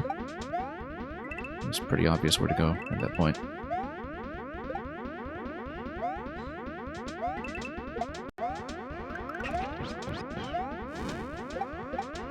Anyway, Yoshi swaps are always fun.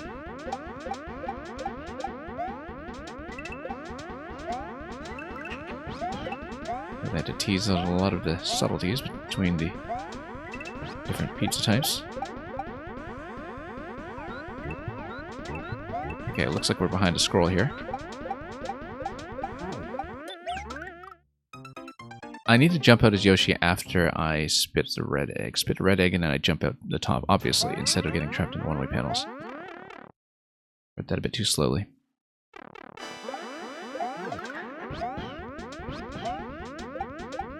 I keep wondering about that POW block at the very start, which is part of the setup for getting everything to fall into place, and I have to wonder how that works.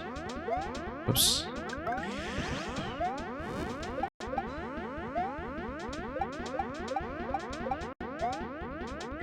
Okay, there we go.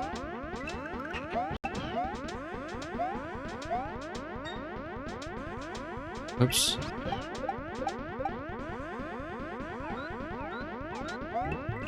Looks like we're a little behind pace here.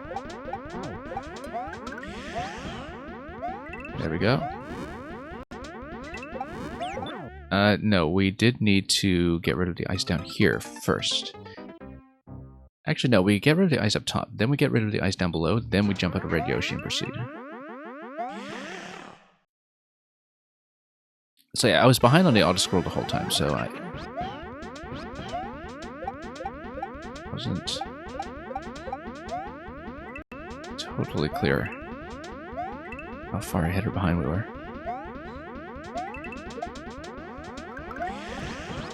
In terms of solving, not in terms of raw time, but... So the Poe kills this muncher. There's a muncher that holds... I see. Oh, the Pow kills the muncher. Okay, I see it. Yeah. Because I was thinking, like, the ghosts from The Legend of Zelda, what are they doing here? There's a muncher that holds Boomer into place at first, but it needs to die, or else it would work as a platform to land on. I see.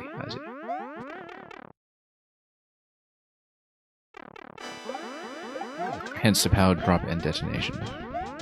Whoops, let's do this again.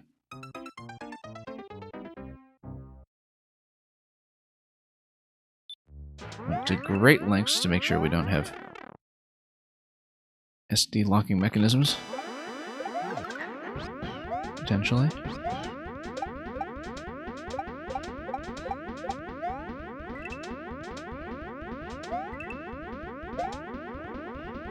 Okay.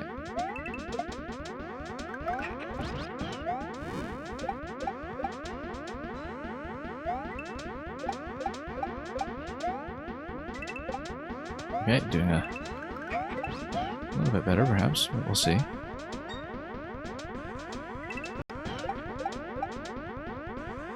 Get ahead a bit here.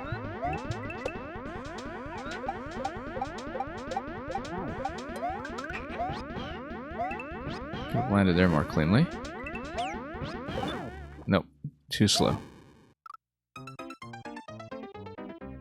But you need to land back on top of him, so I can't dismount Yoshi at that point.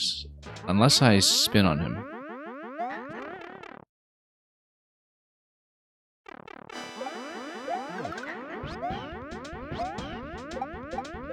Okay.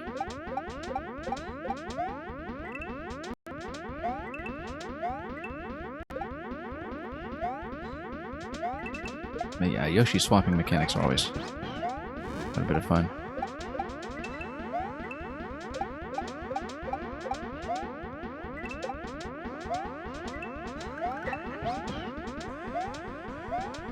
Okay.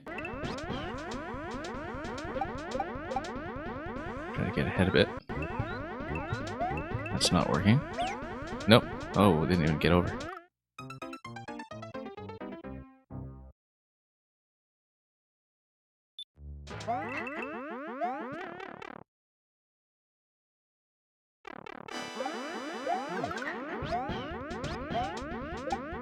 Well, solid concept for the finale. At least from what we've seen so far.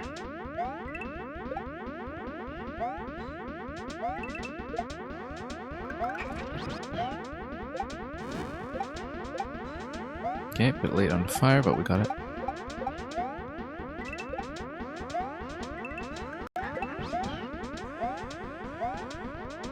Oh, missed. Salvaged. Maybe.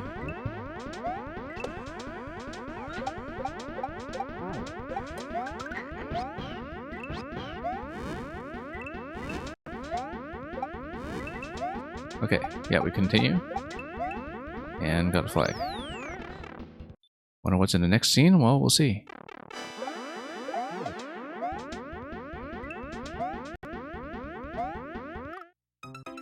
We need to raise both blocks and then get out of there after that, and hopefully the turn blocks stay suspended enough to do their job.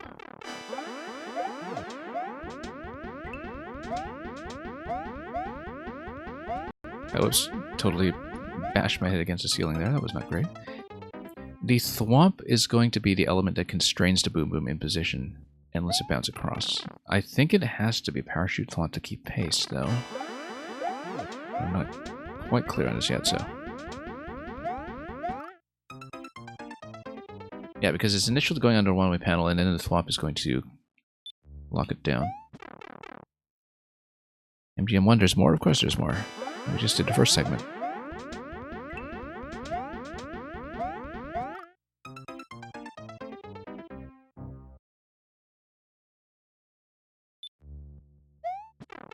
Okay, let's try it again.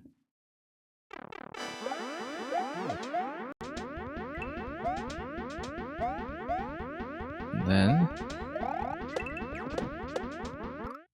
Now, I see. We need to get to the one-way panel, so we are also constrained over top of the thwomp against the ceiling. Took me a moment to read the one-way panel, but we do see it.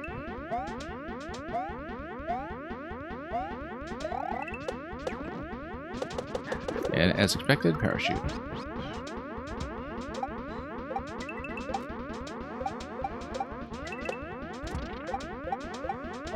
It tells me that was not far enough. Also, yeah, spin jump doesn't work. We do need to keep Yoshi. You're going to hear that noise in your sleep tonight. Well worth the experience, I'm sure.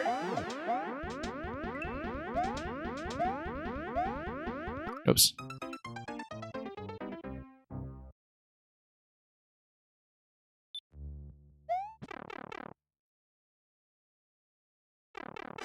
Okay.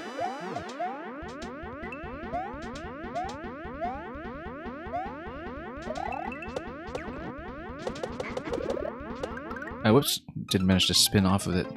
I was trying to hold it down, and then I just continued to be stuffed under the ceiling, so we just missed it completely. Try it again.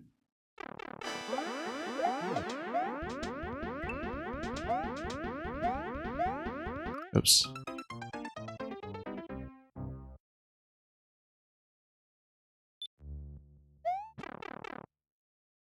Anyway, up we go.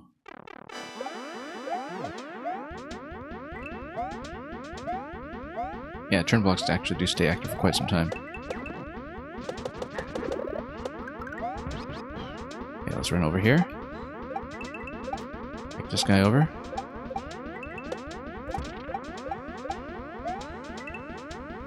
No, we really do not... we really shouldn't be dropping Yoshi, rather.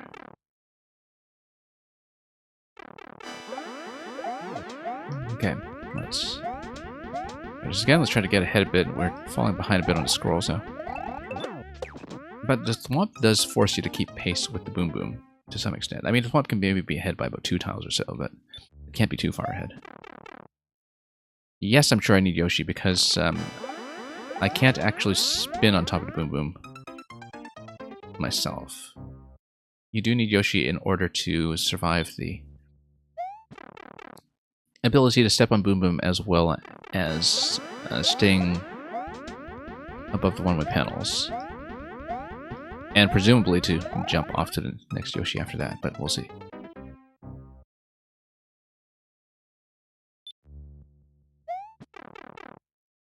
It seems like in this level so far, the only time that we have ditched Yoshi is for some of the swamps. Unless I'm forgetting something very obvious.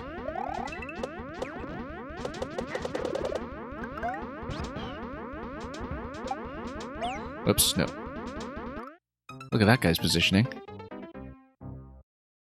Tucked underneath that one-way panel. Something else is happening there, yeah.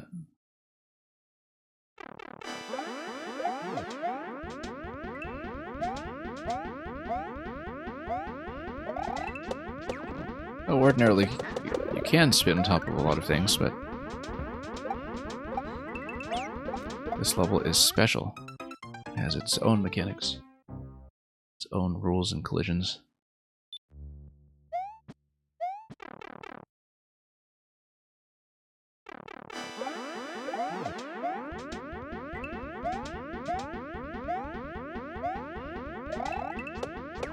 Oops, nope, missed it.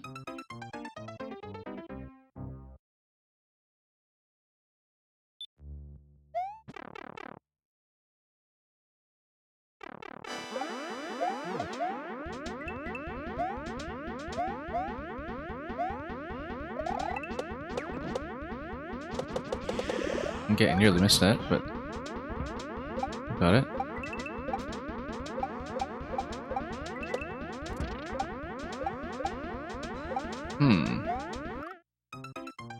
Actually, the Muncher does force you to jump out of Yoshi, but then you can spin jump on top of the Pokies. The Pokies are actually poking quite a bit higher than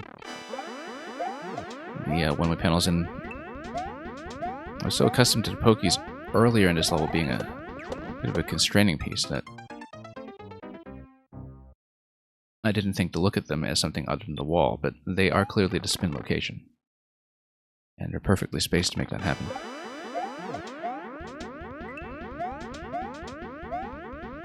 Oops.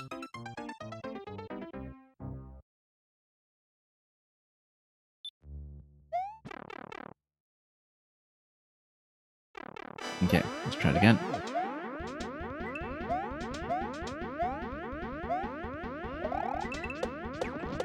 Oops.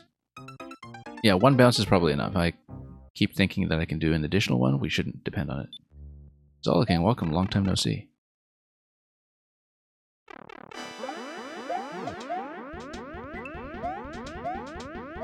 We played Zollaking's puzzle at the beginning of this stream.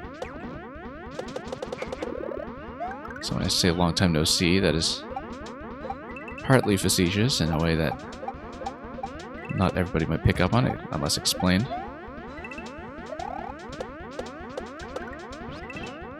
Okay, we needed to go around quickly. Bump him up and ride him. And then the arrow that's suspended, previously the arrows indicated where to shoot the fireball. So we'll have to prepare to shoot along that row with Red Yoshi once we're able.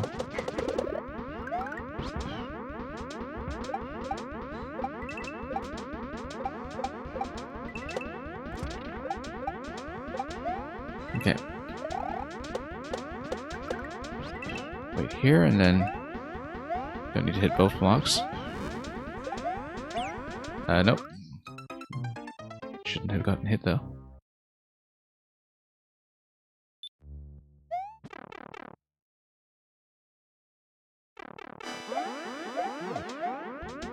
MGM1, you're chilling like a villain, not having a bureau like a hero.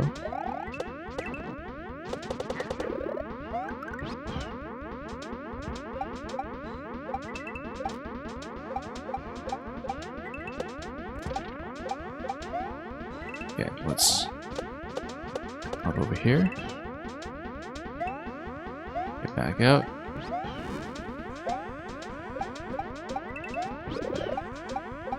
Interesting swap. Get the spike ball. I missed it. Didn't get enough of a bounce. But it's going to be spike ball. You grab it to the left and then you have to fire it to the right. For some reason, I do see hard blocks over to the right, but we have a small spike ball.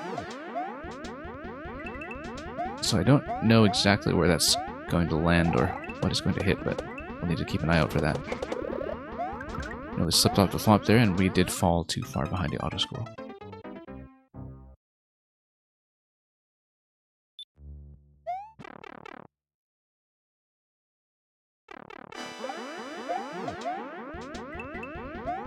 Really go for Daiquiri right now, yeah. One of those wonderful words with the letter Q.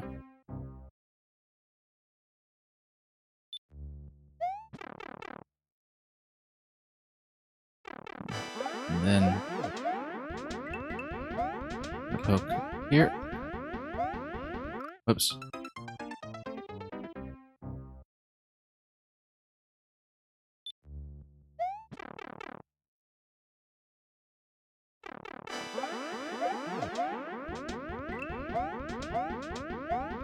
Okay. Oh, nope. Well, we had a very hoppy boom boom there, that's it. And then the boos are just kind of chatting with each other now that they can make eye contact. I'm just saying, well, so much for boom boom. This boom does last. Boom does final boom.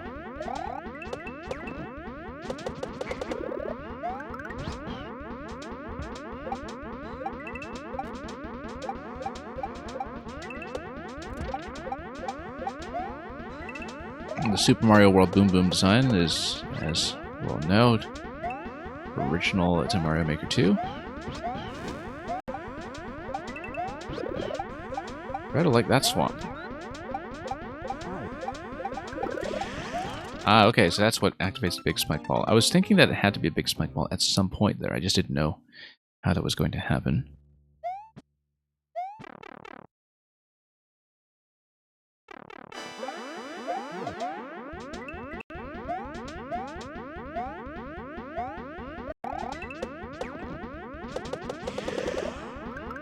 That's an interesting sound effect there.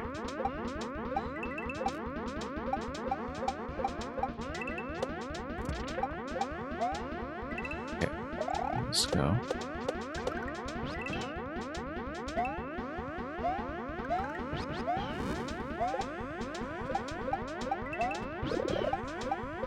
Such a satisfying swamp. Whoops. Coming in a bit low every time. I should try to do a high tongue there just in case. Since it looks like I'll be consistently coming in a bit low just to get back into position.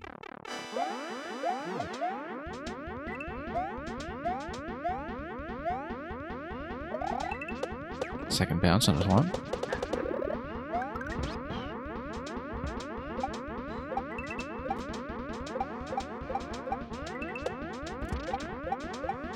Okay.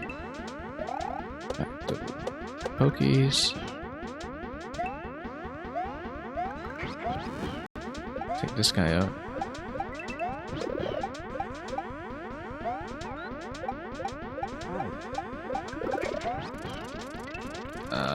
And then we have to run ahead. Yeah.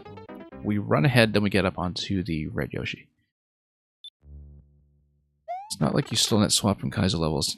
Well, I mean, you know, it's unique to do it on top of the whole Boom Boom train segment here. I'm sure I've seen it before too, but...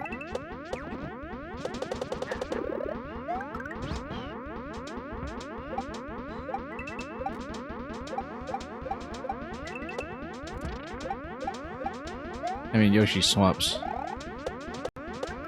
are things we've definitely seen before at this point, but always one of the really inventive things that you can do. If it's set up correctly. And creatively. Whoops.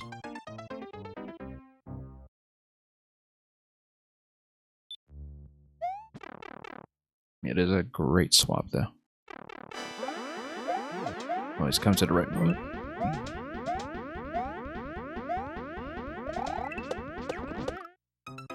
Yeah, second bounce, as we know. I don't know why I always think I can sneak in an extra one, but not the case here. Yeah.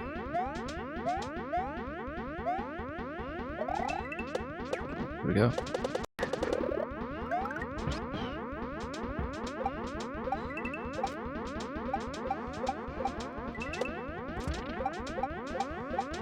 Anyway, everything's going to line up here. Not much of an opportunity to get too much further ahead.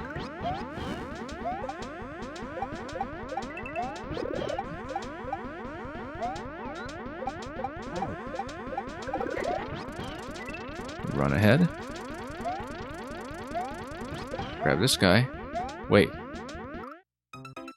We need to hit the yellow block first, grab him and then drop so we don't get squished. I didn't read that properly.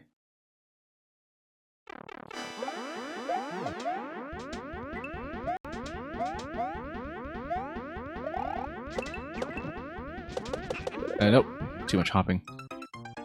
Got to swap a bit too early that time.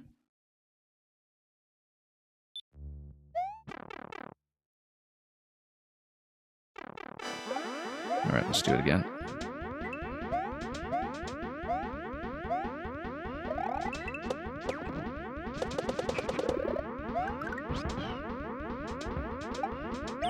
Oh, whoops, came in low.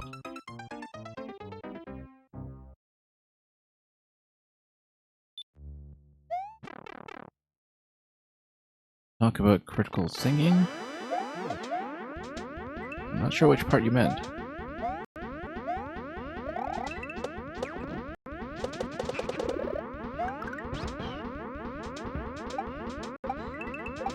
Okay, let's get over here.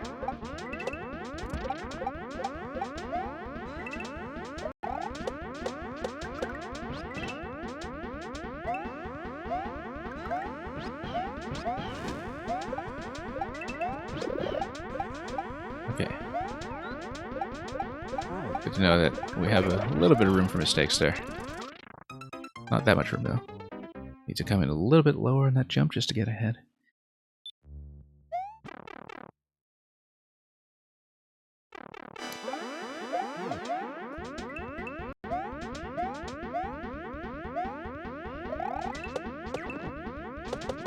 Okay, almost got ahead of the boom boom. Thankfully not.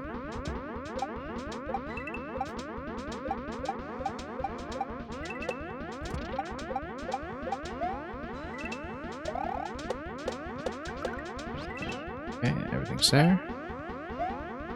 Get back.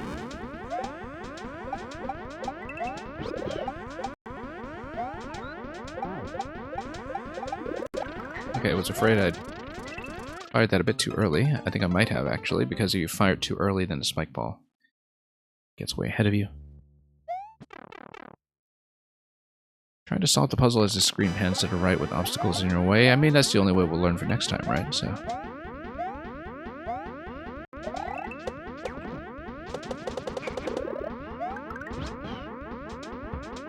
Yeah.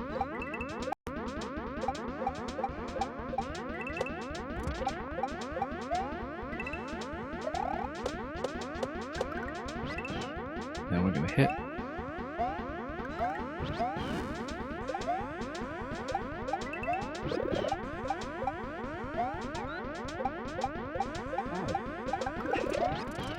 Okay, oops. Tried to shave that jump a little bit too much. Timing issue here isn't a spit, but a dismount. Yes.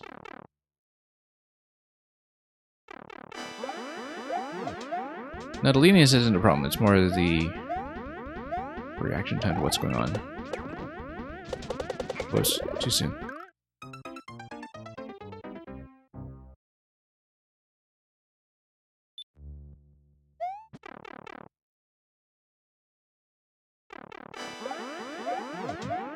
We'll try it.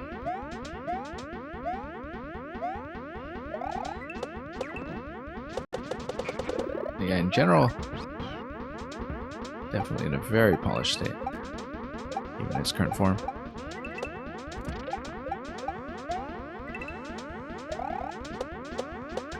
Nope. I was trying to hold into the high bounce and the timing just didn't line up. It's because the spike ball breaks the blocks too soon, and yeah, I'll look at that carefully and try to think about it, because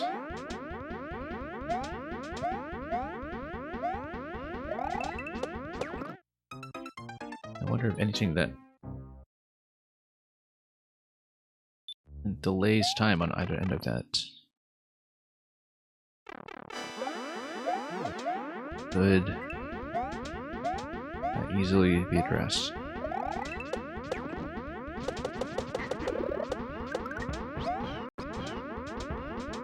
Okay. A little bit behind pace here, but we'll get back on. And we'll line up again.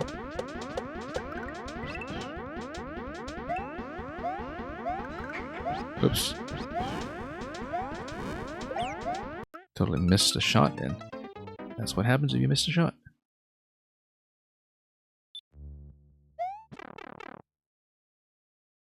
It's the contraption that pushes the ball, yeah.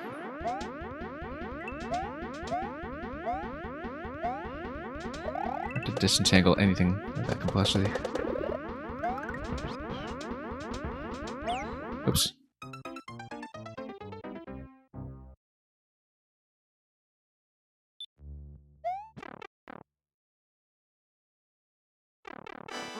Okay, here we are.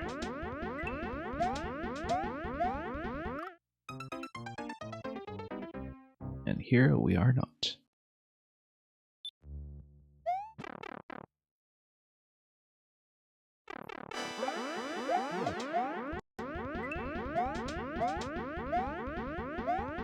Okay. Here we go.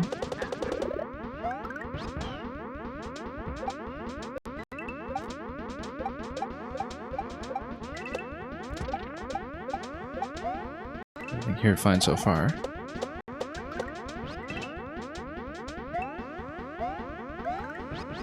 Take the shot. Whoops. No, just got clipped by the munchers on the side. I was trying to go over them.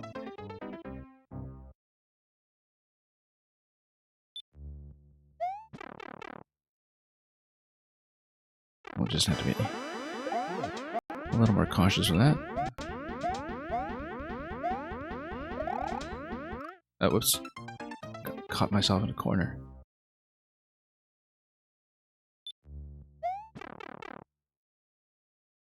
That's a day in the life of the spin jump.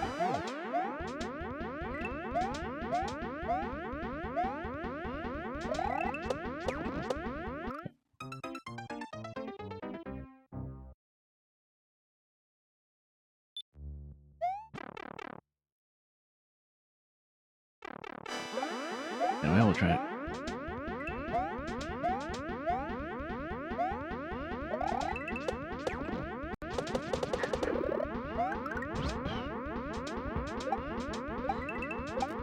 Same idea as before.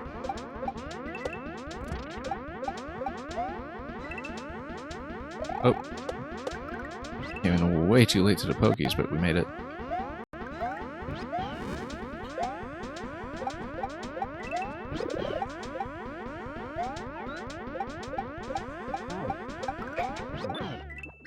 Whoa.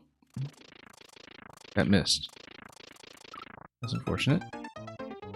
Didn't manage to activate before Boom Boom was getting too close, so...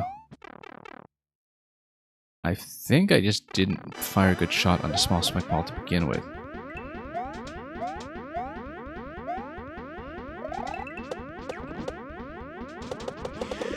Okay, up here. Whoops.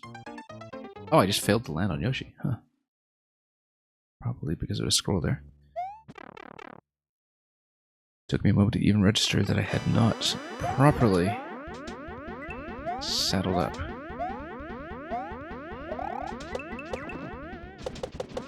Nope. Boom was out of position. Let's try it again. I fired it too well. I got it to land on top of the block. Okay, I didn't see what happened. Ah, in the attempt where it didn't spawn the ball, I see. Whoops. Again, corner slip.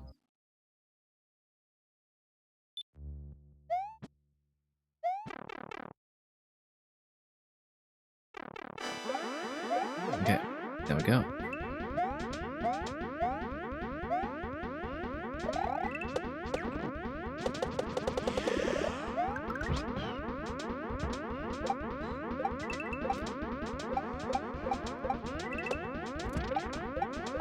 Okay, that's all done. Oh, whoops. Again, delayed reaction time to the pokies being moved. It's a lot to keep in mind.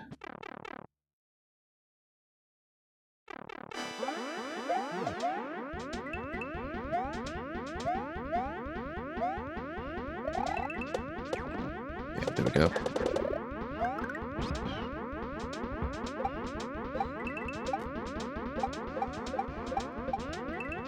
Oops, wrong way.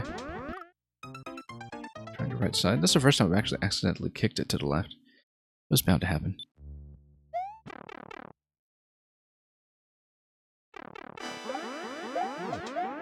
Fairly common goof around these parts.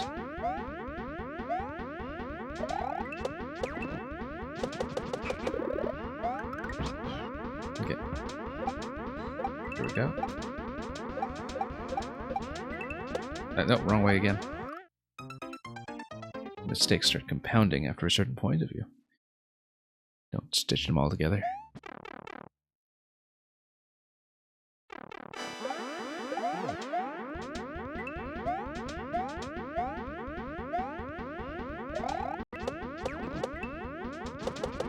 Okay, came in a bit late for there. Too late again.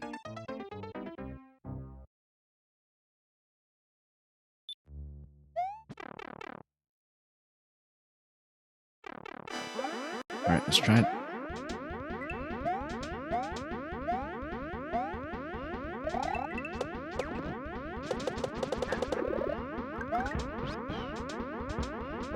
Then we'll go back here.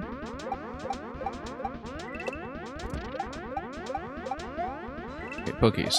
Go. don't miss out on that again.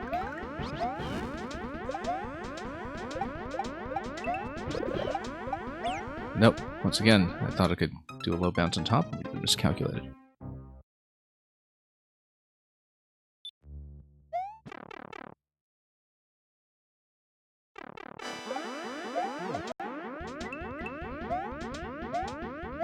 It'll be very strange after this to play levels that do not have this sound effect.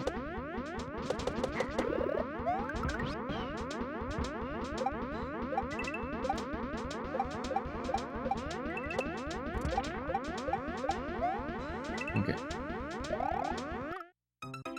It is not. Huh. That was a momentary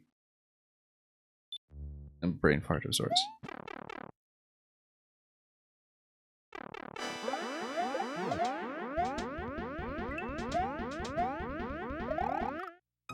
No, we actually can't spin on top of this, so...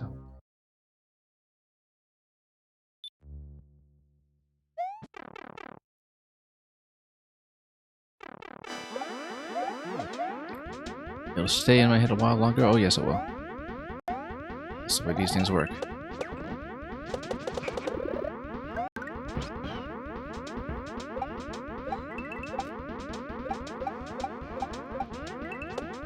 No, once again. Need to read ahead a bit. Gladly, you built it with no game sound yet.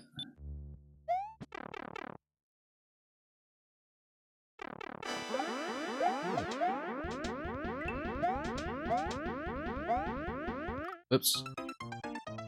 Okay, the easy jumps are starting to fail. Not a good sign.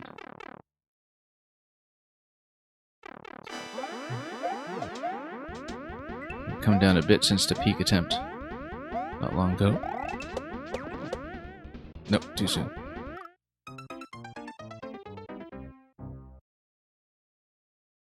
Yeah, starting to tilt a bit with things that we had already solved.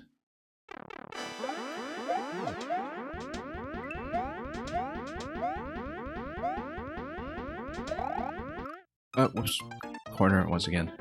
It's very unfortunate to have to trip over yourself like that. Yeah, Supernova, look at that. Look at trying not to make an auto-scroll level. Oh, what do you know?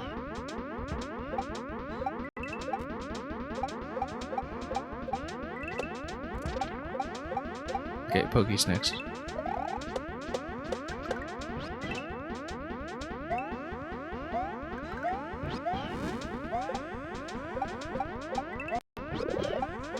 Okay, higher this time. Let's race. Let's not race, let's trip over the corner again. I don't want too much airtime there because I do want to get down as soon as I can, but...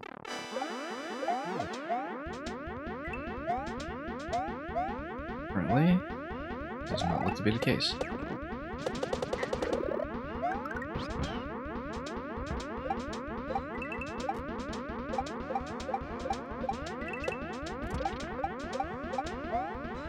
Okay, that's going.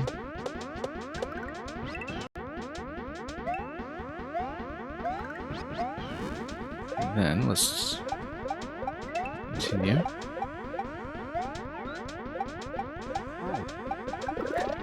Okay, let's jump a little further this time. Tap first. Then we get over here. The goal is here, but obviously we're taking the door. Auto-scroll is the laziest way of getting rid of SD locks. Yeah, also fantastic way to get spawn timings to just line up properly. This gotta be key, right? Oh, and he doesn't bounce back up. And, oh, there we go. Ow. Good thing we didn't wait on that. A communication error has occurred.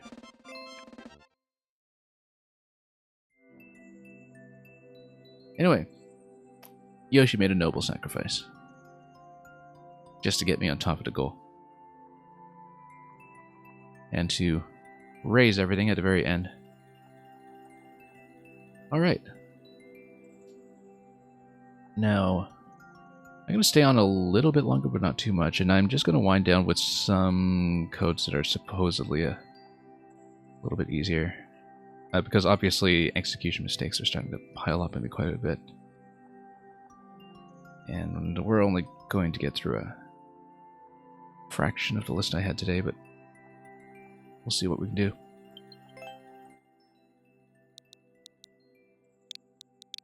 Now this might unwisely be something long. We'll take a look. And yeah, my pleasure to test as always. Looking forward to the Super World, that is indeed slotted to be the last stage. Most anticipated game this year is Zelda, of course. Second might actually be the Mang and Luca Super World. Okay, so here's Cypher. Cypher has been around since Maker 1. Cypher actually made a fantastic water level in one of the YMMs in Maker 1. And that's how I first started playing his work.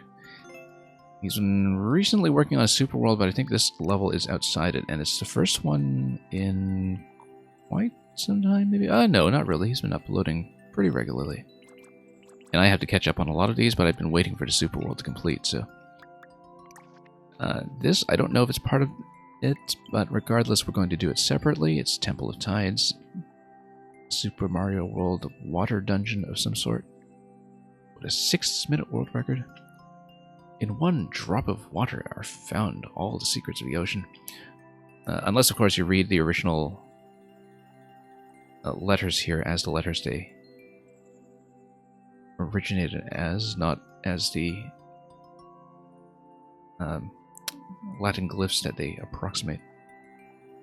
In which case you would just pronounce it completely differently.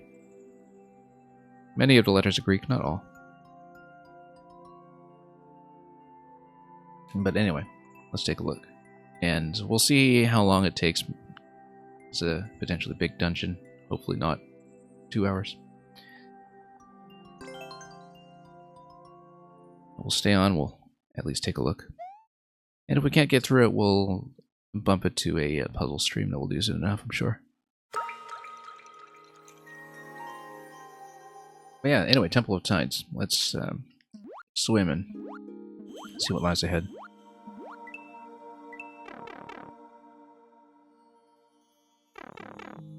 But yeah, we'll be doing some more technically relaxed levels from here on out for the time being, just because the execution mistakes were starting to mount a little bit on the levels we've played. Now, I don't know what that affects in terms of the twisters. This does gate you off here. This is already going swimmingly, yeah. It certainly is. I mean, water is wet. What else is new? Okay, nothing in here. Or here. This will crush. Now, is this a timing element? Yes, it is. So let's wait. And get across. Get this to smush. Very unwise to go for the 30 coin, and then this will shut very briefly, too briefly. Well, no. We probably do need to paddle a bit, but I'll go back there and take a look. Notice that if you come back here with the state block activated, then this bit would be blue. I think that's just aesthetic, though.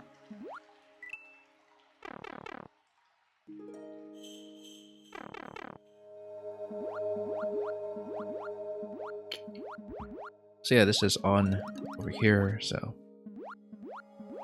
likely we'll want to check that after an on-off switch.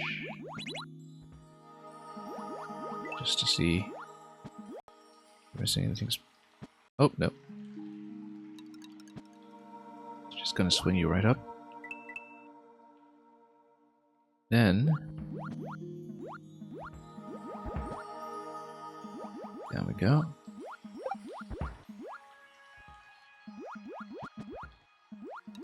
Yeah, let's get across quickly. We got the 30 coin before, we'll just pass that. Yeah, we do need to paddle a bit here. Let's fall through.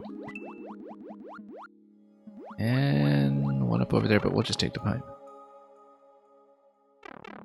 Okay, Bomb is going to open that up immediately. Notice the key door on the right side, which we don't have a key for yet. No pink coins in this level, it is just going to be key-based.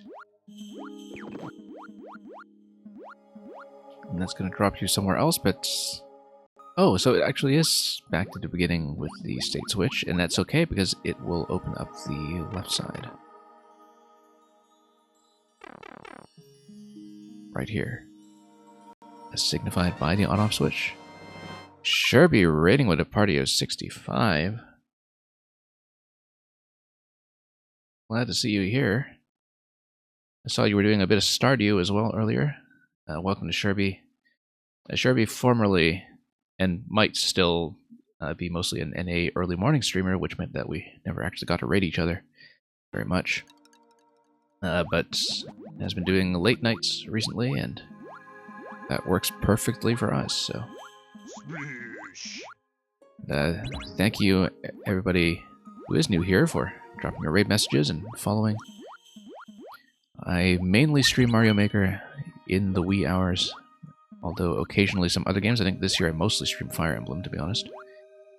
We recently completed a judging of a puzzle contest earlier this week, and I will be running viewer levels tomorrow, but today's just a bit of a catch-up day because I'm many weeks behind on levels by old friends and trusted makers and various personalities in this scene of ours. Yeah, anyway, we want this toggle. And then over here, that's never went down. Okay, let's tap this again. Yeah, that's right. We just needed to swim here quickly enough. Yeah, thank you everybody for following and coming in. Celestial Kitty, Wendy Pooh, What Up Willis. And everybody who has graciously joined me from the raid. Sherby's got to head out. Yeah, get some sleep. Anyway, what we were doing, we previously got over here with the off state. Then we wanted to get here in the on state, and then...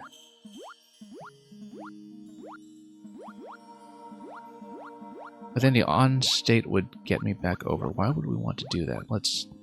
Oh yeah, because we have the key. So we just need to go back as before. Because now we have the key, we just exit back out to the main area. But we'd want the correct state to do that, so is this doable in the off state? Yes, it is. We just need to be careful. This area here.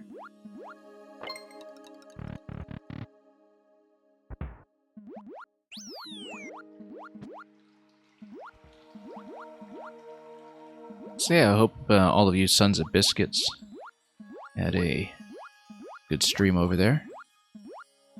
Whoops.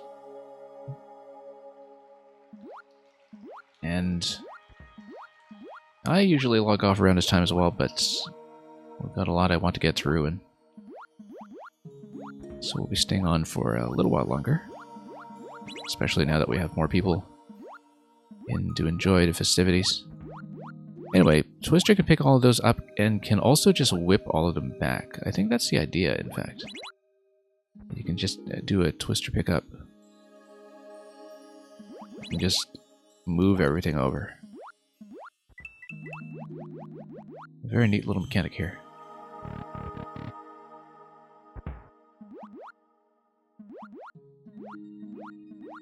Yeah, so this Maker Cypher figured out a lot of stuff about underwater design back in Maker 1. So, very interesting to see that same kind of innovation here in Maker 2. So, if we tap this, what happens? It raises the thwomp. I think we might want to lower it again after that. No, it's just going to smash everything up. Hit the POW. Then this one's also going to hit a POW, so we'll just let it do that. I don't know if on or off state matters here when it comes to the twisters. We should take a look. In case it does. Oh, no. And that goes up and down. We will not be able to get there fast enough, though. The spring seems to indicate to me, though, that it's encouraging me to hold an item. So if I swim with it, I'd be able to get through that gate. That seems to be the clear implication. Don't know which state we'll want for an on or off, but we'll be doing something like that. Okay, and that's going to whip over, but that's okay. We'll cling on to the vines as it passes over. Because that totally makes sense. Physically.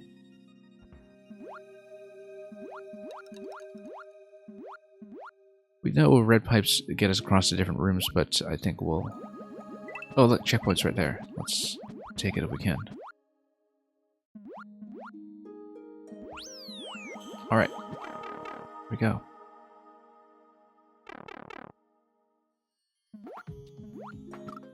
Whoops. Well, that's why we got a checkpoint. 117 seconds remaining on that attempt anyway, so...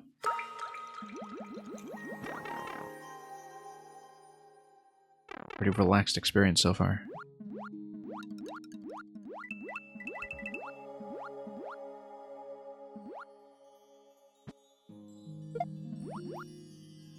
And yeah, we take this and we swim with it past the gate that we saw earlier. And we'll let this go down and we'll just do a quick swim across. So many hard blocks everywhere, you'd never know when the next scroll break will be. We'll go up here. Whoops. A little bit incautious.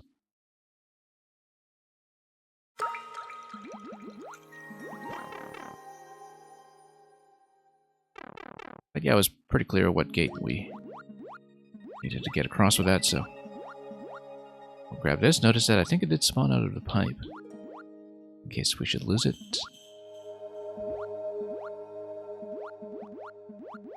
But yeah, this is purely just a swimming assistance device.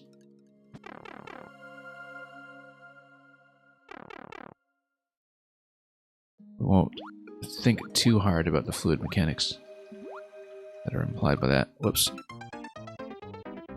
Need to get out of there, though. Into the center.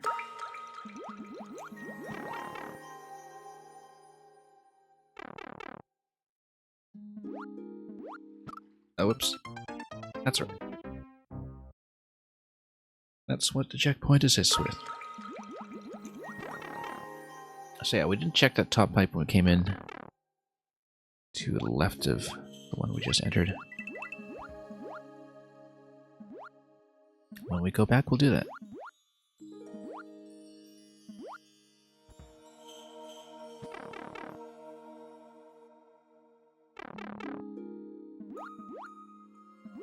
And whoop, no, bad idea. Really do need to commit to the timing properly. We'll be stuck here a while.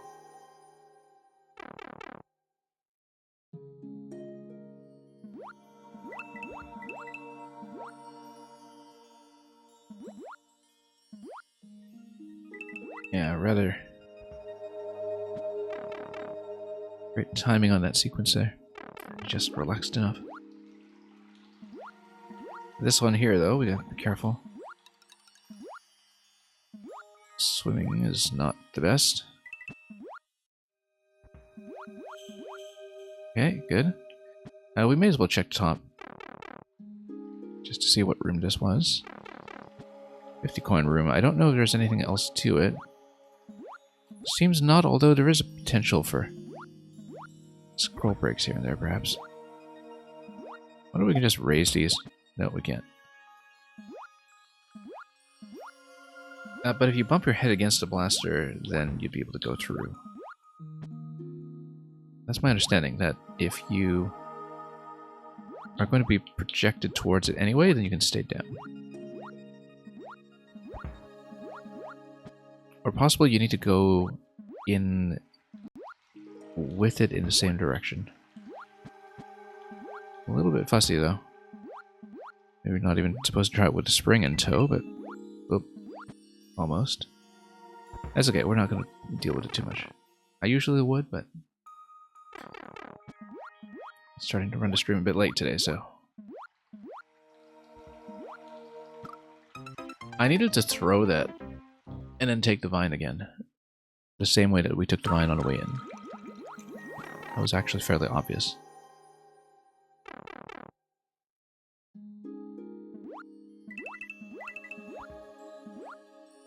That counts as getting half the 50 coin, exactly. We got it in principle.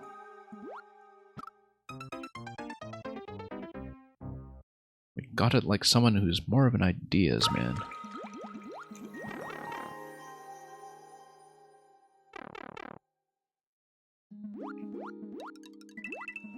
Alright, let's try it again. Not speed running this one anytime soon, as you can see. But yeah, there is this pervasive sense that the scroll bricks could really be anywhere. This entire wall to the right over here. Let's watch out for this one. This one's been killing me quite a bit.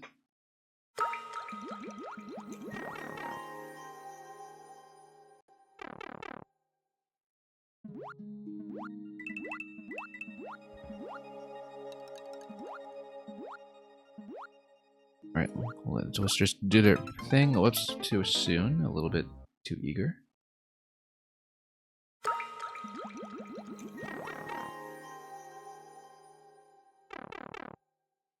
Okay, let's be cautious.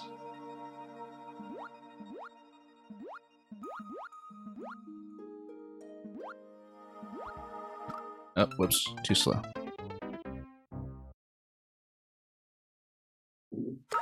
I mean, it is a pretty relaxed timing, we're just not playing well.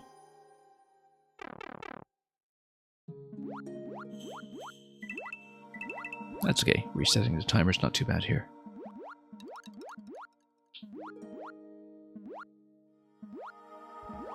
There we go, just barely. Now here's the one that's a little bit tough.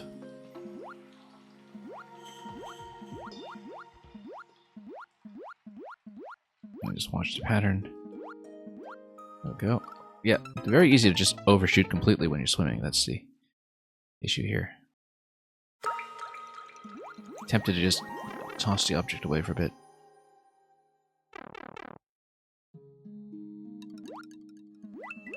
Just so we have a bit more fine-tuned control as we try to muddle through. Oops, let's wait.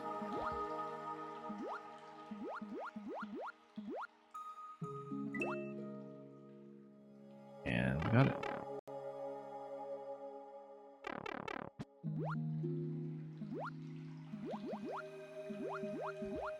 Okay, let's wait.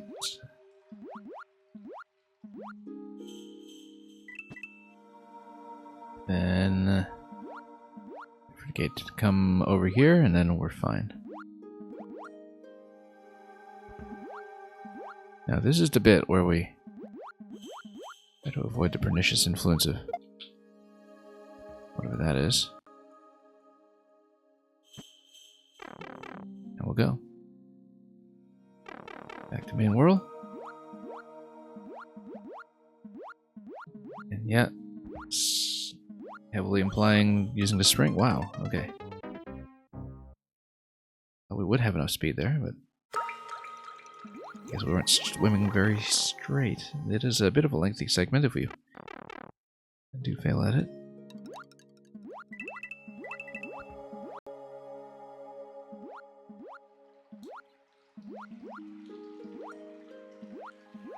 Okay. Nope, got pushed back at the very last block.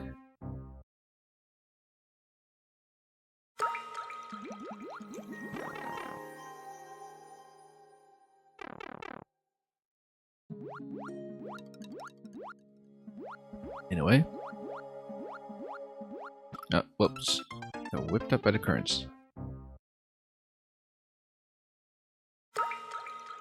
Yeah, let's not try to cut too many corners here.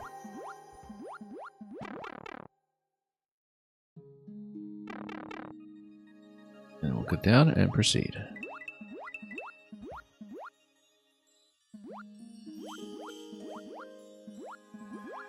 Okay, we just go as it dissipates.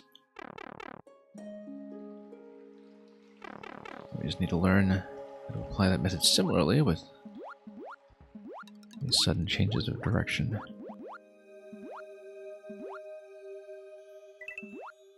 Okay, nice and quick.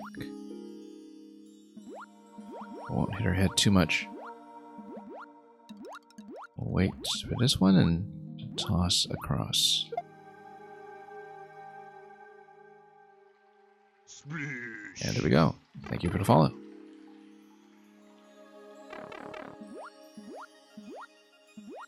Alright, so let's wait for the timing here.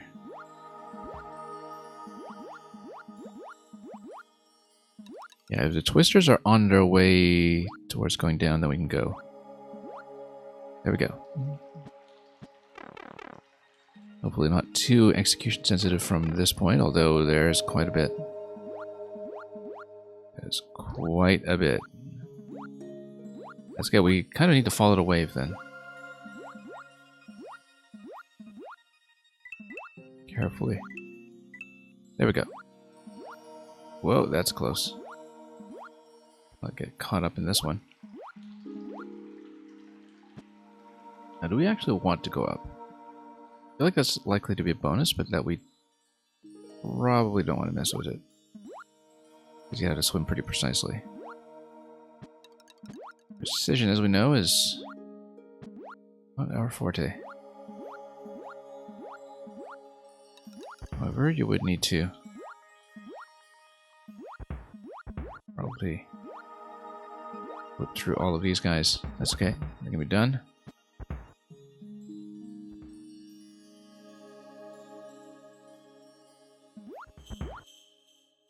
Need pretty good directional control sometimes.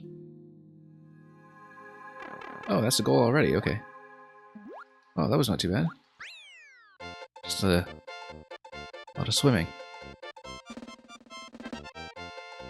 I feel like we probably missed a lot, but kind of nice to open up that circuit. Yeah, so we switched our way back and forth, and lots of twister gates everywhere. I mean, you know, there's so many twisters that I would assume that the level is a little bit entity limited anyway.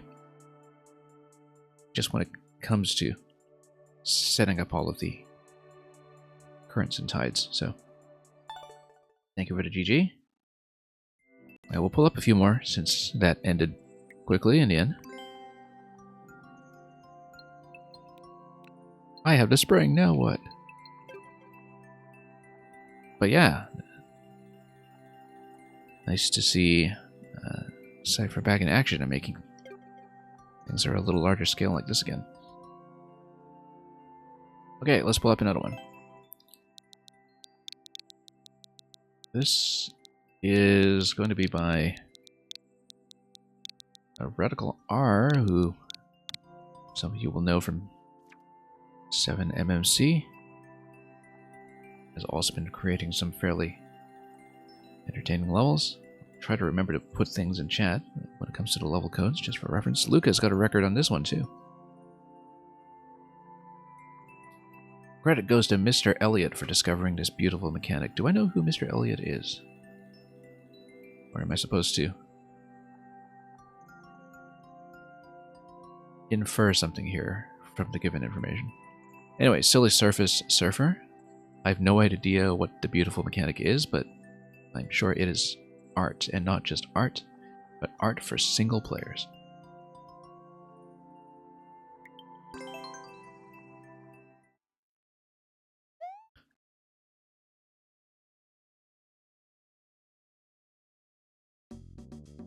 Okay. Bowser. Oh, I know what it's going to be. It's probably, judging by the title, it's going to be that mechanic that is with the falling objects matching the fluid level, right? Where things seem to glide on top. We've seen some interesting levels that use that, if it is what I think it is, yeah. In fact, because you're standing on platforms, it's not even exactly what I was thinking. Where we've seen it done with falling blocks before, and some other surfaces, or just seen it done with the water surface with things like the frog suit. Almost used this idea, but didn't know how to implement it, yeah. And of course, nice to have Bowser in a circumstance where he's actually a bit controlled.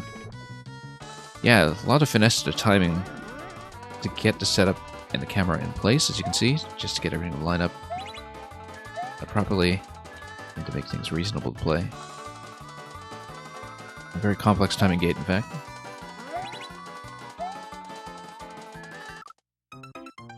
Now, where do we go from here? That seems like a spot that was a bit tricky. Bowser playing the cool surfer dude, yeah. He loves the smell of napalm in the morning.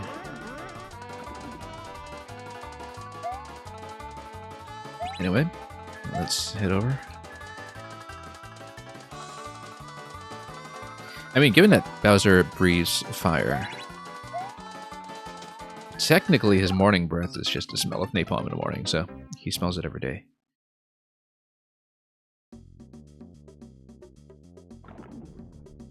Just one moment.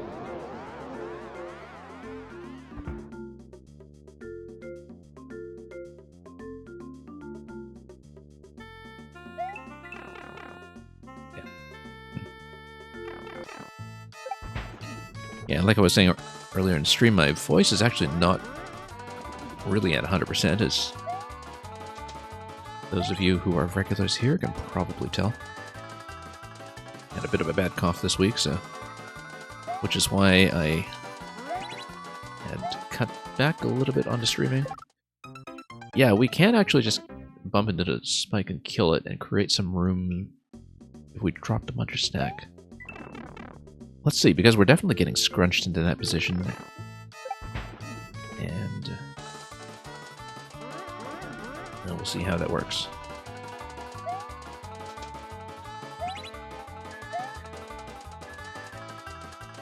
And yeah, hitting the on-off switches once and exactly once is strongly implied and in fact required, so we'll just read it that way every time. And I was able to bump the spike earlier. There is a mole coming down as well. Let's see what to do with that spot. It has to be something with the left side, I would think. Look at that trampoline on the right side, just punching Bowser into place.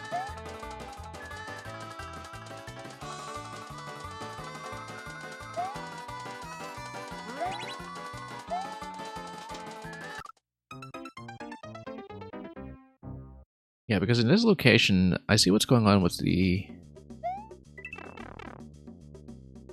panels. I mean, we know that the spike was killable, but I don't know if that was just an extreme edge case that wasn't necessarily planned for. We'll see. I'm probably missing something obvious in the read here.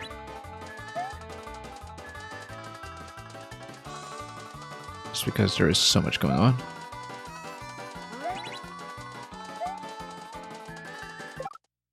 Yeah, so we can bump it, but then the mole comes over here. Bowser kind of squeezes you in this position. That is a trap we need to figure out how to avoid. Potentially you could just go up the pipe. Maybe he's trying to squeeze you into the pipe. But would that make sense with a vertical drop level like this one? Maybe. No, not really, because the water level is always going to start at the same place. However, we are kind of constrained rather, side to side, and no, it's not up to pipe.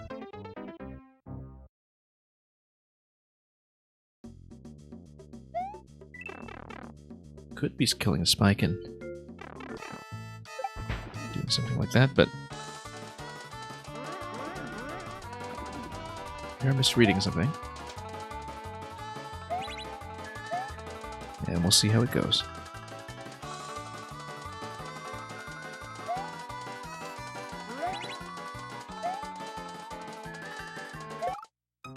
Yeah, because we can hit that, overcomplicating it. Well, that's what we do.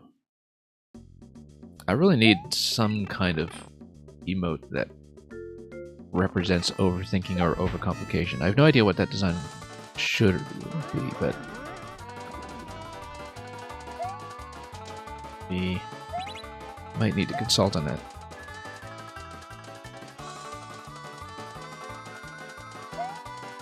Anyway.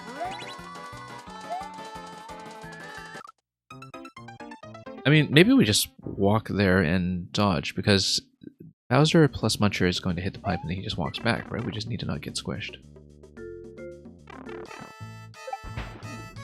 Because he might run right up to me without actually touching me if I'm standing in the right spot. And we can just try to do it that way. Because the pipe is going to bump back and forth. Timings are all going to be very carefully controlled here. No, it's not. Maybe I just jump right over him.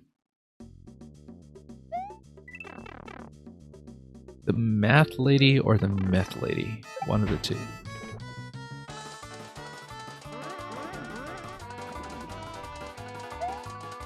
What does the math lady mean? Do I know what it is?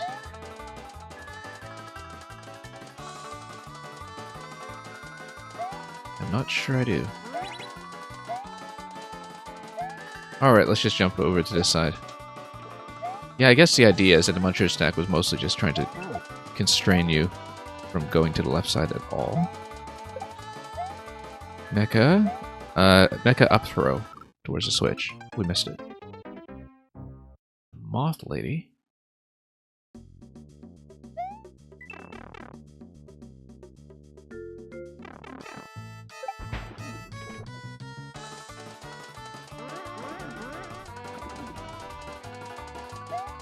The moth lady, isn't that just Bayonetta? Bayonetta summons a giant butterfly demon. That's just the first thing that came to mind. Oh, we needed to jump over. The monthly lady theme? I was thinking like the mammoth. Or, well, I'm sure we can think of all kinds of words and super strings. Speaking of which, so between now and Zelda in May, I'll probably have time to feature maybe one game, and I'm trying to decide what that will be, because the thing is, all the DLC just finished coming out for Fire Emblem Engage, so I was kind of thinking of going back to that for a bit more, even though we don't tend to get too much of a live audience for that. But I've also had the Bayonetta prequel game, Cereza and the Lost Demon, sitting around waiting to be played, and it's something that very few people have been playing or watching on stream. But I am a bit of a Platinum Games completist sometimes when it comes to what they publish on Nintendo, at least. So I understand it's a somewhat lengthy adventure, but might be able to do it. I maybe should have done a spin jump to just kick it over. Am I planning on replaying Breath of the Wild? Probably not on stream. Like I said, I will probably dip back into my Master Mode second language file from a year ago just to wrap it up a bit, but I'm unlikely to take it to a full 100% like I originally intended. Just takes too long. But the thing about Breath of the Wild is that, you know, it's very much a hop-in, hop-out experience. The thing I do wonder about Breath of the Wild is if I will feel much of a pull to go back to it after Tears of the Kingdom, or if the similarity in the overworld map will make that feel comparatively redundant. You know, as in, will I feel like playing Breath of the Wild again after the new game, particularly because, you know, everything just takes so long to do. Oh, whoops, totally missed. And the second attempt to do so didn't work either. It looks like there's a second throw marker there, which implies to me that we will toss the mecha once and toss it a second time. To the right side, past a bumper. If I'm reading that correctly. I feel like it's better to play Breath of the Wild before it. Yeah, I might dabble in it. The other thing, too, is that I'm quite busy with something offline in late April, early May, so I'll actually be probably off-stream anyway for a week or two before Zelda. I do plan to stream Tears of the Kingdom, at least partly. Not likely to do 100% of my experience in the game because that would just take too long, but I think it would be a valuable experience to record, so I don't have to do everything in writing the way I did with the first game. As you know, since it is such a highly individual experience, or at least Breath of the Wild was, in terms of being able to determine your own progression path and mess around in your own way, it seems like it would be a valuable thing to get on video.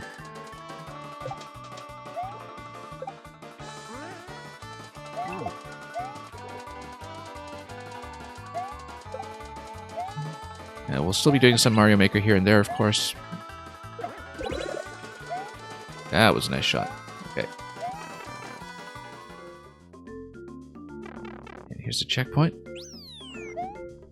Suppose we'll see the other side now. Yep. Here's the second vertical screen. Double Bowser. This time with booze. I can't touch them anyway, so the lack of collision doesn't matter too much from the end user perspective. On top of the mole, seems like it's going to be spin on top of the mole to spin on top of the pokey. Unless you're supposed to just go over the pokey. We have to remember that the enemy bounces actually are a lot higher than they usually would be, simply because everything is falling. So, subjectively, it's going to feel like low gravity.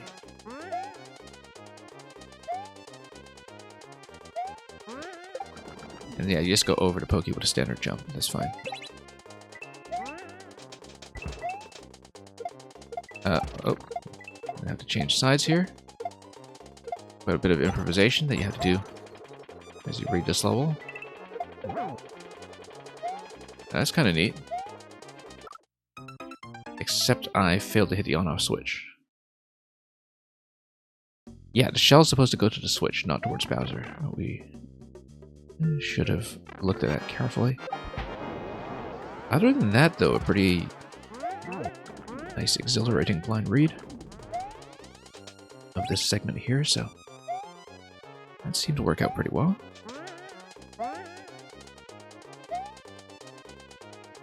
Anyway, mole, go over to pokey. On-off switch over here. Same deal as before, now let's follow the coins. I like that segment in terms of how quickly you do need to read it all. We need to not hug that quite so close, obviously, since there are the spikes at the bottom of the stack. That was the right idea this time, though. Instead of sending the shell over to Bowser. We'll do things the clever way.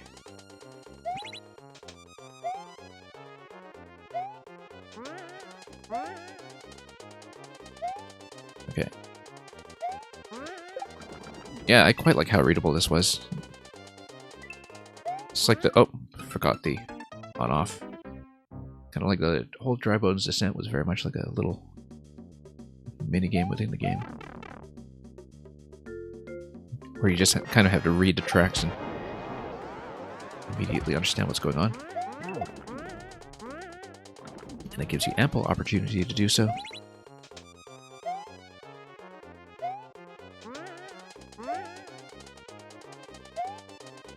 Okay, mole next.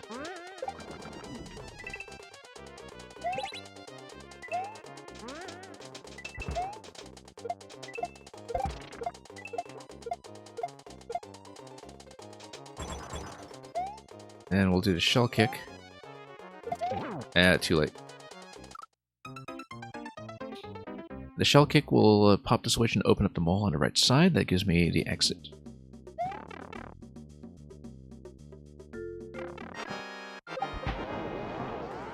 And we'll see that soon enough.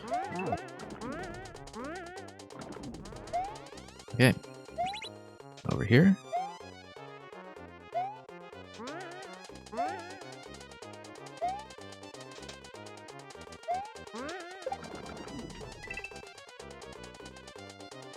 Whoops, no, we totally forgot to hit the switch. That was, again, just probably a sign of starting to fade a little bit, but it's okay. We'll go down, we'll do some more.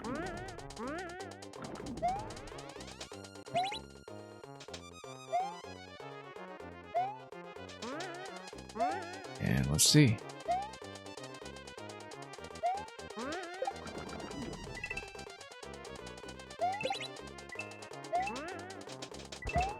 Okay. There we go.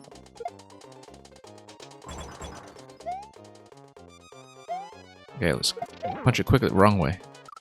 I thought I had it that time, that was just a bad landing. But partly because I was not compensating for the fact that I am falling, so the estimate of where the jump would land was slightly off. It's not the usual calculation. I do have a tendency to overshoot.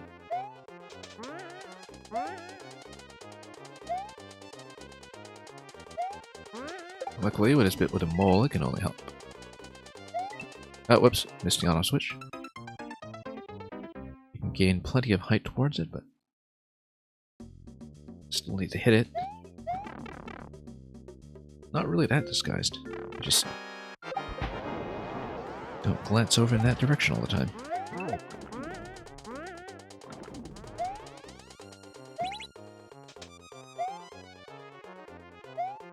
Okay.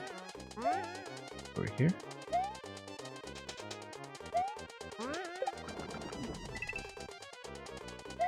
Get this. And here's the descent.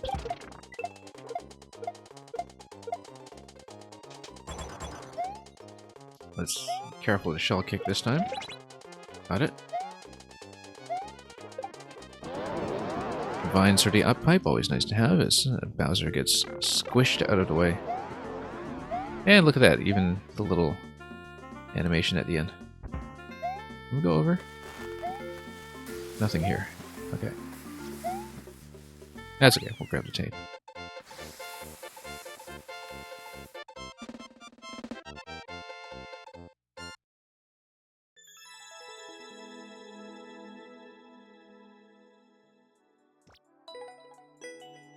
And quite a few minutes off Luca's record, but can't say we were really trying.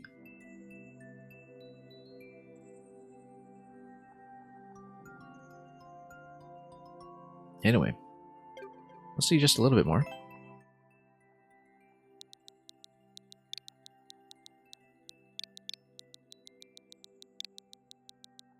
Now this one is a timely one from earlier this week, which is why we'll prioritize this. This is not troll level or no troll evil by Red Moon. April Fool level, don't be fooled. Well, let's not be fooled.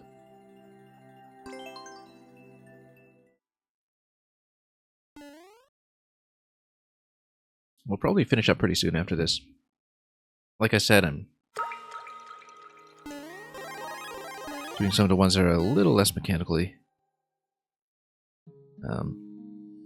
Oh yeah, this is just a semi-solid disguise thing. Pretty typical. Yeah, a little less mechanically demanding, just to finish up for the day. No drool eel, exactly. Yeah, systematically, there's no real way to tell visually while it's being disguised like this, so... Yeah, you just kind of need to read whether it's going to fall. Looks like it will be the other off switch. Sure, we'll take it.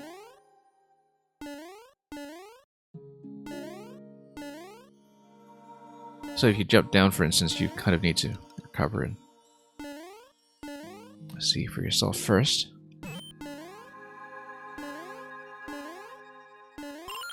Look at that gracious 50 coin.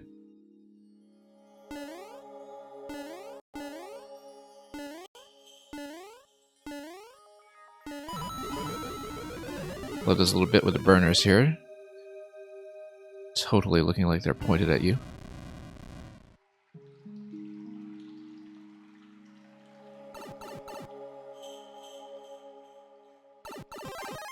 It's a very peaceful troll. It's a troll that has sworn its allegiance to the ways of pacifism. Oops. There's little visual tricks here and there, but... Oops. Oh, look at that. Mushroom right away. How generous.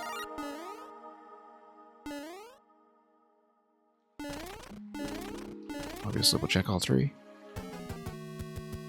And which Boom Boom has the key? We'll find out. Could be neither. For all we know. But we'll die to it anyway.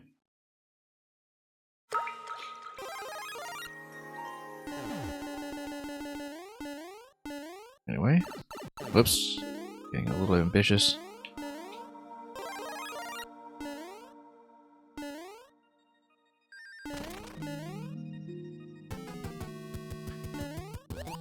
This is basically SMB 3 Boom Boom times 2. Very much just a classic Boom Boom style fight. Might be the other fellow holding the key, might also be something additional that's triggered past that, but we'll see.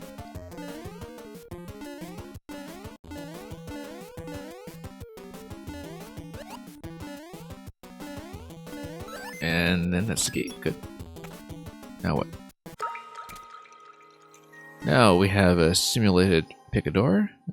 Notice that this one's inaccessible. This one's got a one-way panel. One-way panel. You can drop it on top. It looks like that will probably be the way to go. Yep. Thought so.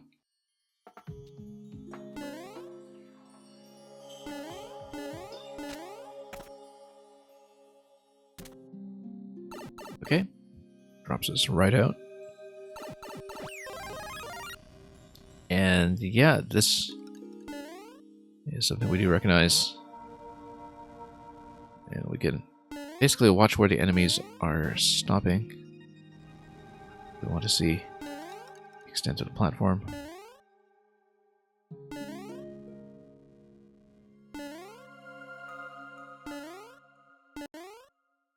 Oh, whoops. Need to be a bit cautious.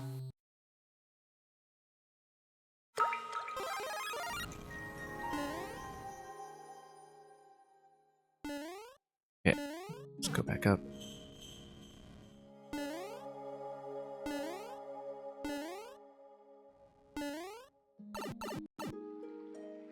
Yeah, this is a mechanic we've seen a few times before.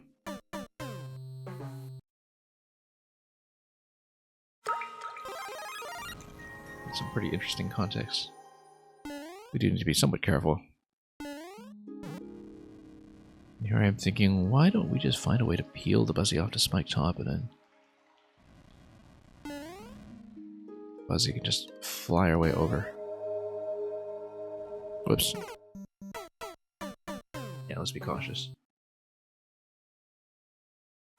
Got plenty of visual information to work with. And if one is unsure, we just stay on the same spot. Jump until something advantageous happens. Oh, whoops, no, I was trying to jump there and we couldn't see the edge, so... Momentum correction isn't going to be the easiest thing there. Let's... try it again. Whoops. Or we just ride it.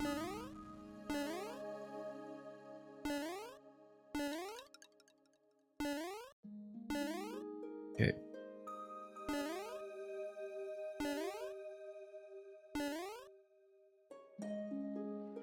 Let's watch this carefully before we go over the pipe. Yeah, this is the extent. Let's go. And look at that, even further along the scroll boundary.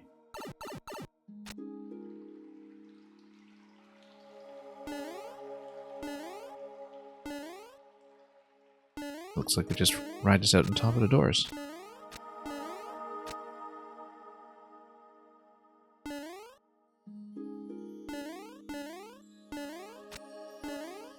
And we just drop in.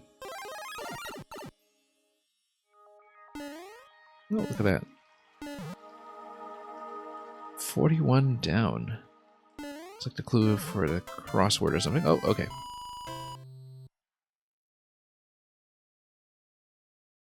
No, because it's April the 1st, and then you get the goal. Okay. I thought it was a crossword clue. For sure.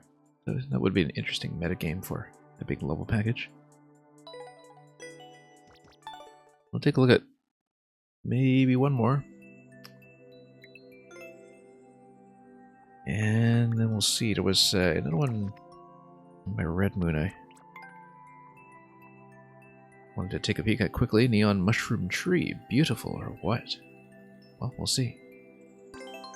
24%. Surely we can't do that badly.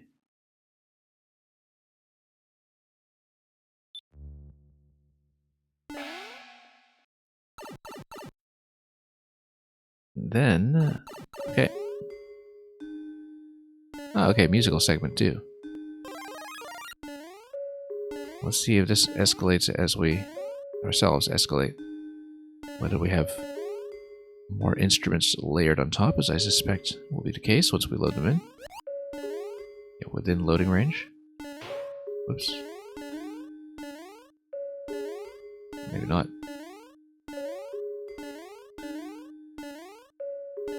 Oops.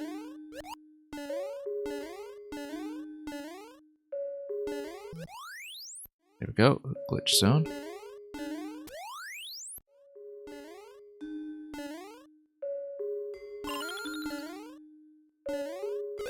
Whoops. Didn't mean to lose that. Alright. Here's the shroom tree. And this would have been a nice place to have the helmet, but that's okay. We'll just run into these guys. They're all having a dance. What a party. What a checkpoint.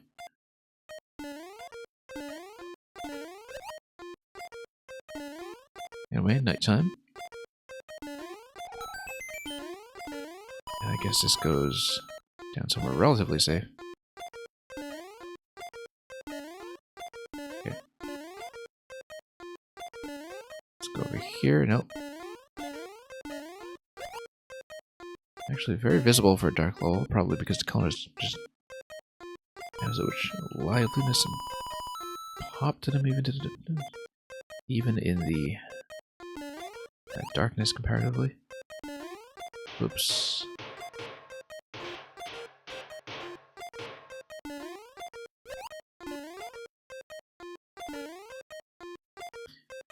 Yeah, not much for the little boo to do.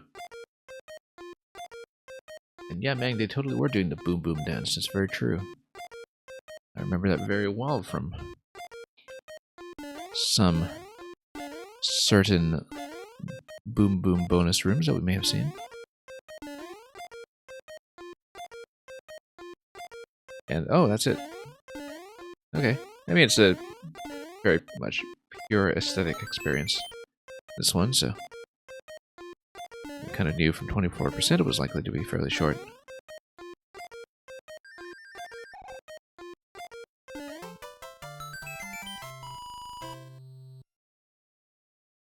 Okay, we'll do one more, I think, and then that will be it. We'll finish on something maybe a little more mechanically interesting. But also a dark level, perhaps.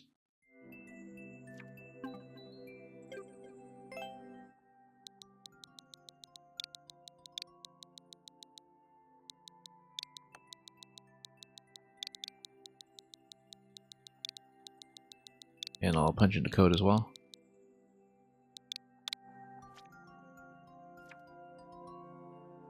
Okay, so this is by somebody who's well known to us from the YMM years. That's redundant. The YMM years. That would be the years of Mario Maker years. Anyway. Very often a skewer and layer 2 specialist. But also just an extremely knowledgeable maker. I kind of... Something here says it's turn light blocks. I might have to point my machine translation at the Japanese text to see if it spits out anything even remotely comprehensible to me. And it says, when playing games, brighten the room and watch from a distance. Okay. We'll see how it goes.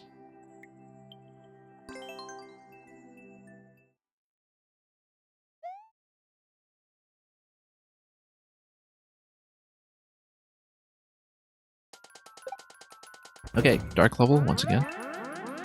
And yeah, let's get on and look at that. It's actually the Nova style turn block sequence with the activation below. Okay, so we'll just wait for this. We'll take the opportunity to hit the on-off switch after we trail it over. And the off switch, of course, will turn off the lights, so we'll need to be somewhat careful. Especially because off switch is going to drop me in. Interestingly enough, you actually do get decent visibility. When it is dark, it is safe. When the blocks are turning, they're lit up. So this is something that's pretty unique to this level that I haven't seen before, which is that turning turn blocks act as a light source. Dark levels are so rare that there are a lot of mechanics like these that I think a lot of people have not really properly exploited yet, and so this is very neat. And yeah, hitting the block just turns on the light for you if you need a bit of clarity. Basically, if you come down here, then you can get out. I missed a 30 coin, too bad. Notice coins here. It's a dark location. I wonder if I can safely... No, you can't. Okay. Then why do coins, I wonder? Maybe just as bait.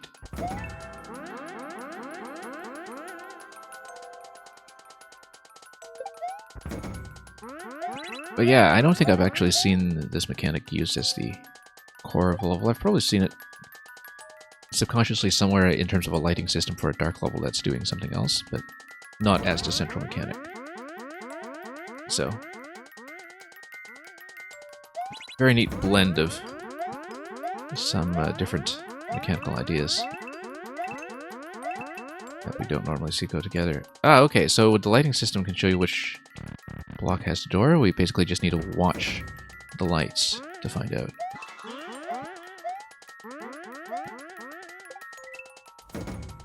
See, who says you can hardly do anything interesting with dark levels? This is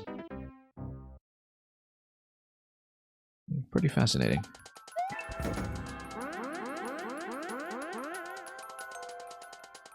Boing, boing, boing. Yeah, exactly.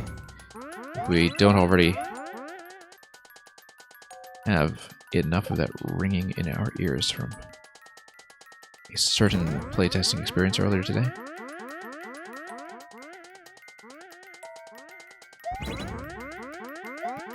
Okay, over here. And yeah, we'll have it light up the door. Then, yeah, we can hit that anytime we like, just, well, until it runs out of coins, I guess. Like it just did. Okay, we'll go for the dark spots. And we'll punch things out. Yeah, it's going to light those up in advance. I kind of like the Mang subtitles level. That gives us a preview of where the safe zones are going to be. For some reason, it was the anime subtitle level with the POW text that came to mind when it comes to a dark mechanic that is also kind of there to give you preview information. We just need to look ahead and think ahead. Here's a checkpoint. 30 coin down there as well.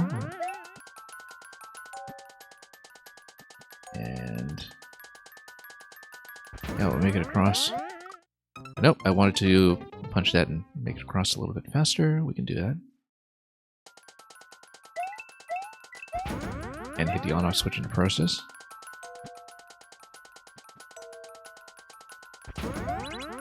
Nope. Oh, yeah, standing under there is actually potentially fine, but we'll see. Just need to watch it carefully.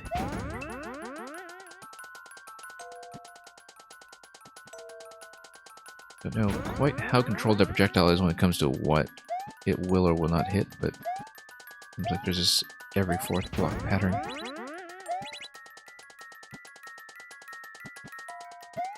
Nope. We wanted that to expire first. I don't know why I went for it so quickly.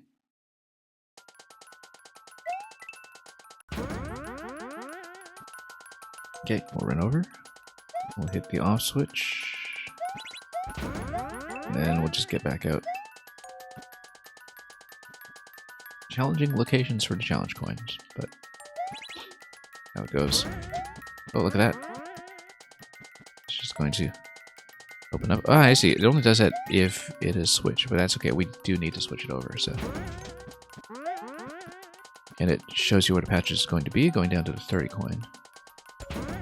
Whoops. Let's be careful here. Whoops. I see. So you can land on a platform and jump up to the 30 coin while it has opened up. That's not something I understood.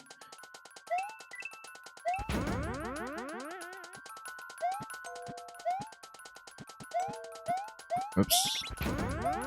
There we go.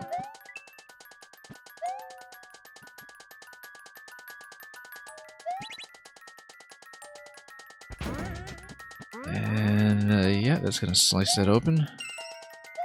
Then we, whoops. Didn't expect to hit the block that I did. I did see a very clear path, I just didn't manage to take it.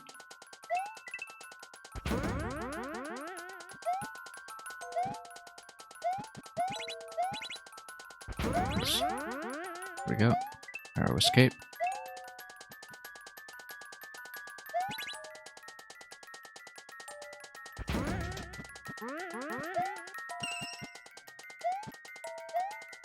Okay, we have a pretty clear path here, and now we don't. Oh, there are pink coins here. I guess I'd probably have to stop a shell and fire it, maybe. I don't know. Oops. So we haven't even engaged with the optional content yet, which may be plentiful. But today, I can't stay for too long, so we'll just try to prioritize the standard clear. So we have a clear idea of dealing with here.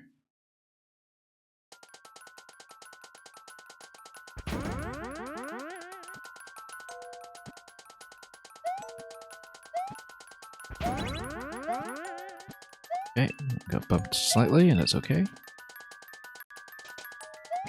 Let's stand here and do its thing. Really fantastic pattern. Okay.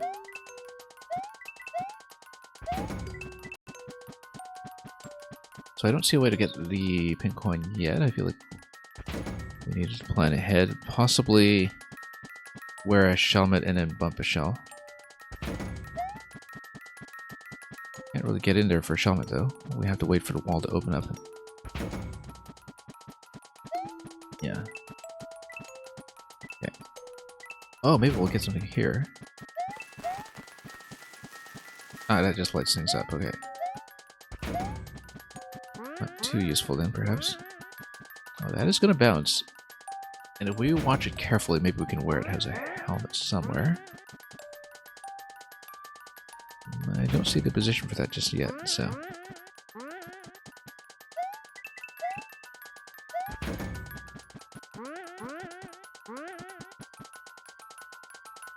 Well... Got a pretty clear central column here to drop down. Whoops. course I miss it.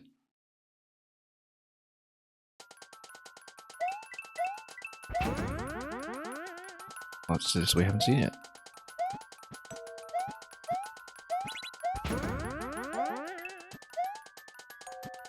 And then we'll go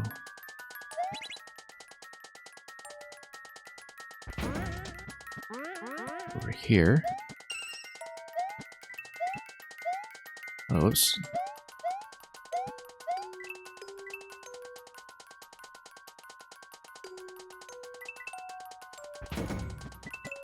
Okay.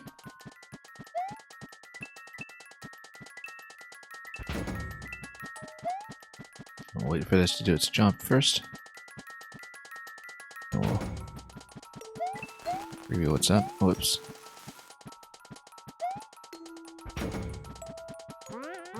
And yeah, the facing direction of the blaster is going to make a difference here. Ah, okay, pipe to the left. I didn't see that. I don't know why I assumed that the safe way would be to drop there. That's obviously not the case.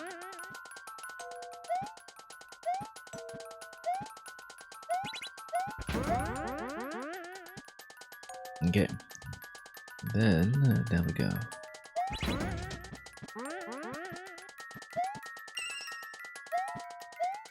Whoops. Gotta be careful with the execution here.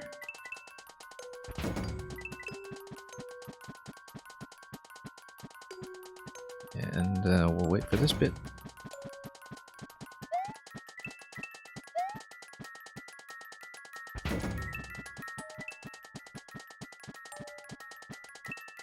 And of course, it's been a little bit difficult to get a word in edgewise with this.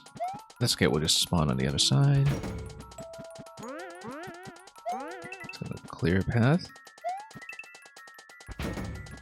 And then we want to fall towards the coins that are on the left there, yeah. A little hard to see that one, but we do have it. And another pipe. I wonder what's back here. Oh, expert mode. Obviously, we'll do expert mode.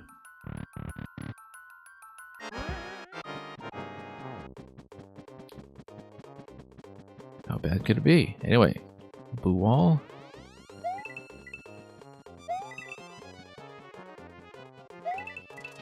And then... Oh, wait.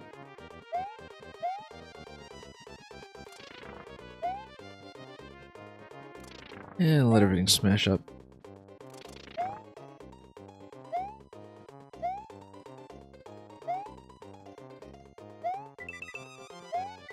Yeah, I have to watch where everything is blinking off.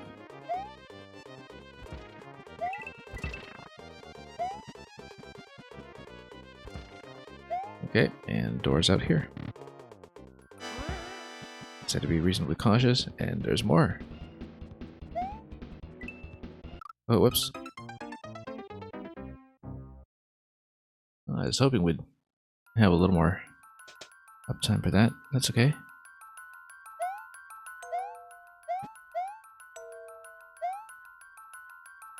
We'll just go back to doing things the hard way.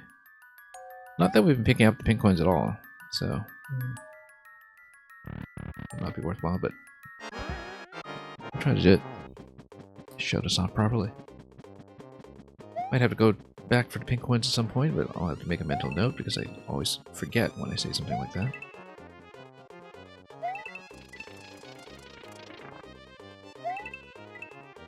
Oop. Had a couple of close calls with the thumps earlier, so realistically,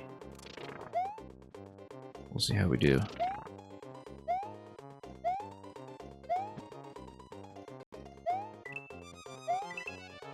Okay.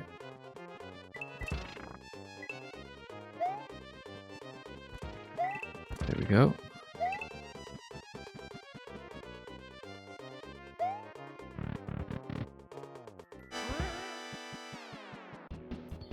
This segment was not too bad when I last saw it, except where do we go with this one, though?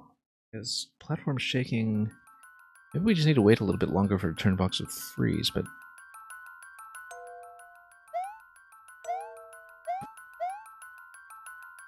yeah, that's maybe the way it's going to work, but...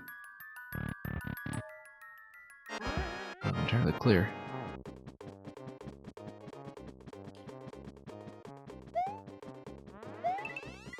Yeah, probably going to restore those in the very last moment here.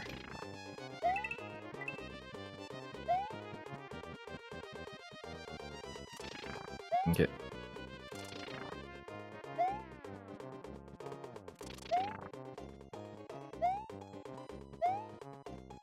And then let's just watch the lights carefully so we can anticipate which platforms are still available.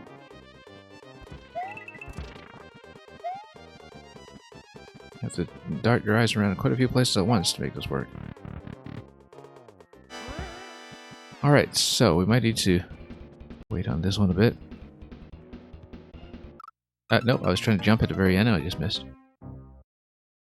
As you can see, the turn blocks do freeze at that point, so it is going to be a clear opportunity to proceed forward.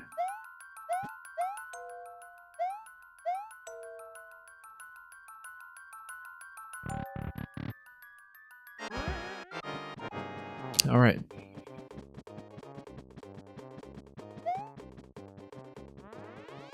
That's okay, we haven't been given too much trouble here.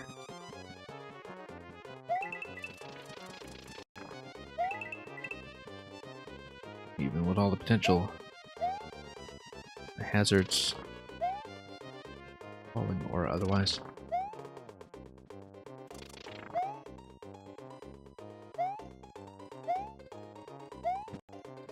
Oh, whoops, totally missed. Should have read ahead a little bit more here.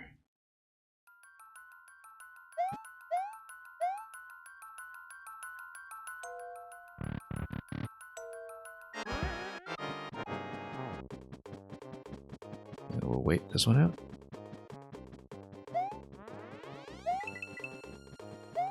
And they do blink in a sort of sequence.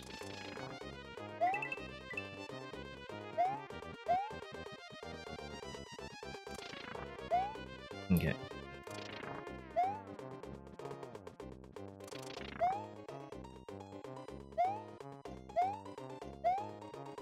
Whoops. Yeah, sometimes I'm not reading ahead by enough because I'm a little focused on the platforming into here. And now...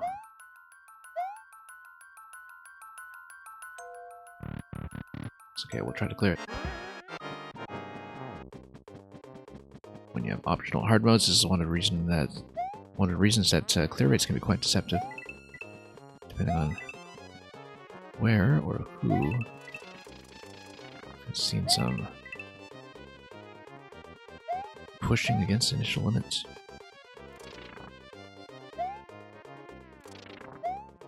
Okay.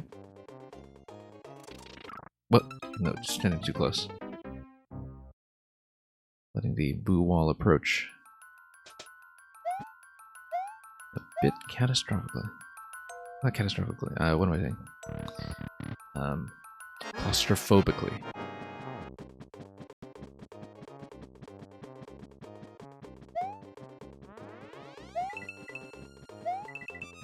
Words have no meaning when you are sufficiently wiped out. Yeah, this will definitely be the last thing today, though. We've got a lot more come after this.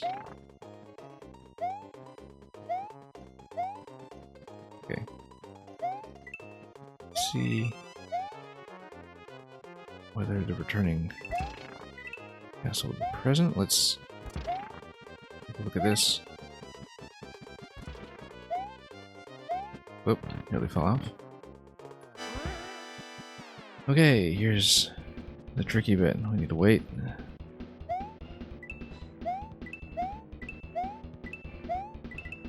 we just keep pace?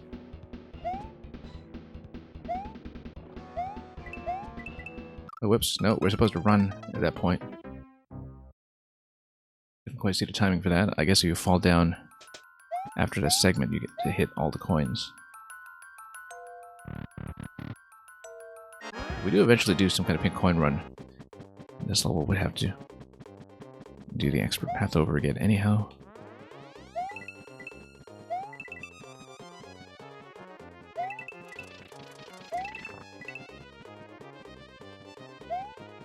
Then here we go.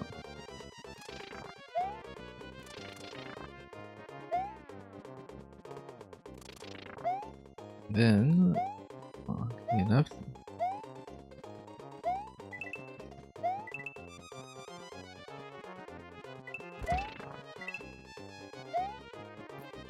In compliance with social expectations for 13-year-olds or whatever age. Anyway.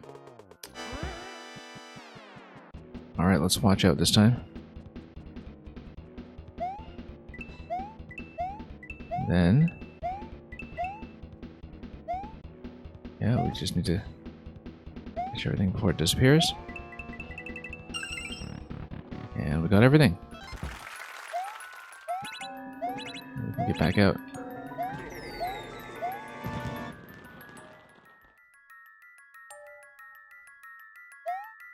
Then, pipe over here, I guess we would have to, because we entered through below.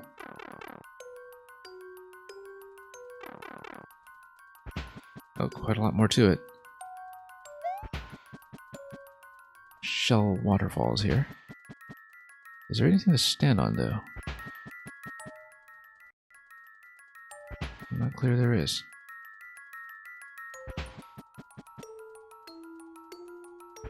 You know what? We'll just go straight for the Koopa. Nope. Bad idea. Got walled off. Wow, there's quite a lot going on in the expert path. We may well have to save it for a different day.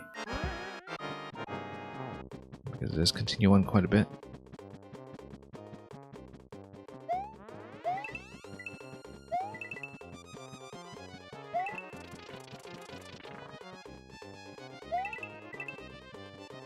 Okay, getting a little better at reading this. It is going to be a challenge to visualize either way.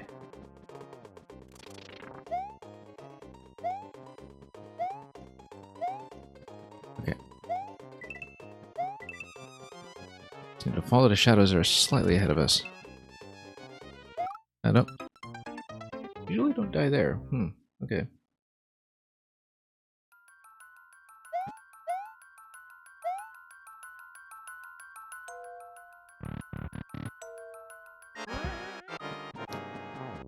Well, we'll try again.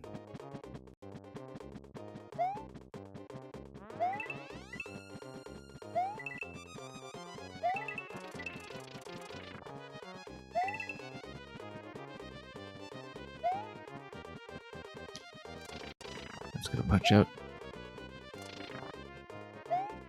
Some appropriately sized holes in the track.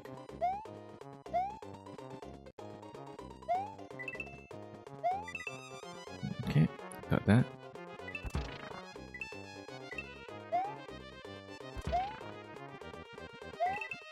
Oops, getting a little bit tight here. Spacing, that's okay, we'll get out. We did pass this previously with some difficulty. Just need to read ahead. Gradually, it's becoming a little more reliable.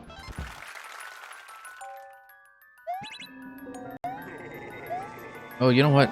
I didn't even need to redo this segment if the point was to try to find an alternate exit. I think we'd need all the coins for that anyway, so I think we'll figure out. Yeah, we can go back down. Sort of, not really. Alright, well, let's take a look at this.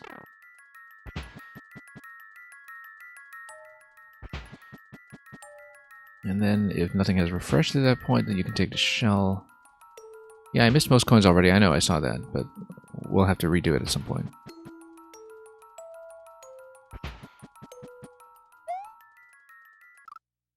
And yeah, there's an on-off switch over there.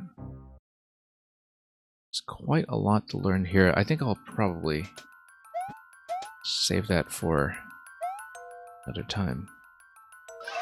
But, I mean, this is going to be the sequence anyway. We need to figure that out. Oh, and now the on-off switch is... Yeah, I see it, because the on-off switch gives you everything you need. That's the difference. Alright, we'll do it the easy way now, and I'll mark down this code as something I will want to do things the hard way someday, because it's pretty interesting. But there's a lot to figure out.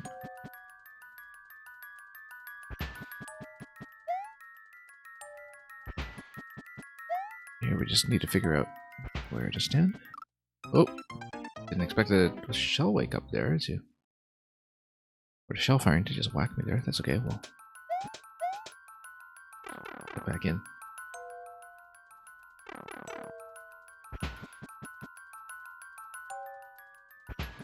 But yeah, without the safety net from the shells, that is tricky. It does have the Koopa at least. The other room state.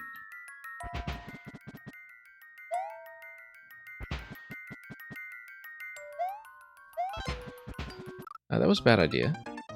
The goal is right there, though. We just need to make it through the last remaining columns. Also, there is the ink coin. I believe that actually was a safety coin, so if eventually we do the coin path, we need to not die to that coin, because that would very well have spoiled everything. If we had done anything to spoil.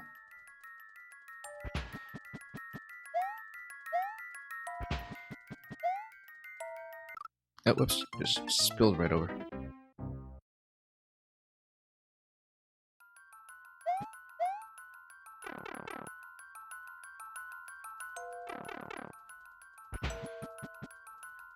Okay, let's watch this. No. We can't rely on walls stopping us, obviously. We just need to jump accurately if we can.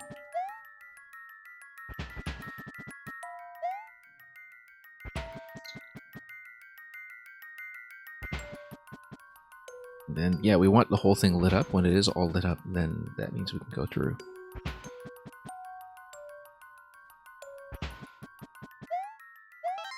Oh, no, too late.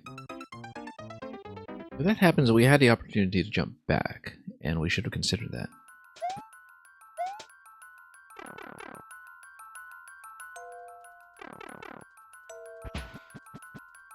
Anyway, let's let things pour. Oh. Massively overshot. Yeah, I'm glad we're learning it the easy way first. I feel like we really would have smashed against it by learning it without the safety net before having seen it this way, so we can patiently engage with the mechanic.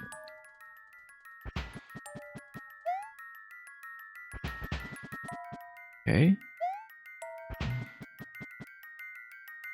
Synchronization here is something that we need to look out for.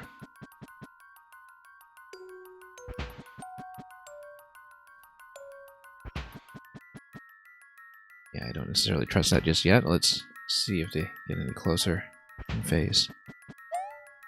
Nope. Quite difficult to see.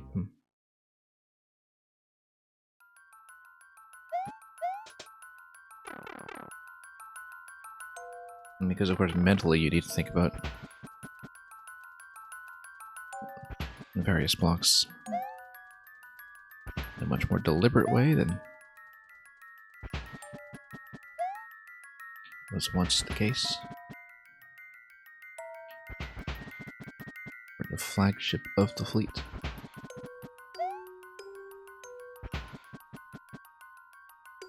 So you can go over the platform, but then how do you get out?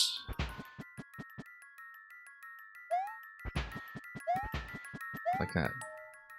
You just kind of ride the platform down and then wait.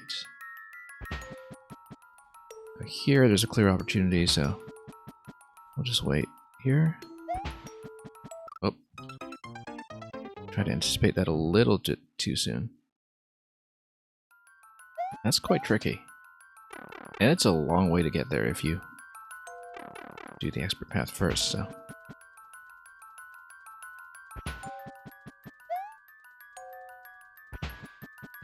Oh, we'll try to make it happen. Oh, whoa, look at that. That was dangerous. Oh, because everything was already partly open. That could have shot me in the face if we weren't careful. Nope, let's wait. Basically ride it down. Ah, yeah, no, that's the issue, is that if you grabbed a coin, you do have to continue to jump. Can't just fall through if you're grabbing a coin, which we don't need to do anyway. That is supposed to be the safety coin.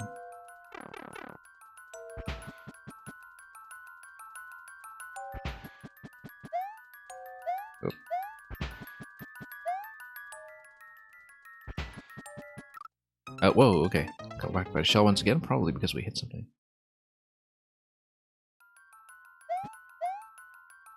Don't want to stand so close. Everything down.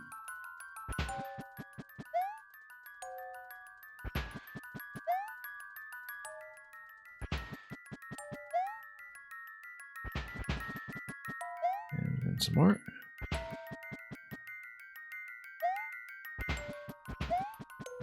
Nope. Not enough height.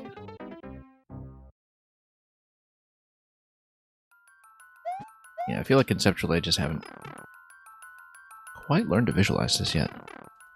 This requires certain method. Particularly if we get a very hard way later.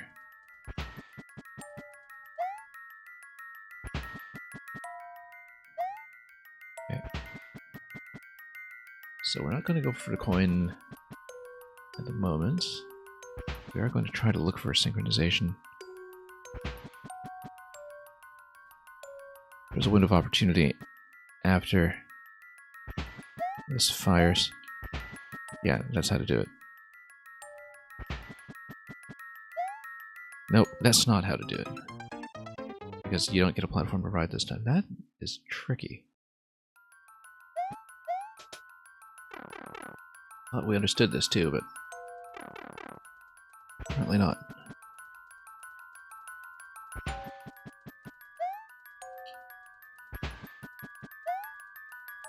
Let's not overshoot. Oh, yeah, if we are standing on top of a turn block, that's when the problem exists. That if we're standing on top of a turn block and we delay it from restoring itself, then we run into trouble with the shells coming in and whacking me in the face, so you have to be extra careful with stuff like that. Let's go jump back if it looks like we are in trouble. However, we did lose the platform, which is not good news. Okay. Hug that directly. I just need to find the right cycle here.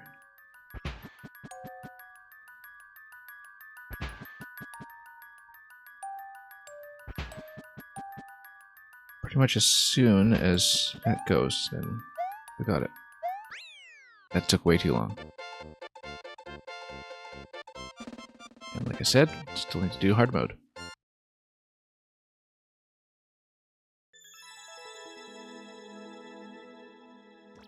That is all I have time for today, though. We'll be back for fewer levels tomorrow, as long as everything goes according to plan.